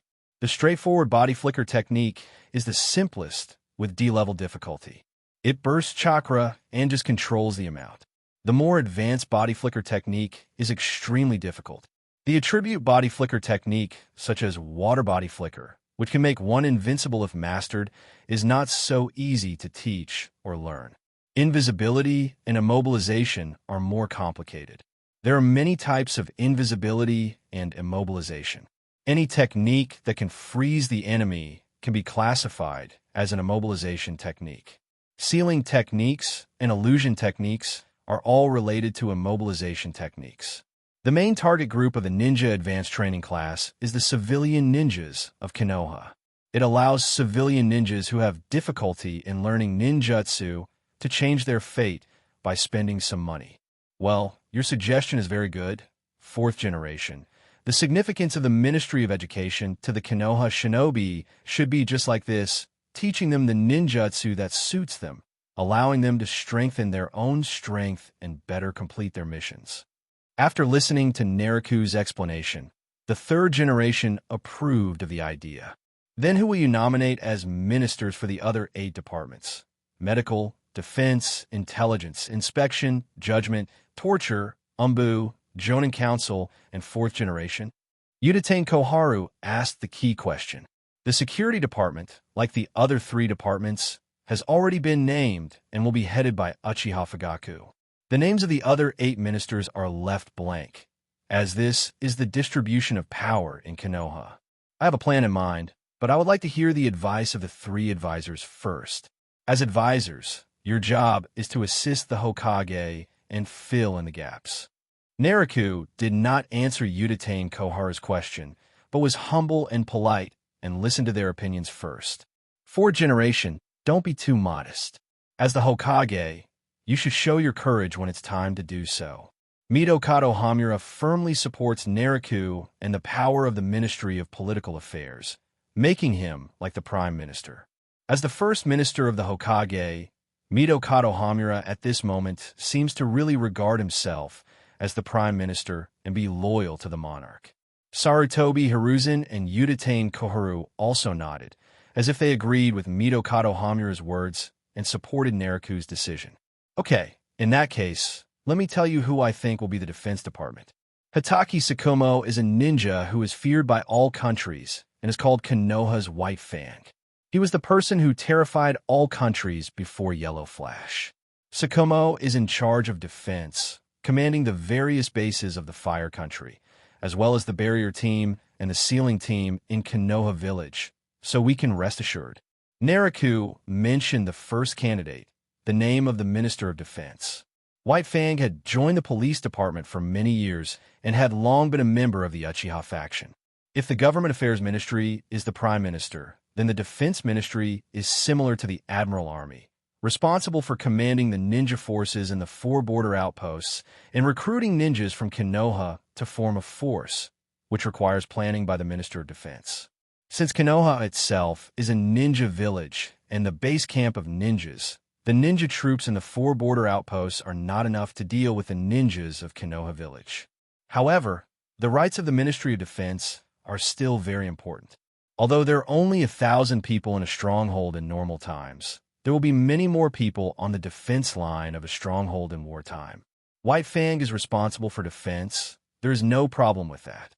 Usually the Hokage is in charge of 4 bases and many affairs, so it is difficult to take care of them all. It would be a good idea to subdivide them and appoint a minister to lead them. Midokado Hamura directly agreed, and Uchiha Koharu and Sarutobi Hiruzen did not express any objection. The Inspection Department, formerly a subordinate department of the Security Department, has outstanding functions and should be listed as a separate department to be responsible for inspecting all departments of Konoha, to prevent corruption and bribery, and deceiving superiors and subordinates. As for the minister, I think Uchiha Yami, who has been in charge of the inspection department of the police department for a long time and has made outstanding contributions, is a suitable person to take the position. This is the moment Naruto came to fight for the rights of Uchiha, and becoming Hokage was for this moment. The 2 positions of the security department, public security and village management, if everyone works together, there will be no problem. If a single family contracts this position, then that family deserves to die. The original Konoha department, becoming a family office, will make the Konoha villagers extremely angry, as it is an offensive department in the first place. If the family is still contracted, it will definitely be unlucky. Naruto has long improved the security department and recruited many civilian ninjas and many ninjas from small and medium-sized families. Many families and civilian ninjas worked in this position, which led to the rapid rise of Uchiha's reputation. The guard department has sufficient autonomy, and the Uchiha is powerful, which is why Naruto is able to carry out reforms without being constrained. As long as things are settled within the family, there will be no constraints. Although the security and village management of the security department offends people, it is not completely without benefits. First, the power is great, and second, the person does not have to leave the village. This is why Naruto is able to recruit people. Midokado Hamura didn't feel anything when Naruto finished speaking, but Sarutobi Hiruzen and Uchiha Koharu frowned slightly. The supervisor department has great power and is responsible for supervising all departments of Konoha. It is a very important department. I think we need to discuss it carefully. 3rd generation Sarutobi Hiruzen said that it needed to be discussed again. Well, 3rd generation is right. This department is too important. We need to discuss it carefully. Uchiha Koharu also nodded in agreement. Uchiha Yakomi was originally in charge of the inspection division in the security department. He singled out this department to inspect other departments in Konoha. I think this is great. Uchiha Yami has work experience, and I think she is fully capable of doing the job. 4th generation, let's do as you say. Midokado Hamura accepted the benefit, stood aside, and spoke for Naruto. Well, Lord Yin is right. If that's the case, then let's follow Lord Yan's opinion. Naruto expressed his position, and it was 2-2, but Naruto was the Hokage, so Naruto was still the one in charge. Sarutobi Hiruzen and Uchiha Koharu both narrowed their eyes, but did not voice any objection. Well, let's discuss the next minister. Uchiha Koharu skipped the topic and asked the next person. As for the medical department, Sanin Tsunade will still be in charge. There's no need to discuss this. Naruto asked softly. Tsunade is Naruto's wife and also a disciple of the 3rd generation. She is also good at medical ninjutsu. You never know when she will ask Tsunade for life-saving treatment. None of the 3 people on the field refused. As for the intelligence department, Yamanaka Hai has been in charge of intelligence work for a long time and is good at perception and soul detection ninjutsu. I think Yamanaka High would be a good choice to be in charge of the intelligence department. At this time, Sarutobi Hiruzen directly spoke up and proposed candidate for the next department to be discussed, the intelligence department. Yuditane Koharu and Mitokado Hamura look out over the city. Yes, what third generation said is very true. The interrogation team in the intelligence department is also a subordinate department of the interrogation department. Naraku did not refuse. He should give in. Every family has an intelligence system, and there is nothing wrong with letting Ino Shikacho, the pig, be the head of the intelligence department. As for the interrogation department, the duties will not be changed, but the interrogation department will have new subordinate departments: the security department interrogation team, the UMBU interrogation team, the supervision department interrogation team, and the intelligence department interrogation team. These 4 interrogation teams will all be subordinate to the interrogation department and will be managed by the interrogation department. Naraku will not make any changes to the torture department, but will connect it with the torture and interrogation teams in other departments. Konoha is a ninja organization with many regular ninjas. When these ninjas capture spies, prisoners of war, wandering ninjas, and other special prisoners, they are directly handed over to Konoha's interrogation department to interrogate them for intelligence and search for ninjutsu. It is impossible to accept prisoners of this kind, UMBU, security department, and the like, and waste time on torture. Next 3. The 3 agreed and skipped it. The judgment department is responsible for making village laws. This has always been the responsibility of the security department. Now, this part of power has been separated to form the judgment department. The judgment department will judge those who have committed crimes. Whether it is ordinary villagers arrested by the security department or people suspected of committing duty crimes in various departments arrested by the supervision department, the adjudication department will make the decision. This is a department used to limit the power of the security department, and it is also a department that promotes the light of Konoha and the soundness of the law. As for the director, I'll let Uchiha Saburo take charge. Uchiha Saburo has been in charge of trial and adjudication in the security department for many years and is qualified for this job. Naraku said in a deep voice, "This adjudication department, together with the supervisory department, can control all affairs of Konoha. The supervisory department has enormous power and is a sword hanging over the heads of all departments. Holding this power is completely different from holding the security department. The supervision department is almost disconnected from the villagers and only manages various departments, conducting open and secret inspections. The arbitration department is the place where all disputes are adjudicated, and the final punishment needs to be decided by the arbitration department. As these 2 departments expanded, Uchiha truly gained power. The security department is an offensive department, while the supervisory department and the judgment department, most of the time, supervise the various departments and upper-level ninjas or judicial officials who have the final say. They are feared and respected departments with great power. Since it's from the security department, let's follow the 4th generation's opinion." Sarutobi Hiruzen nodded in agreement. The judgment department made laws and judged crimes, which was the right originally given to the security department by the 2nd generation. UMBU will not have a minister for the time being. As mentioned before, 3rd generation, you will be in charge of the 2 squadrons and the UMBU training department. The other 4 squadrons will be organized by me, and I will organize them into the Swords of Hokage. As for the discussion about UMBU, they had already reached a consensus with the 3rd generation, so Naraku was not afraid that he would not admit it. Okay, 4th generation, as you say. Sarutobi Hiruzen felt helpless, but there was nothing he could do. The Jonin Council is the original Jonin class. Now that Konoha Village has been expanded and reorganized into Konoha City, the title of the Jonin class has been changed to the Jonin Council. The Dean of the Jonin House, like the original Jonin class, is responsible for opening the Jonin meeting and assisting the Hokage in the Jonin selection. The Dean will still be the original Jonin class leader and my assistant, Namikaze Minato. What do you think? Agree. The 3 of them had no objection, as the original leader of the Jonin class was Namikaze Minato.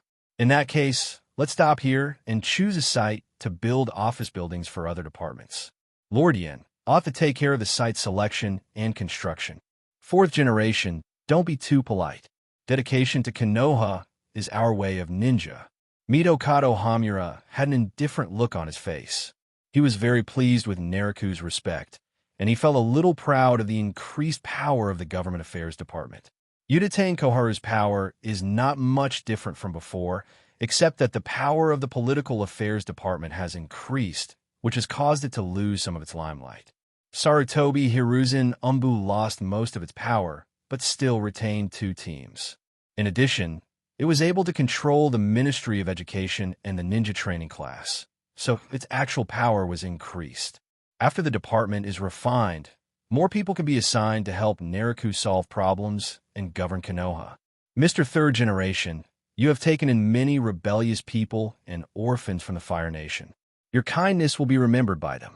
But now that the population outside the village has been gathered, they should also be included in Konoha's governance and statistics. Konoha Village will begin construction of office locations for each department starting tomorrow. After the construction of each department's office building is completed, it will inform all jonin in Konoha and finally issue an announcement to inform the citizens of Konoha Village. The meeting ends here. Please read the contents of the scroll and the reforms of each department. You have worked hard today. Please disband. Mex 3. Upon hearing this, the 3 consultants stood up and left the lounge. Nariku held the pipe in his mouth, looked at the people leaving, and blew out a smoke ring. Changing Konoha is indeed not easy, but fortunately, as long as these people do not hinder, Nariku can gradually change Konoha. The Jonin Council is very important, and important matters are discussed at Jonin meetings. But what is an important matter is decided by the Hokage. For example, restructuring is actually very important, but once the Hokage and the consultants and others decide, things can be implemented. It seems that the role of the Jonin Council is easily written off, but another function of the Jonin Council, recommending and selecting Jonin, is very crucial. If you're not even a Jonin, you don't need to think about holding power or becoming a minister. Before holding power, you should first become a Jonin of Konoha. Nariku looked out the window and discussed the matter for a long time. Before he knew it, the sun was setting and it was dusk. Test that alternate space ninjutsu. Nariku got Orochimaru's second ninjutsu scroll, but he hadn't studied it yet. Now, on a whim, he wanted to try practicing it. Nariku, sitting on the futon, closed his eyes, formed seals with his hands, and his consciousness entered the different space inside his body. The room in the different space was fully furnished. It was the hall where Nariku's mansion had disappeared before. What was a little abrupt were the 2 blue chakra cocoons. One is wrapped in the soul of Teru Uchiha, and the other is wrapped in the soul of Uzumaki Akazuki. Nariku's consciousness made a circle in the alien space. In the hall of more than 30 square meters, there was an abrupt darkness outside the sidewall. Nariku's consciousness moved forward along the darkness and soon touched something like a barrier. This alien space has a radius of about 200 meters straight and a diameter of about 400 meters. It's a bit small. Nariku sensed it for a moment before returning to his body. Condense it into the organs of the body. Let it be in the stomach. It's better to have it than not. Let's give it a try first. Nariku closed his eyes and formed seals with his hands as Orochimaru had explained, and finally put his hands together. Drink! The chakra in Nariku's body was mobilized, and as the chakra moved, it finally stopped at the stomach area of Nariku's belly. The chakra ball was about the size of a fist. As Nariku formed seals with his hands and gathered his chakra, he felt the alien space in his body twist and disappear like a whirlwind. Soon, the different space that disappeared in the body appeared at the stomach where the Nariku chakra stayed. The chakra that stayed in the stomach became the disappeared different space. The alien space at the consciousness level, condensed together with chakra, was successfully condensed in Nariku's stomach. Nariku could sense the alien space in his stomach by mobilizing chakra. This ball of chakra is the size of a fist. It's so big. Isn't it a bit too big? Nariku felt that the ball of chakra in his stomach had turned into a connection node for his own alternate dimension, except that the chakra ball was a little bigger. Nariku closed his eyes tightly and mobilized the chakra in his stomach, which began to compress. As Nariku's chakra moved, the chakra in his lower abdomen began to shrink and eventually became the size of a fingernail. Yes, it could be compressed. This should be the limit of compression at present. Nariku sensed the changes in his body, picked up an apple from the tea table in the lounge, swallowed it directly into his stomach, then controlled his chakra to wrap the apple and pull it towards his stomach. Then Nariku sensed that an apple appeared on the ground in the different space room in his body. Nariku mobilized chakra, wrapped the apple, and then passed it through the connection node in the stomach and then rotated it out. Nariku opened his mouth and spat out an apple the size of a fist. Are we really going to be like Orochimaru, with humans spitting out snakes and snakes spitting out swords? Nariku held the sticky apple in his hand, frowned slightly, and fell into thought. Darkstyle's palm rune, can we connect it? Nariku thought of his dark style, Kekkai Genkai. This dark style was a bit peculiar. It was not a synthesis of chakra nature transformation, but was somewhat similar to organ-type Kekkai Genkai, such as Sharingan and Deadbone Pulse.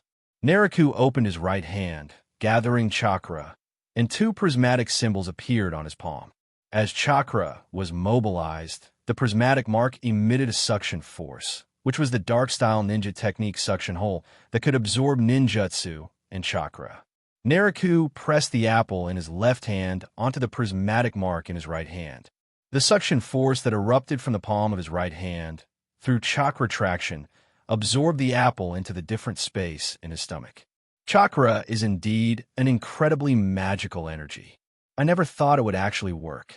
Nariku showed a look of delight and used the suction power of dark style to pull the alien space connected to the stomach through chakra and really absorb the solid matter into it.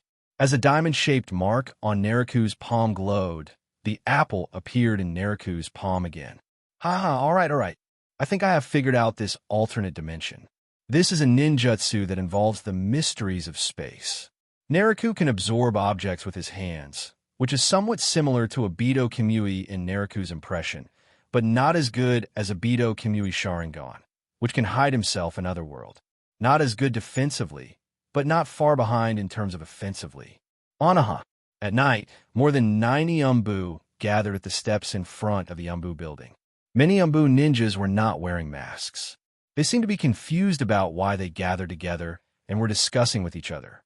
With a sharp creaking sound like grinding teeth, the Umbu gate opened, and 4th Hokage, Uchiha Nariku, and 3rd generation Sarutobi Hiruzen, who was smoking a pipe, walked out of the bright Umbu building.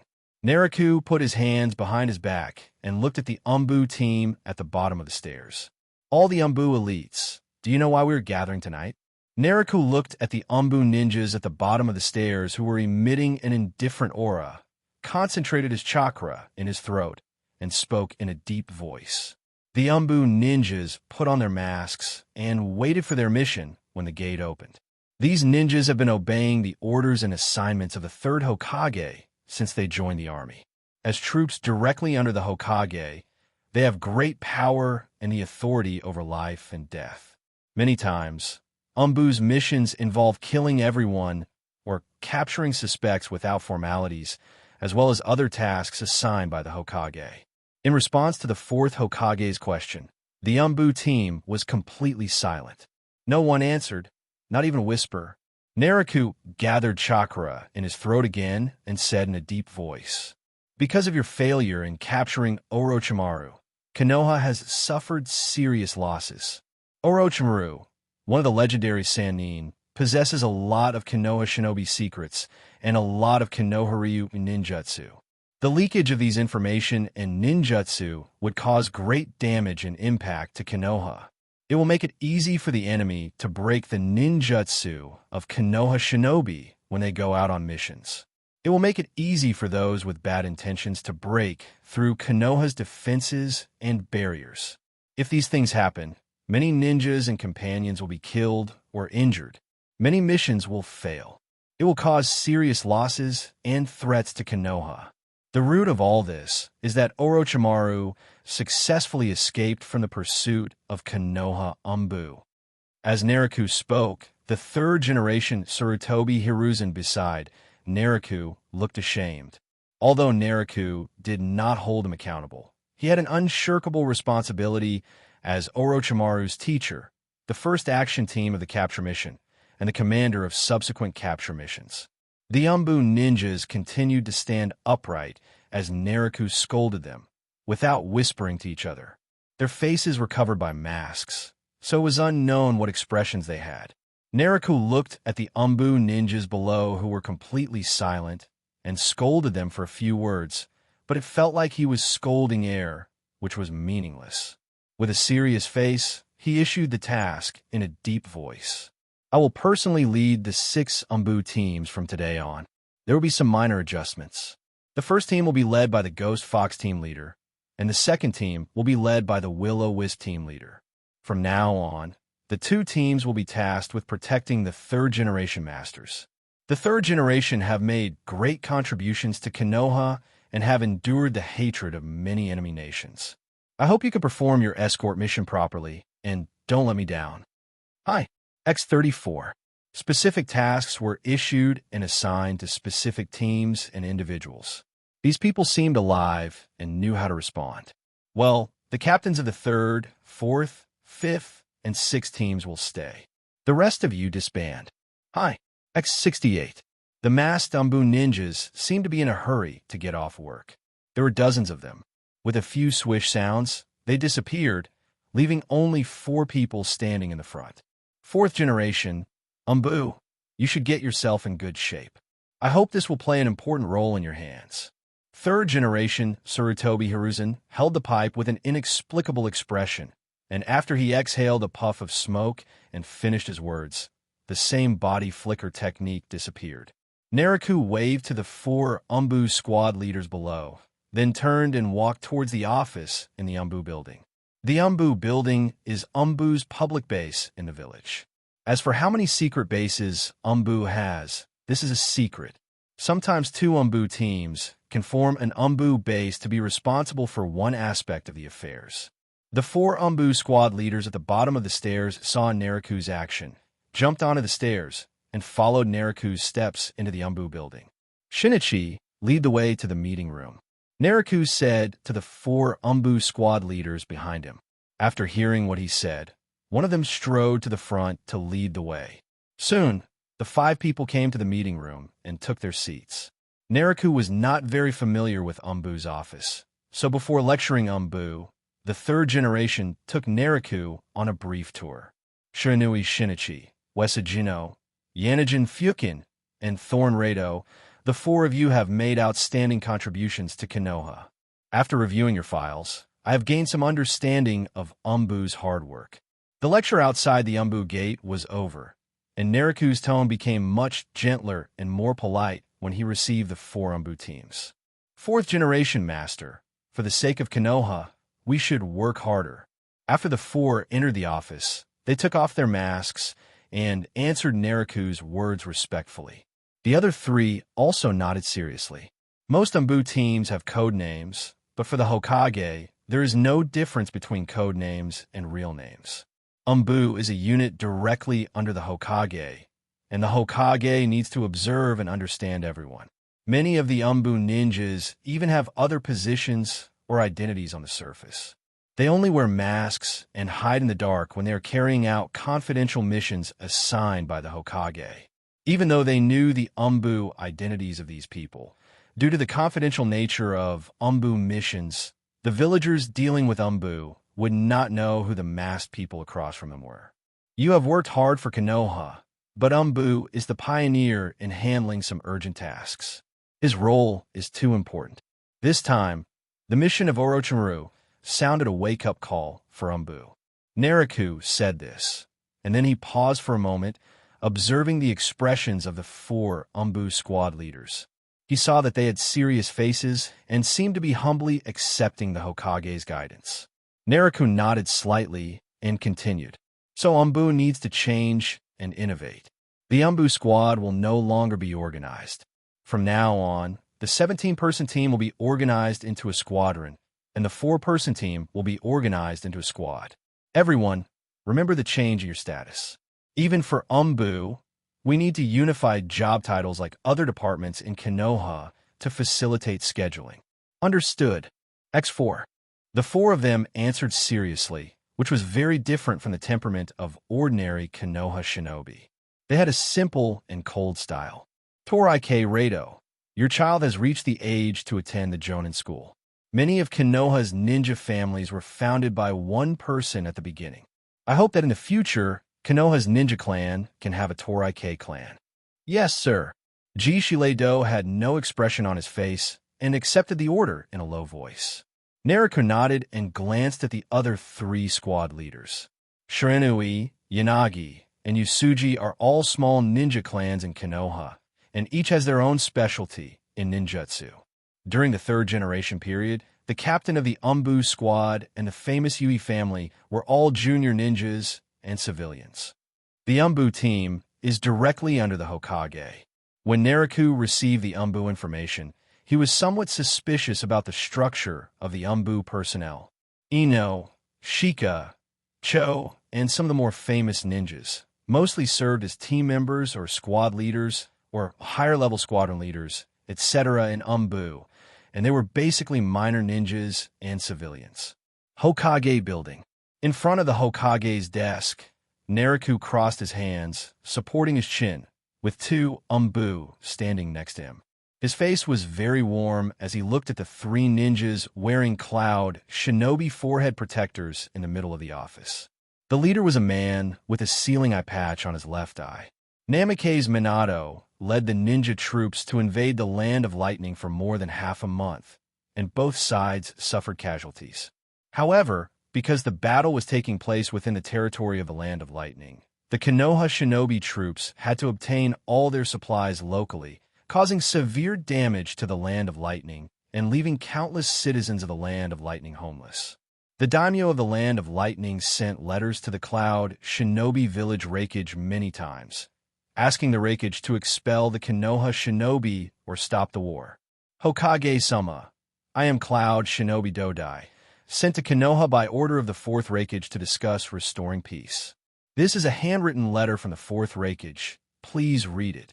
Cloud Shinobi Jonin Dodai, a key member of the Raikage during the 3rd Raikage era, is a Jonin of considerable fame in Cloud Shinobi Village, and today, during the 4th Raikage era, Dodai is still held in high esteem.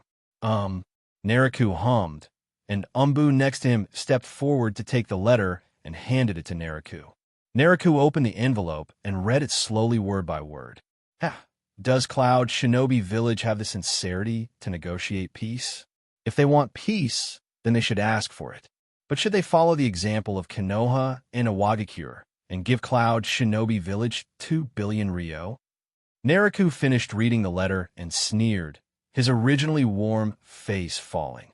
The Cloud Shinobi Village was badly treated by Namikaze Minato, so much so that Cloud Shinobi could not stand it anymore and sent people to ask for peace. However, there was no word of peace-seeking in the entire letter, and it ended with Konoha and Cloud Shinobi making peace in accordance with the standards of the peace talks between Konoha and Rock Shinobi, and both sides enjoyed peace. Hokage, since this is a precedent in Konoha, I think it would be appropriate to negotiate peace based on this example. Please consider it. After Tutai finished speaking, he bowed slightly to show his respect. Naruto didn't reply. Instead, he handed the letter to the Umbu next to him, indicating that it should be given to the 3rd generation Sarutobi Hiruzen, who was sitting at the desk next to him. 3rd generation Sarutobi Hiruzen's desk and Naruto's desk were sideways, like a figure 7, with Naruto facing the office door and Sarutobi Hiruzen facing the door sideways. After Umbu took the letter with both hands, he handed it to 3rd generation Sarutobi Hiruzen. 3rd generation Lord, please take a look and give me some advice. Naruto remained respectful and wanted to hear the 3rd generation's opinion. Well, 4th generation, I think there is something wrong with this peace agreement. The 2 billion taels is not right. In the current situation, there shouldn't be any such assistance. Konoha's finances are also very tight. I think this assistance is unnecessary. Sarutobi Hiruzen is very stylish, just as he always is as Hokage, holding a pipe and looking very calm. Lord Hiruzen, when you negotiated peace with Rock Shinobi, you could have provided 2 billion Ryo. Why didn't Konoha help us when we negotiated peace with Cloud Shinobi? What do you mean? Are you bullying us, Cloud Shinobi, because we have no one? When Dodai heard Sarutobi Hiruzen's words, he spoke coldly to the third Hokage, Sarutobi Hiruzen, who was famous in the ninja world. Dodai had met the third generation when he was on a diplomatic mission to Konoha before, but at that time the third generation was the Hokage of Konoha, and now the third generation has simply stepped aside. Dodai, this is a different time. You Cloud Shinobi are stirring up trouble and refusing to sign the peace treaty. This is clearly provocation and instigation. How can you compare to Rock Shinobi? Rock Shinobi has always been extremely respectful to us, Konoha. At that time, Konoha had sufficient financial resources, so we provided some assistance. Now that the financial situation is difficult, we cannot provide assistance even if we want to. Let's not mention the 2 billion taels anymore. Dodai was a well-known jonin of the Cloud Shinobi, and had been on diplomatic missions to Konoha before, and had met the third generation, so it was not as if Sarutobi Hiruzen was unfamiliar with such a well-known person. As for the 2 billion Ryo, it was a pain in Sarutobi Hiruzen's heart. At that time, the peace terms he gave to Shimura Danzo were that both sides should stop fighting and take a rest. I didn't expect that Shimura Danzo would actually pay 2 billion taels as compensation. Of course, it was nominally called aid, not something as ugly as compensation. We Cloud Shinobi have always been peace-loving. Well, have we ever started a quarrel? Master Hiruzen, Master Hokage, if Konoha does not come to our aid, we Cloud Shinobi will never surrender. Dodai straightened his back now. He was very clear about Konoha's diplomatic strategy. He didn't like to pursue responsibility, but was magnanimous instead. The Rock Shinobi were able to negotiate for peace and demand 2 billion Ryo, so there was no reason why the Cloud Shinobi couldn't do the same. Naruto didn't say anything, just looked at third-generation Sarutobi Hiruzen and Cloud Shinobi Messenger quietly. This 2 billion Ryo thing was something that the third generation had done. Now, no matter who comes to negotiate peace, even if it is to seek peace, they have to pay money. The third generation looked embarrassed when they heard the words of Cloud Shinobi Messenger Dodai. 2 billion taels is not a lot. During the war, the Fire Nation allocated 5 billion taels to Konoha each year. There were also other mission incomes and sales revenues from ninja tools and medical equipment. Giving a mere 2 billion taels is indeed a small problem, just like giving away a beggar. Third generation Sarutobi Hiruzen thought for a while, and then realized that he was no longer the Hokage, and that someone else was in charge. So he said softly, "Fourth generation, I don't think this aid is necessary. It's just that Cloud Shinobi Village is short of funds, so it's not a bad idea to take care of a little. The details will be decided by you, fourth generation." As the Hokage's advisor, third generation, after much consideration, passed the ball back to Naruto, refusing the compensation, but also implicitly saying that it would be okay to give some, as the other party didn't ask for much.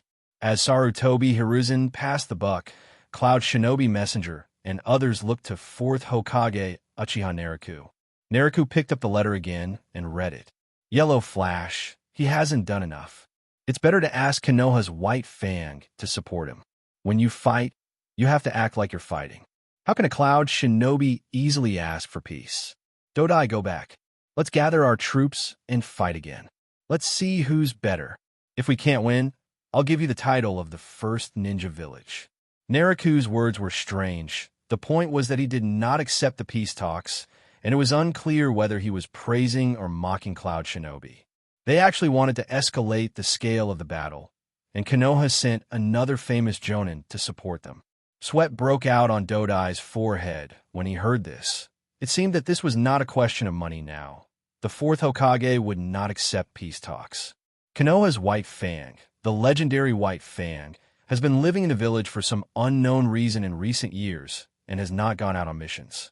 If this kind of legendary ninja is sent here, along with the yellow flash that terrifies everyone in Cloud Shinobi Village, Cloud Shinobi Village will probably suffer heavy losses if this battle continues. Sarutobi Hiruzen looked at Uchiha Naruto with some complexities. He understood Naruto's frivolous bellicosity at this moment. Why make a fuss about something that can be handled with a little money? Tutai thought for a long time in silence, then said, Hokage-sama, if we don't follow the old Iwagakure rules, then we won't ask Konoha for financial assistance. The two sides signed a peace treaty for the sake of peace between the two countries. Lord Hokage, do you have the heart to let the two countries go to war again and accumulate hatred? Dodai is like a peace ambassador. If you don't know, you might think that Konoha is dragging Cloud Shinobi Village into war. Cloud Shinobi Jonin, lava-style Dodai. I know you, a ninja who is good at lava-style, a close minister of the third Reikage, and an arm of the fourth Reikage. But the current Konoha has changed its dynasty. Now is the era of the fourth Hokage, and Konoha is no longer the Konoha of the past. There is no talk of paying compensation or negotiating peace in Konoha. You, the Cloud Shinobi, started the war, invaded the Fire Nation's northeastern stronghold many times, and killed people without reason. Now that we are being counterattacked by the Konoha Shinobi, we understand the importance of peace, haha. Peace is what Konoha has always advocated, but it requires Cloud Shinobi sincerity. Sincerity? Do you understand what sincerity is? Naruto stretched out his right hand and rubbed his index finger and thumb together, a gesture that all businessmen understood. Dodai looked at the young and handsome fourth Hokage with shock in his eyes. Not only did the fourth Hokage, Uchiha Naruto, refuse to provide assistance or compensation, he even went so far as to demand compensation from Cloud Shinobi. Naruto stretched out his right index finger and thumb and rubbed them together, a gesture that all businessmen understood. Dodai looked at the young and handsome fourth Hokage with shock in his eyes. Not only did the fourth Hokage, Uchiha Naruto, refuse to provide assistance or compensation, he even went so far as to demand compensation from Cloud Shinobi. Hokage, we Cloud Shinobi will never let you go if you bully us like this. Dodai's face was as gloomy as water, and he addressed himself as Hokage, dropping the honorific title of Sir. Dodai knew in his heart that this trip to seek peace would probably fail. Konoha entered the era of the fourth Hokage. This fourth Hokage was a man known as the Shura of Konoha. When he fought against Miss Shinobi, he demanded 20 billion ryo in the peace talks with Miss Shinobi. Tutai spoke forcefully and wanted to turn around and leave, turning slightly, and no one stopped him. Tutai couldn't help feeling a little embarrassed. He was just exerting pressure and didn't really want to leave, so he stood there frozen. Foundation and pride. Seeing that Dodai had been in a stalemate for a long time and had not turned around to leave, Naruto could not help but put a gentle smile on his face again to ease Dodai's embarrassment. Ahem! Dodai coughed and turned slightly to face Uchiha Naruto. This man is not the same as Sarutobi Hiruzen. I have been asked by the fourth Reikage to stop the war. What should I do? Dodai looked at fourth Hokage Uchiha Naruto with a serious expression. Tutai, I'm sure you've heard of my deeds. Naruto looked calm and slowly stretched out 2 fingers and continued. Let's follow the terms of the peace agreement between Konoha and Miss Shinobi. With 20 billion taels, the Fire and Thunder nations will stop fighting and enjoy peace. Isn't that a blessing? We, Cloud Shinobi, will never pay compensation. Tutai gritted his teeth and made a strong statement. There were many things that could be discussed during the peace talks, but Tutai would never agree to the compensation, and there was no precedent for this in Cloud Shinobi Village. Dodai Jonin, this is not compensation, this is aid. Konoha Village is in financial difficulty and has some funds running out.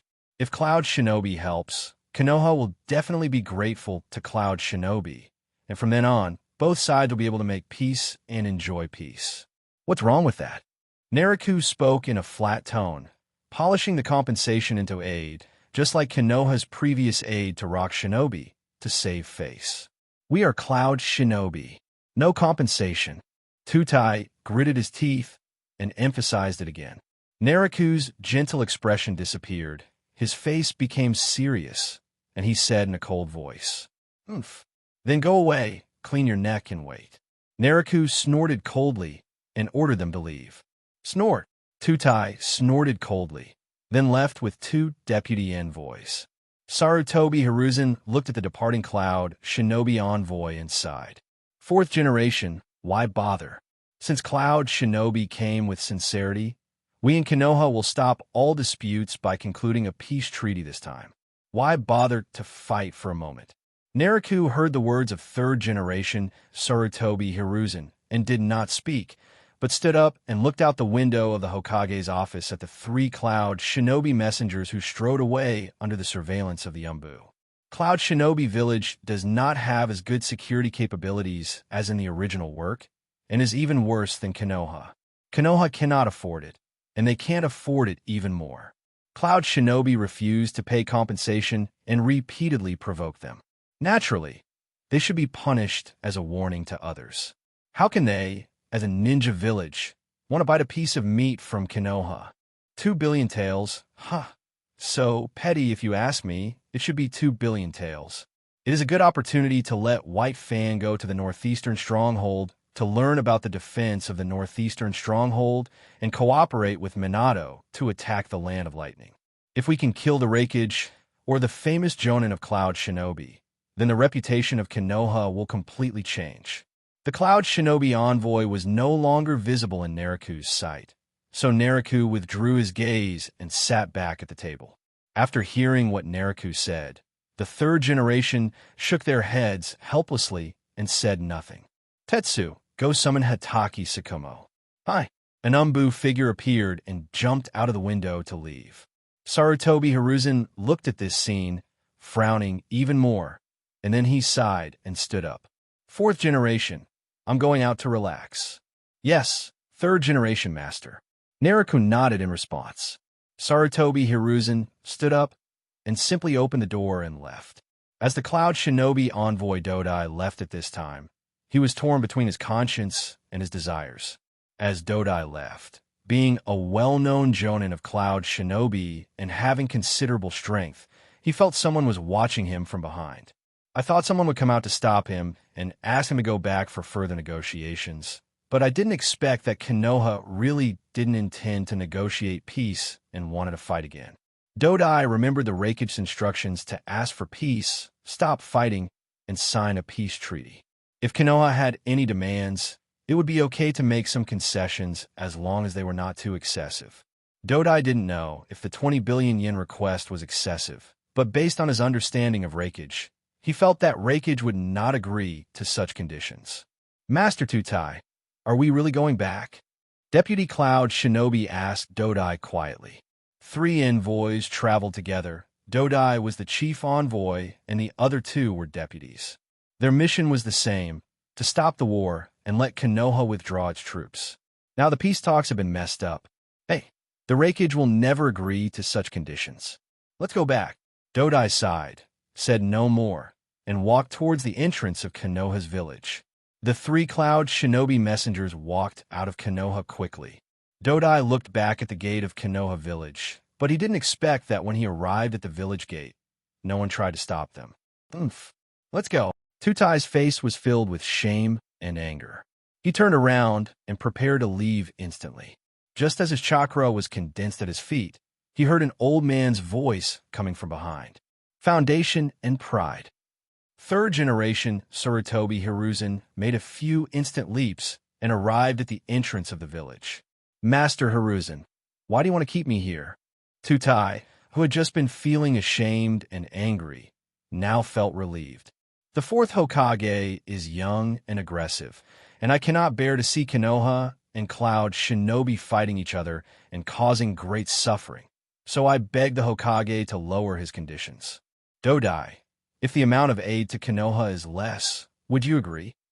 Sarutobi Hiruzen decided to take matters into his own hands and finalize the peace deal. 20 billion Ryo is too much, Master Hiruzen. This is not negotiable. Tutai was not as tough as before this time, but spoke the truth. Then how much can Cloud Shinobi give at most? If it's really not possible, I can subsidize him myself and let the Hokage enjoy some vanity merits. The ninja world has been in turmoil for a long time, and the ones who have suffered are the displaced people and children in various countries.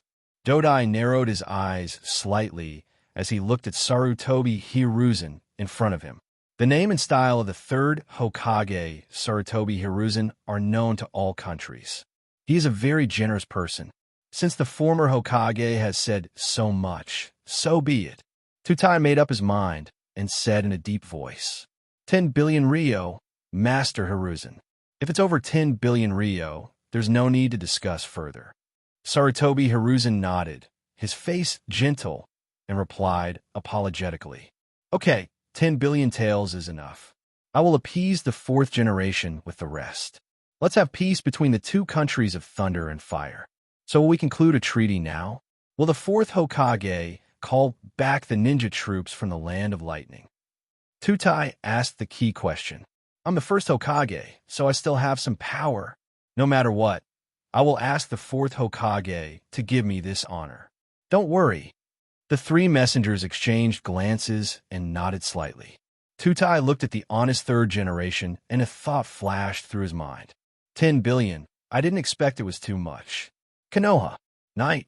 At the Uchiha Naruto mansion, lights are on in the courtyard, and Naruto is watering potted plants. There are many green plants and herbs planted in the courtyard, and the sound of gurgling water makes the small courtyard feel very natural and quiet. The herbs were all planted by Tsunade. As a medical expert, her usual hobbies, apart from gambling and drinking, were observing herbs and studying medical ninjutsu and knowledge. After Naruto has finished watering, place the kettle on the rack in the patio. Sarutobi Hiruzen. Naruto muttered the name of the third generation, somewhat helplessly.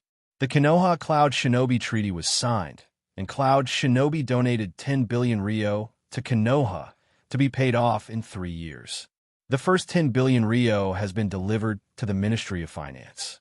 The rest was paid on New Year's Day every year.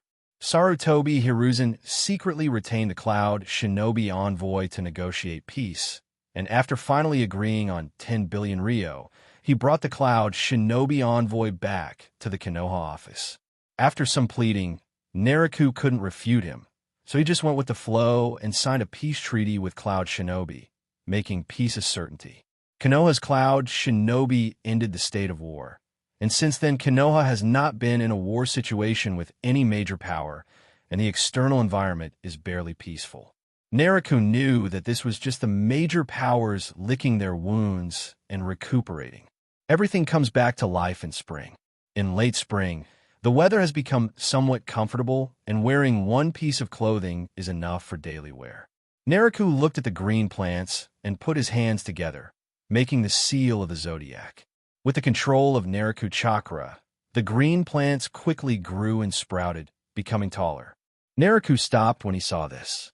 Wood-style ninja technique, the tree world descends will devour chakra and feed it back to itself. The flower tree world descends will devour chakra and grow into flowers, releasing poisonous gas, and chakra will not feed back to itself. No wonder the red moon that day used the tree world to descend so much. Naruto manipulated and played with the wood-style ninjutsu for a while. He just injected a little chakra on a whim and manipulated some green plant for fun. If he used his full strength, the surrounding hundreds of meters would turn into a forest. Naruto, you're not coming up yet. Tsunade called out from the second floor, and was very surprised that Naruto was watering the flowers so bored so late at night. Here I come. Aren't these the herbs you planted? They grow in spring and summer. I'll observe their medicinal properties. Tsunade called out, and Naruto ran upstairs happily. Tsunade is 3 months pregnant and is due to give birth in September of the 51st year of Konoha. Now is the right time for her to be the queen. She is quite dependent on her lover Naruto. Konoha, at the main gate. Naruto is wearing a red Hokage robe with a sacred robe embroidered with 2 Uchiha fans on the chest. Standing behind him are Uchiha Fugaku, Hatake Sakamo, Sarutobi Hiruzen, Midokado Hamura, and Yudate Koharu. The status of Uchiha and the security department has risen sharply. Hokage will bring the chief of the security department, Uchiha Fugaku, with him when he attends various occasions. Many Konoha villagers stood on both sides of the houses in the village, holding flowers and waiting anxiously. In front of the village gate, members of the security force maintained order and kept the streets clear.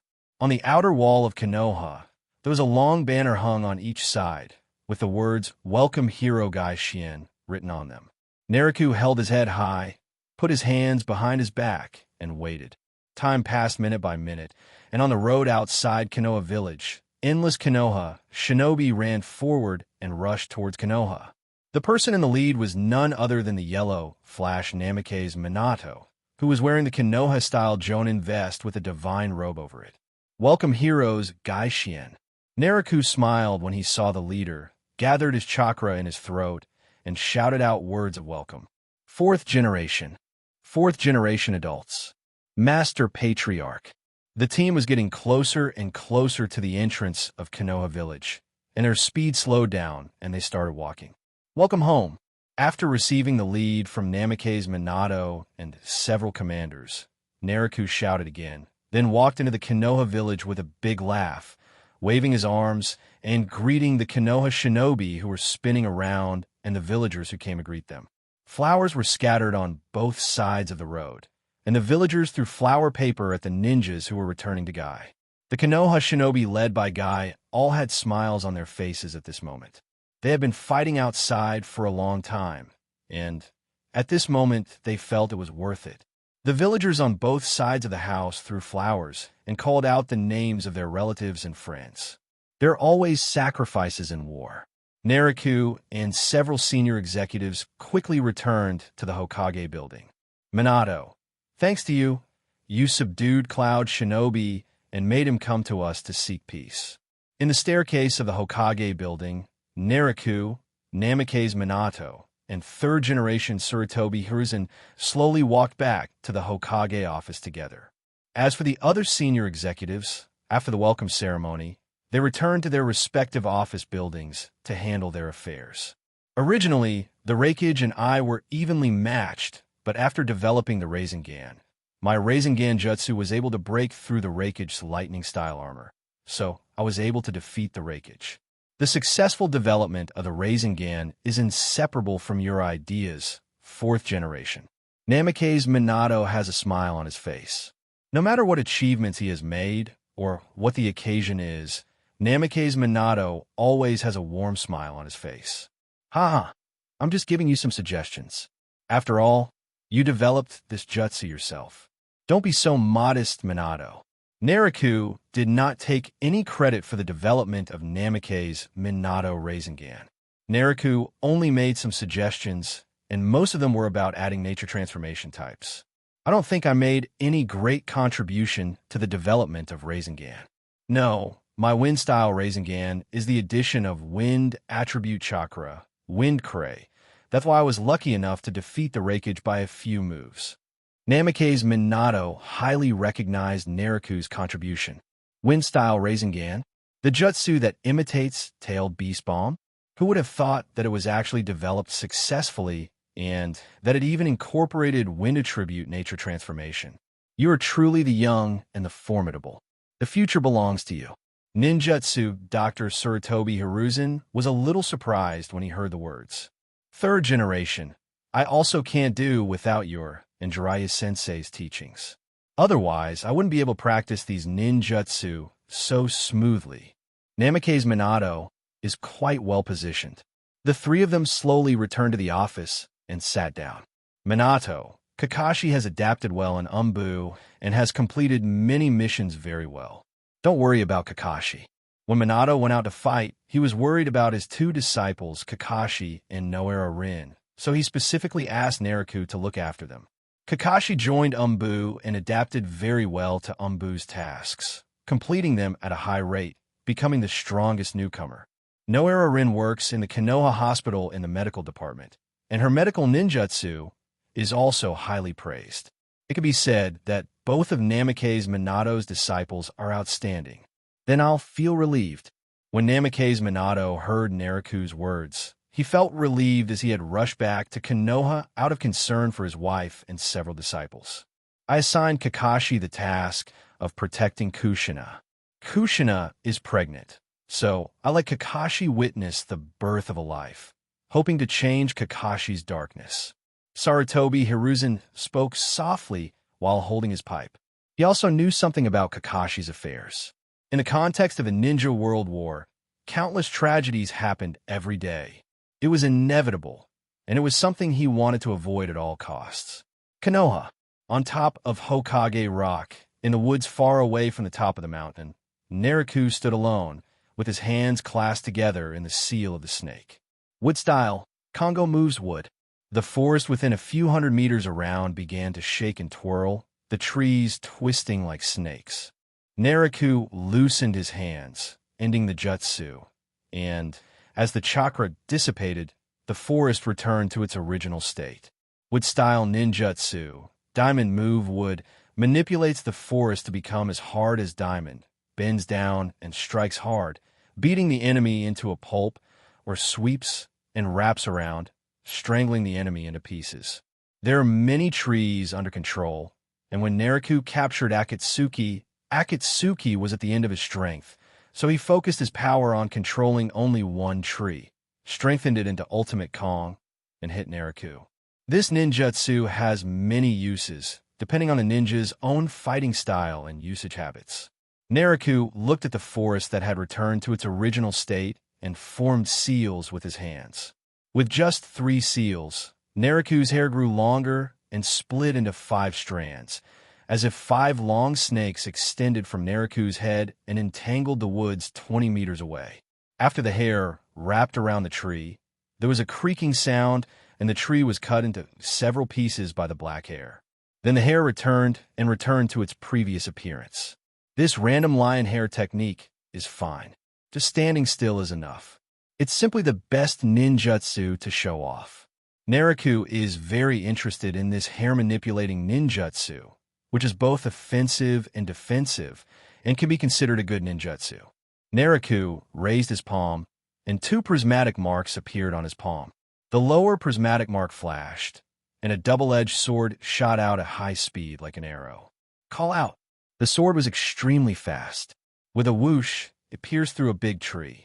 The blade completely passed through the trunk, leaving only the hilt exposed. Nariku put the index and middle fingers of his right hand together, bent and plucked his fingers, and with a returning gesture, the sword seemed to be controlled, as if someone was holding the hilt, and slowly pulled it out from the tree. Call out! As Nariku controlled with his hand gestures, the long sword turned the blade and flew towards Nariku at high speed. Nariku stretched out his right hand to grasp the hilt of the sword, and danced with the long sword, performing a fluent Uchiha sword technique. I thought it was a simple ninjutsu, but it turned out to be quite complicated. Orochimaru's Sky Sword Ninjutsu has very high requirements. It requires the mastery of the soul summoning ninjutsu, which can split the soul, manipulate the split small pieces of soul and chakra, attach them to the weapon, and then use special methods to melt the filaments of soul and chakra on the weapon. Only then can it be considered a successful practice. Weapons that have not been sacrificed cannot be controlled. The prerequisite is to be proficient in soul ninjutsu. This prerequisite alone is enough to exclude most ninjas. Secondly, the weapons to be controlled must be forged with expensive chakra metal. Chakra metal is a special metal that can easily conduct chakra. It is expensive and in short supply. It is a kind of metal for forging weapons that powerful ninjas like. It is usually used to be integrated into weapons to enhance the chakra conductivity of weapons. Otherwise, it is very difficult to attach chakra to ordinary weapons, and the consumption is also very high. Ordinary people cannot transfer chakra to weapons, and those who could transfer chakra to weapons generally do not do so because they cannot withstand the consumption. The aerial sword ninjutsu requires the ability to easily transfer chakra into the weapon. An easy transfer is impossible without chakra metal. However, Naraku is wealthy and has several alloy swords and knives that have been added with chakra metal, which can be used. If I use the Sky Sword, I'd better change the name to Sword Control Technique. Naraku held the sword, loosened the hilt, and spread his 5 fingers. The sword did not fall, but was controlled in Naraku's palm through the Sword Control Technique. Call out. The sword made a whooshing sound and flew away into the distance. Ninjutsu, Shuriken Shadow Clone Technique. 1 flying sword turned into 2, 2 turned into 4, and finally there were more than 100 swords, which pierced the large trees along the way, leaving potholes in them. Ha ha ha, interesting. Naraku eliminated Chakra's control, and the clone sword turned into smoke and dissipated. Naraku put his index and middle fingers together and flicked them, and the flying sword flew back quickly again and was held in Naraku's hand. Come again. Naraku controlled the sword again and shot it into the woods, while forming seals with both hands. Ninjutsu, Shuriken Giant Body Technique. The sword controlled by Naraku, originally 1 meter in length, expanded tenfold in a puff of smoke, becoming a 10-meter-long giant sword. Naraku controlled the giant sword and cut down a few trees before canceling the ninjutsu. The sword returned to its original size and flew back again. Haha! The Shuriken Giant Body Technique is also very interesting. The shuriken-wielding ninjutsu, developed by Sarutobi Hiruzen, is really unique. He is worthy of being a ninjutsu professor who is good at using ninja tools. After Hokage assisted Namake's Minato and came back, Naraku handed the work over to Namake's Minato temporarily, skipped work, and took a walk, and came to the top of Hokage Rock to practice ninjutsu. The Shuriken series of ninjutsu were all discovered from the Akazuki memories of the Root organization. Akazuki was good at Uzumaki-style sealing techniques, Konoha-style sealing techniques, Uzumaki-style perception techniques, Wind-style ninjutsu, Earth-style, Water-style ninjutsu, as well as the terrifying-with-style ninjutsu, Konoha-style illusion techniques, Konoha fluid techniques, Konoha-style swordsmanship, and some special Konoha secret ninjutsu. Like tandem paper bombs, the Root organization coveted the Book of Seals and made backup copies of many powerful ninjutsu from the Book of Seals. It is an organization that should not be underestimated, as it secretly cultivates powerful ninjas and instills the will of the Root in them. Naraku opened his palm, and 2 prismatic symbols appeared on the palm, generating a suction force that absorbed the sword in his hand and transferred it back to the different space in Naraku's body. There was a ripple in Naraku's palms, and several detonating talismans appeared in his palms. Naraku threw the detonating tag far away and bounced backwards, forming seals with both hands while bouncing. Ninjutsu. Tandem paper bombs. Boom, boom, boom. The deafening sound of detonating talismans exploding continued. Tandem paper bombs, space-time ninjutsu, throw out multiple detonating tags and summon each other. After the explosion, it was summoned back to its previous form by other detonating symbols and exploded again continuously. That's how it is. Naraku formed seals with his hands and the explosion stopped. Tandem paper bombs, a space-time summoning ninjutsu, can consume one's own chakra to summon the exploded detonating tags again. It seems to have some time mystery. Continuous explosions, continuous summoning. The second way to use it is to consume the stored detonating talismans, the stock of detonating talismans in the arsenal of continuous summoning. The first method is to keep summoning, and chakra will be consumed as the explosion occurs. The second method of summoning will not consume chakra subsequently, but will consume the reserved detonating talismans. Summon as many detonating talismans as you have until all are gone. Being hit by such an explosive tag ninjutsu would mean certain death. Naraku practiced ninjutsu for a while and felt relaxed. Space-time ninjutsu. I have successfully opened up another dimension and can control it freely, but this dimension is only about 400 meters in diameter, which is a little small. If you can practice the Flying Thunder God technique, a space-based ninjutsu, It will surely be more helpful in opening up the different spaces within your body. Naruto sensed the different space in his body and thought of the Book of Seals and the Flying Thunder God technique. Third generation. I wonder how long you will keep this sealed book. What will be your next target? Hee. Konoha. Konoha prison. Naruto, wearing a Hokage robe, walked with two Umbu and the prison warden and other security personnel, observing the prisoners in the prison along the way. Lee Jun, how many death row inmates are there in prison who have committed capital crimes and are about to be executed?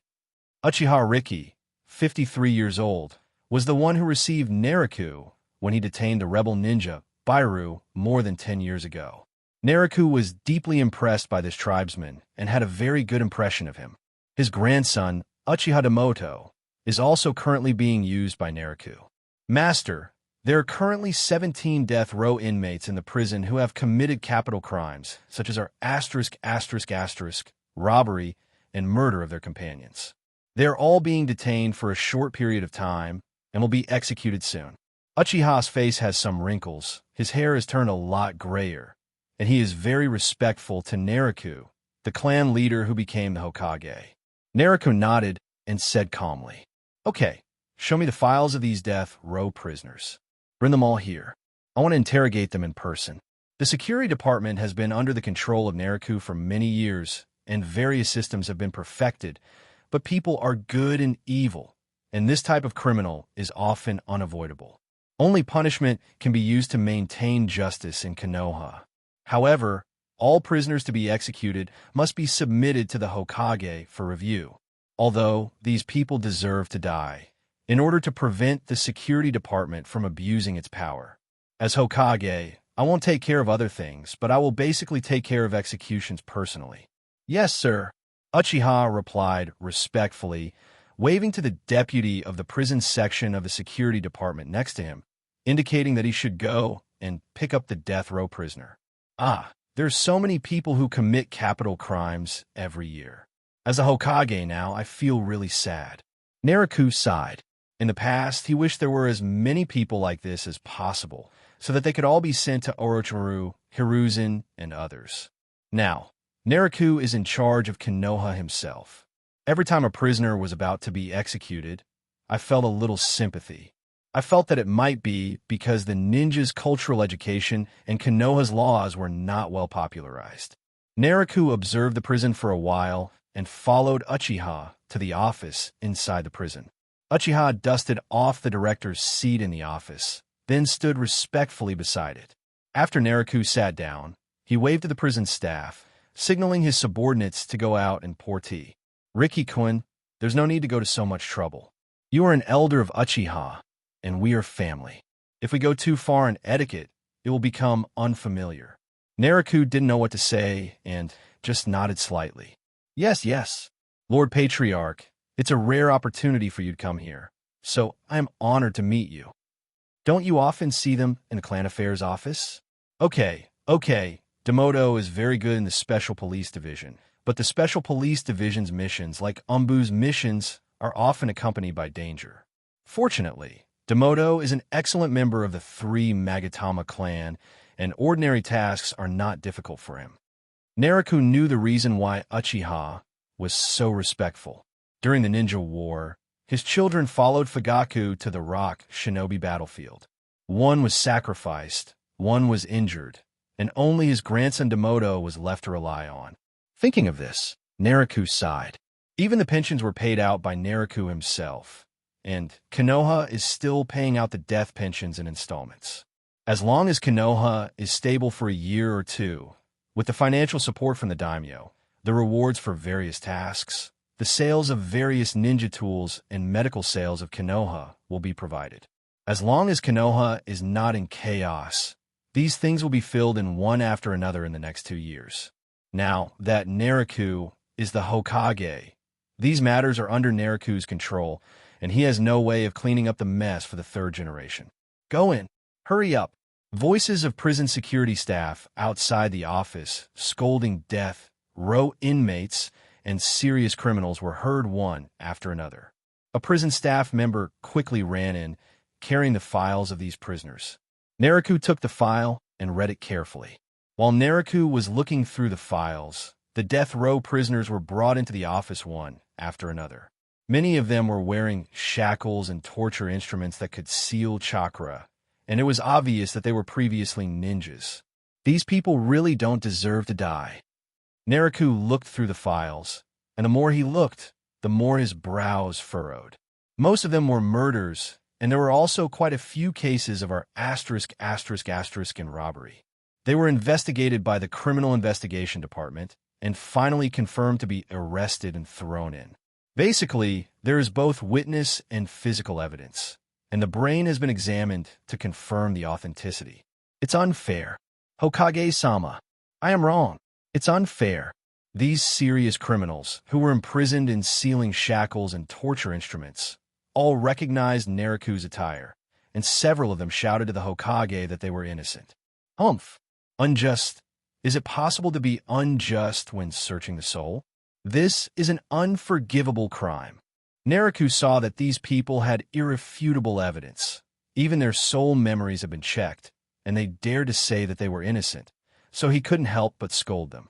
Naraku looked at the people in front of him, sighed, and said in a deep voice, "You have irrefutable evidence, and your crime is unforgivable. However, I will give you a chance to survive.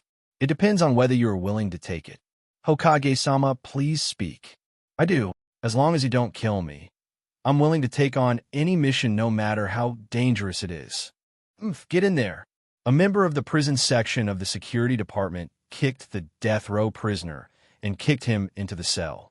There is a barrier in the cell, which will cause the chakra to become irregular and chaotic, making it impossible for prisoners to use chakra to perform ninjutsu. The cell was specially used to imprison ninjas. 8 death row prisoners who had been successfully implanted with the curse seal were once again imprisoned in the dirty cell. The cells where they were held during the day after surgery were actually carefully prepared guest rooms. They were guarded only by elite SWAT officers transferred from the SWAT department, and there were no torture instruments or barriers to restrict their chakras.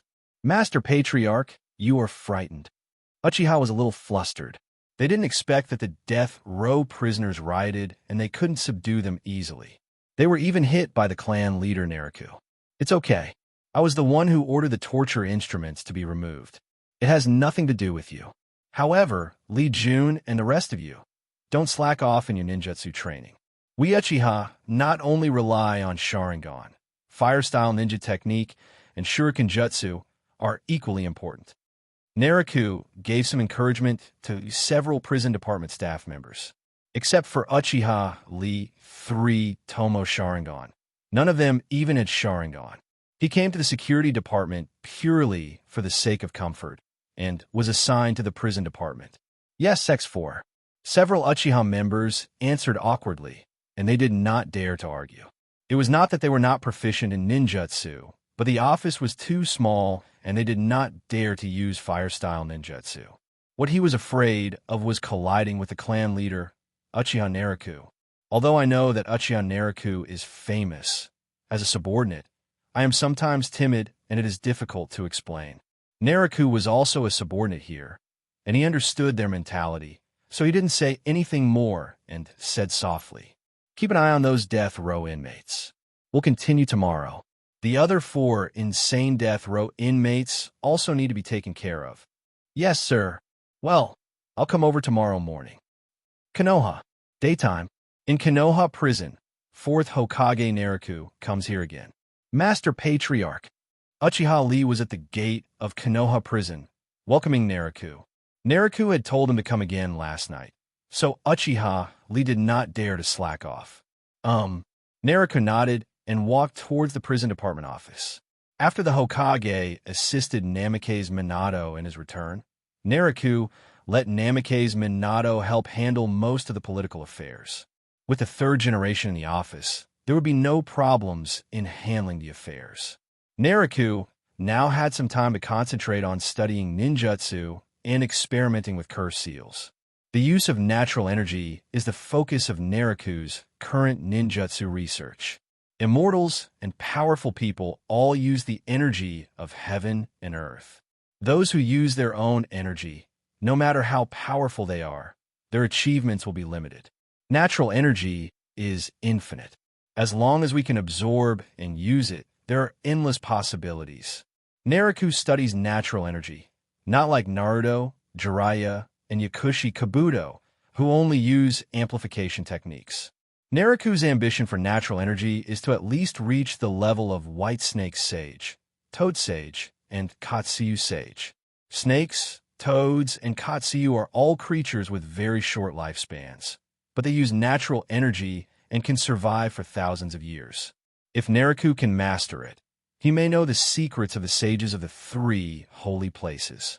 Naruto pondered for a moment and soon walked to the door of the prison department warden's office. Bring one first. Naruto, bold and grandiose, sitting in the warden's chair, whispered orders to Uchiha. Yes. Uchiha took the order and went out to do the work personally. Today, Naruto did not go to the office in the death row, but planned to upgrade these people to the second level of curse in the warden's office to see the effect. Uchiha worked quickly, bringing 2 prison staff members and carrying a death row inmate to the warden's office. After yesterday's conflict, the death row inmates now showed their true colors and glared at Uchiha Naruto. I gave you the power. Do you like it? I will strengthen that power for you. If you can survive a move from me, I will let you go. Naruto didn't care about the hatred of the death row inmates, and said calmly with a blank expression, If you get killed by me, you can't blame me. The death row prisoner now toughened up and revealed his bloodthirsty nature. Naruto's right palm trembled, and a small glass jar appeared in his hand, which contained many small black pills. Eat it. Naruto poured out a black pill from it and flicked it towards the condemned prisoner, who caught it with one hand. The prisoner swallowed the pill without any hesitation. That's quite courageous. You guys can get out now. Yes. X3. Uchiha left with 2 prison staff members. Naruto's right palm trembled again, and a wooden barrel large enough for a person to sit in appeared in the field. After taking the wake-up pill, the death row prisoner covered his throat with his hands, knelt on the ground, a look of pain on his face, and soon lost consciousness. Shadow clone technique. Bang, bang, bang. 3 Uchiha Naruto shadow clones appeared on the field. The 3 shadow clones moved quickly and stood in the 4 directions of the barrel with Naruto himself. Naruto stood up, carried the condemned prisoner's body into the barrel, and then returned to his original position. The 4 Naruto made 2 seals with their hands, then stretched their hands forward over their heads. The chakra surged and turned into black mist, emerging from the palms of their hands and gathering above the wooden barrel. 4 black mist arrays. The black mist gathered more and more, and the 4 Naruto pressed their hands downward, guiding the black mist into the wooden barrel. The black fog in the wooden barrel became as thick as a solid, and the figure inside was wrapped in the black fog and disappeared. Wind swirled in Naruto's palm, and several blank symbols that could conduct chakra appeared. Naruto bit his finger and wrote sealing spells on the blank symbols with blood. After writing, throw the talisman into the wooden barrel. The talisman is controlled by chakra and sticks to the wooden barrel in a pentagonal symmetry. Sealing black seal. Naruto put his hands together, completing the sealing technique, and then released the shadow clone technique. Bang, bang. Curse seal 2. Let me see what kind of natural energy it is. Naruto looked at the barrel, his eyes thoughtful. The warden's office was large, and the tables and chairs did not fall over due to Naruto's actions. Then he closed his eyes and thought, sensing the other people who were under the spell. The 2 roots from before were either sent to a base far away, or were dealt with by Danzo. It was a waste of my soul fragments. Naruto often sensed the connection of the curse seal, but he could never sense those 2 people, so he had some guesses in his mind. As Naruto was meditating, his consciousness entered a different space within his body. In the alien space, where the 2 blue light cocoons connected the cushion, there were blue roots that seemed to extend deep into the ground of the alien space. Naruto repairs his soul through these 2 light cocoons, and Take Torai Kinzuya gets his soul. It will take about 2 to 3 years for Naruto to digest it. Adding the previous devouring time, the total cycle is about 5 years. Uzumaki Akatsuki's soul. Because his body's energy is too powerful, it feeds back to his soul, making his soul and mental power also very strong. This is also the reason why Uzumaki Akatsuki can use advanced illusions. According to Nariku's estimation, it will take about 30 years to devour and digest Akatsuki's soul. Fortunately, multiple souls can be slowly devoured in the different space. Otherwise, the more souls are swallowed, the more troublesome it might be. Nariku pondered for a while, studying the different space and ninjutsu. Time passed unknowingly, and the wooden barrels in the field moved. Boom, boom, boom. The wooden barrel shook and hit the floor, making a sound. Bang! The barrel seal was blown away, the barrel exploded, and the black fog surged and spread, in which a figure could be vaguely seen. As the black fog dissipated, the figure gradually became clear, with gray skin and waist-length hair. Strangely, 2 arms grew out of his shoulders. Ha ha ha, this power! It's too strong. The death row prisoner laughed excitedly, then looked at Uchiha Nariku, who was sitting calmly with burning eyes. Nariku looked calmly at the death row prisoner in front of him. He had been sitting in the wooden barrel for about 2 hours. His originally short hair had grown longer due to the change of the curse energy, proving the rapid growth ability of the curse. This ability means that the curse's recovery and healing abilities are also very good. Call out!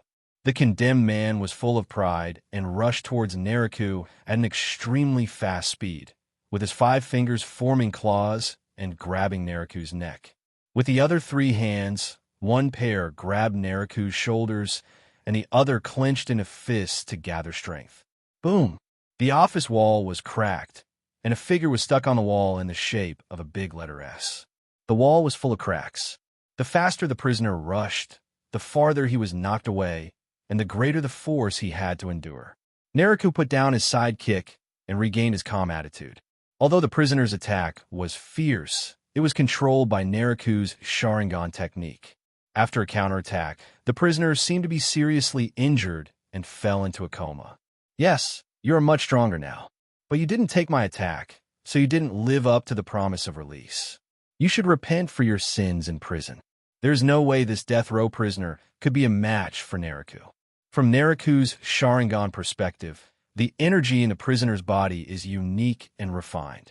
Compared with the blue state of ordinary ninja chakra, it is much more condensed and massive, and there seems to be a special rhythm in it. This special rhythm gives people a very unique feeling. It is a type that Nariku has never seen in all his years of fighting. It is strange and mysterious. Chakra, with rich natural energy, is indeed mysterious. But are those extra hands really upgraded uncontrollably, as Orochimaru said? Nariku Sharingan had observed these death row prisoners when they were injected with the curse seal. They were ordinary ninjas, but they had evil intentions and tricked their less vigilant companions. This mysterious chakra rhythm and chakra amount are not something that this kind of ninja can possess. If he had this level, he would have become famous in Konoha long ago. As for the extra pair of hands, Nariku frowned. Master Patriarch. Nariku subdued the death row prisoner and pondered for a while. Then the office door opened, and Uchiha Riki and many members of the prison section of the security department heard the noise and ran in. The curse mark on the unconscious death row prisoner began to fade away strangely, and the extra hands disappeared as the bright yellow and red color disappeared and shrank back to the curse mark on his shoulder. It's okay. Take this man back to the cell and bring another death row inmate over. Go ahead. Nariku watched the scene, nodded slightly, and whispered, Hi, X7. The prison department member looked at the cracks in the office wall, and the unconscious figure in the cracks swallowed and stepped forward to drag the death row prisoner out. After a while, members of the prison department brought another death row inmate. Nariku used the curse seal to activate the prisoner's chakra, and then used the Sharingan to observe for a while. Then he used the awakening pill again to raise the prisoner's curse seal to state 2. He then cast the 4 black mist array and the black sealing seal, and through ninjutsu and drugs, the prisoner, who was doomed to die due to the activation of Curse Seal 2, was turned from a real death into a fake death, and the natural energy of Curse Seal 2 was successfully activated. What a powerful force! The second death row prisoner grew a strange horn on his head. Like the previous one, he also wanted to kidnap Naruto and escape, but in the end he was still subdued by Naruto in one move. Yes, natural energy. Their original chakra was ordinary. It is the natural energy absorbed through the seal that makes their chakra unique, mysterious, and full of mystery. After 2 examples, Naruto has been able to confirm that as long as the first seal is successfully received, the activation of the second seal is indeed very safe. And the feeling that the second seal gives to Naruto is that the energy with a mysterious aura is very strong. The way the Curse Seal uses natural energy is much faster than the Sage mode of the 3 Holy Lands. As long as the Curse Seal covers the entire body and the skin color changes, natural energy will continue to enter the body. It is more efficient and convenient than the method of the 3 Holy Lands, which requires long-term accumulation before use. The disadvantage is that there are no supporting natural energy utilization methods and various magic arts like the 3 Holy Lands. 8 death row inmates were quickly activated with Curse Seal 2 by Naruto. 2 of them died unexpectedly in the Curse Seal 2 state. 1 grew bones inside his body and pierced his heart, and 1 grew a lump on his forehead, as if a horn had grown inside his body and pierced his head. The other 6 each grew some strange limbs or extra ears or eyes, and although they were a bit strange, they were still easily defeated by Naruto. The 6 people did not meet the requirement of being able to survive 1 move from Naruto, so they could not be released. Naruto did not break his promise, but he did not execute them either. He continued to detain them in the death row prison and observe them for a period of time. Natural energy, Curse Seal, I see. Orochimaru, you are truly a brilliant genius. Your method of using this Curse Seal is too superficial. This kind of ninjutsu that can take away the good fortune of heaven and earth is not used like that. As the experiment came to an end, Naruto had a thoughtful look on his face. As a person who has lived 2 lives, Naruto's views and use of ninjutsu are always somewhat different from those of the natives of the ninja world. Natural energy, in Naruto's past life memories, is the power possessed by true immortals. Chakra is produced by the fusion of 50% of one's body energy and mental energy, while fairy chakra is produced by the fusion of 1/3 of one's body energy, mental energy, and natural energy. From Naruto's point of view, it is correct to call someone a sage if he or she masters natural energy. However, those who can control natural energy are extremely rare in the ninja world. There are simply not many of them. Even including the 3 holy places, the number of them can only be counted on one hand. If being able to absorb natural energy means having spiritual roots, then most people do not have them. Those who have spiritual roots and can absorb natural energy are extremely rare. Orochimaru's research on the Curse Seal can allow people to master natural energy in large numbers. Although it has flaws compared to the 3 holy places, and there will be accidents with the second Curse Seal, it is like giving a person chance. How far he can eventually cultivate depends on his personal luck. With Naruto's insights and long-term investment focus on natural energy, this moment has paid off. As long as Naruto can master the natural energy, he will have hope of becoming a true immortal. 3 holy lands, snake, frog, katsu. Once I master the energy of nature, I will go to your holy lands to see what kind of natural treasures they have. The only thing Naruto was not satisfied with about the Curse Seal was the upgraded state, where additional limbs or organs grew. Orochimaru uses 2 types of Curse Seals, Heaven and Earth Seals and Ordinary Seals, to screen and distinguish.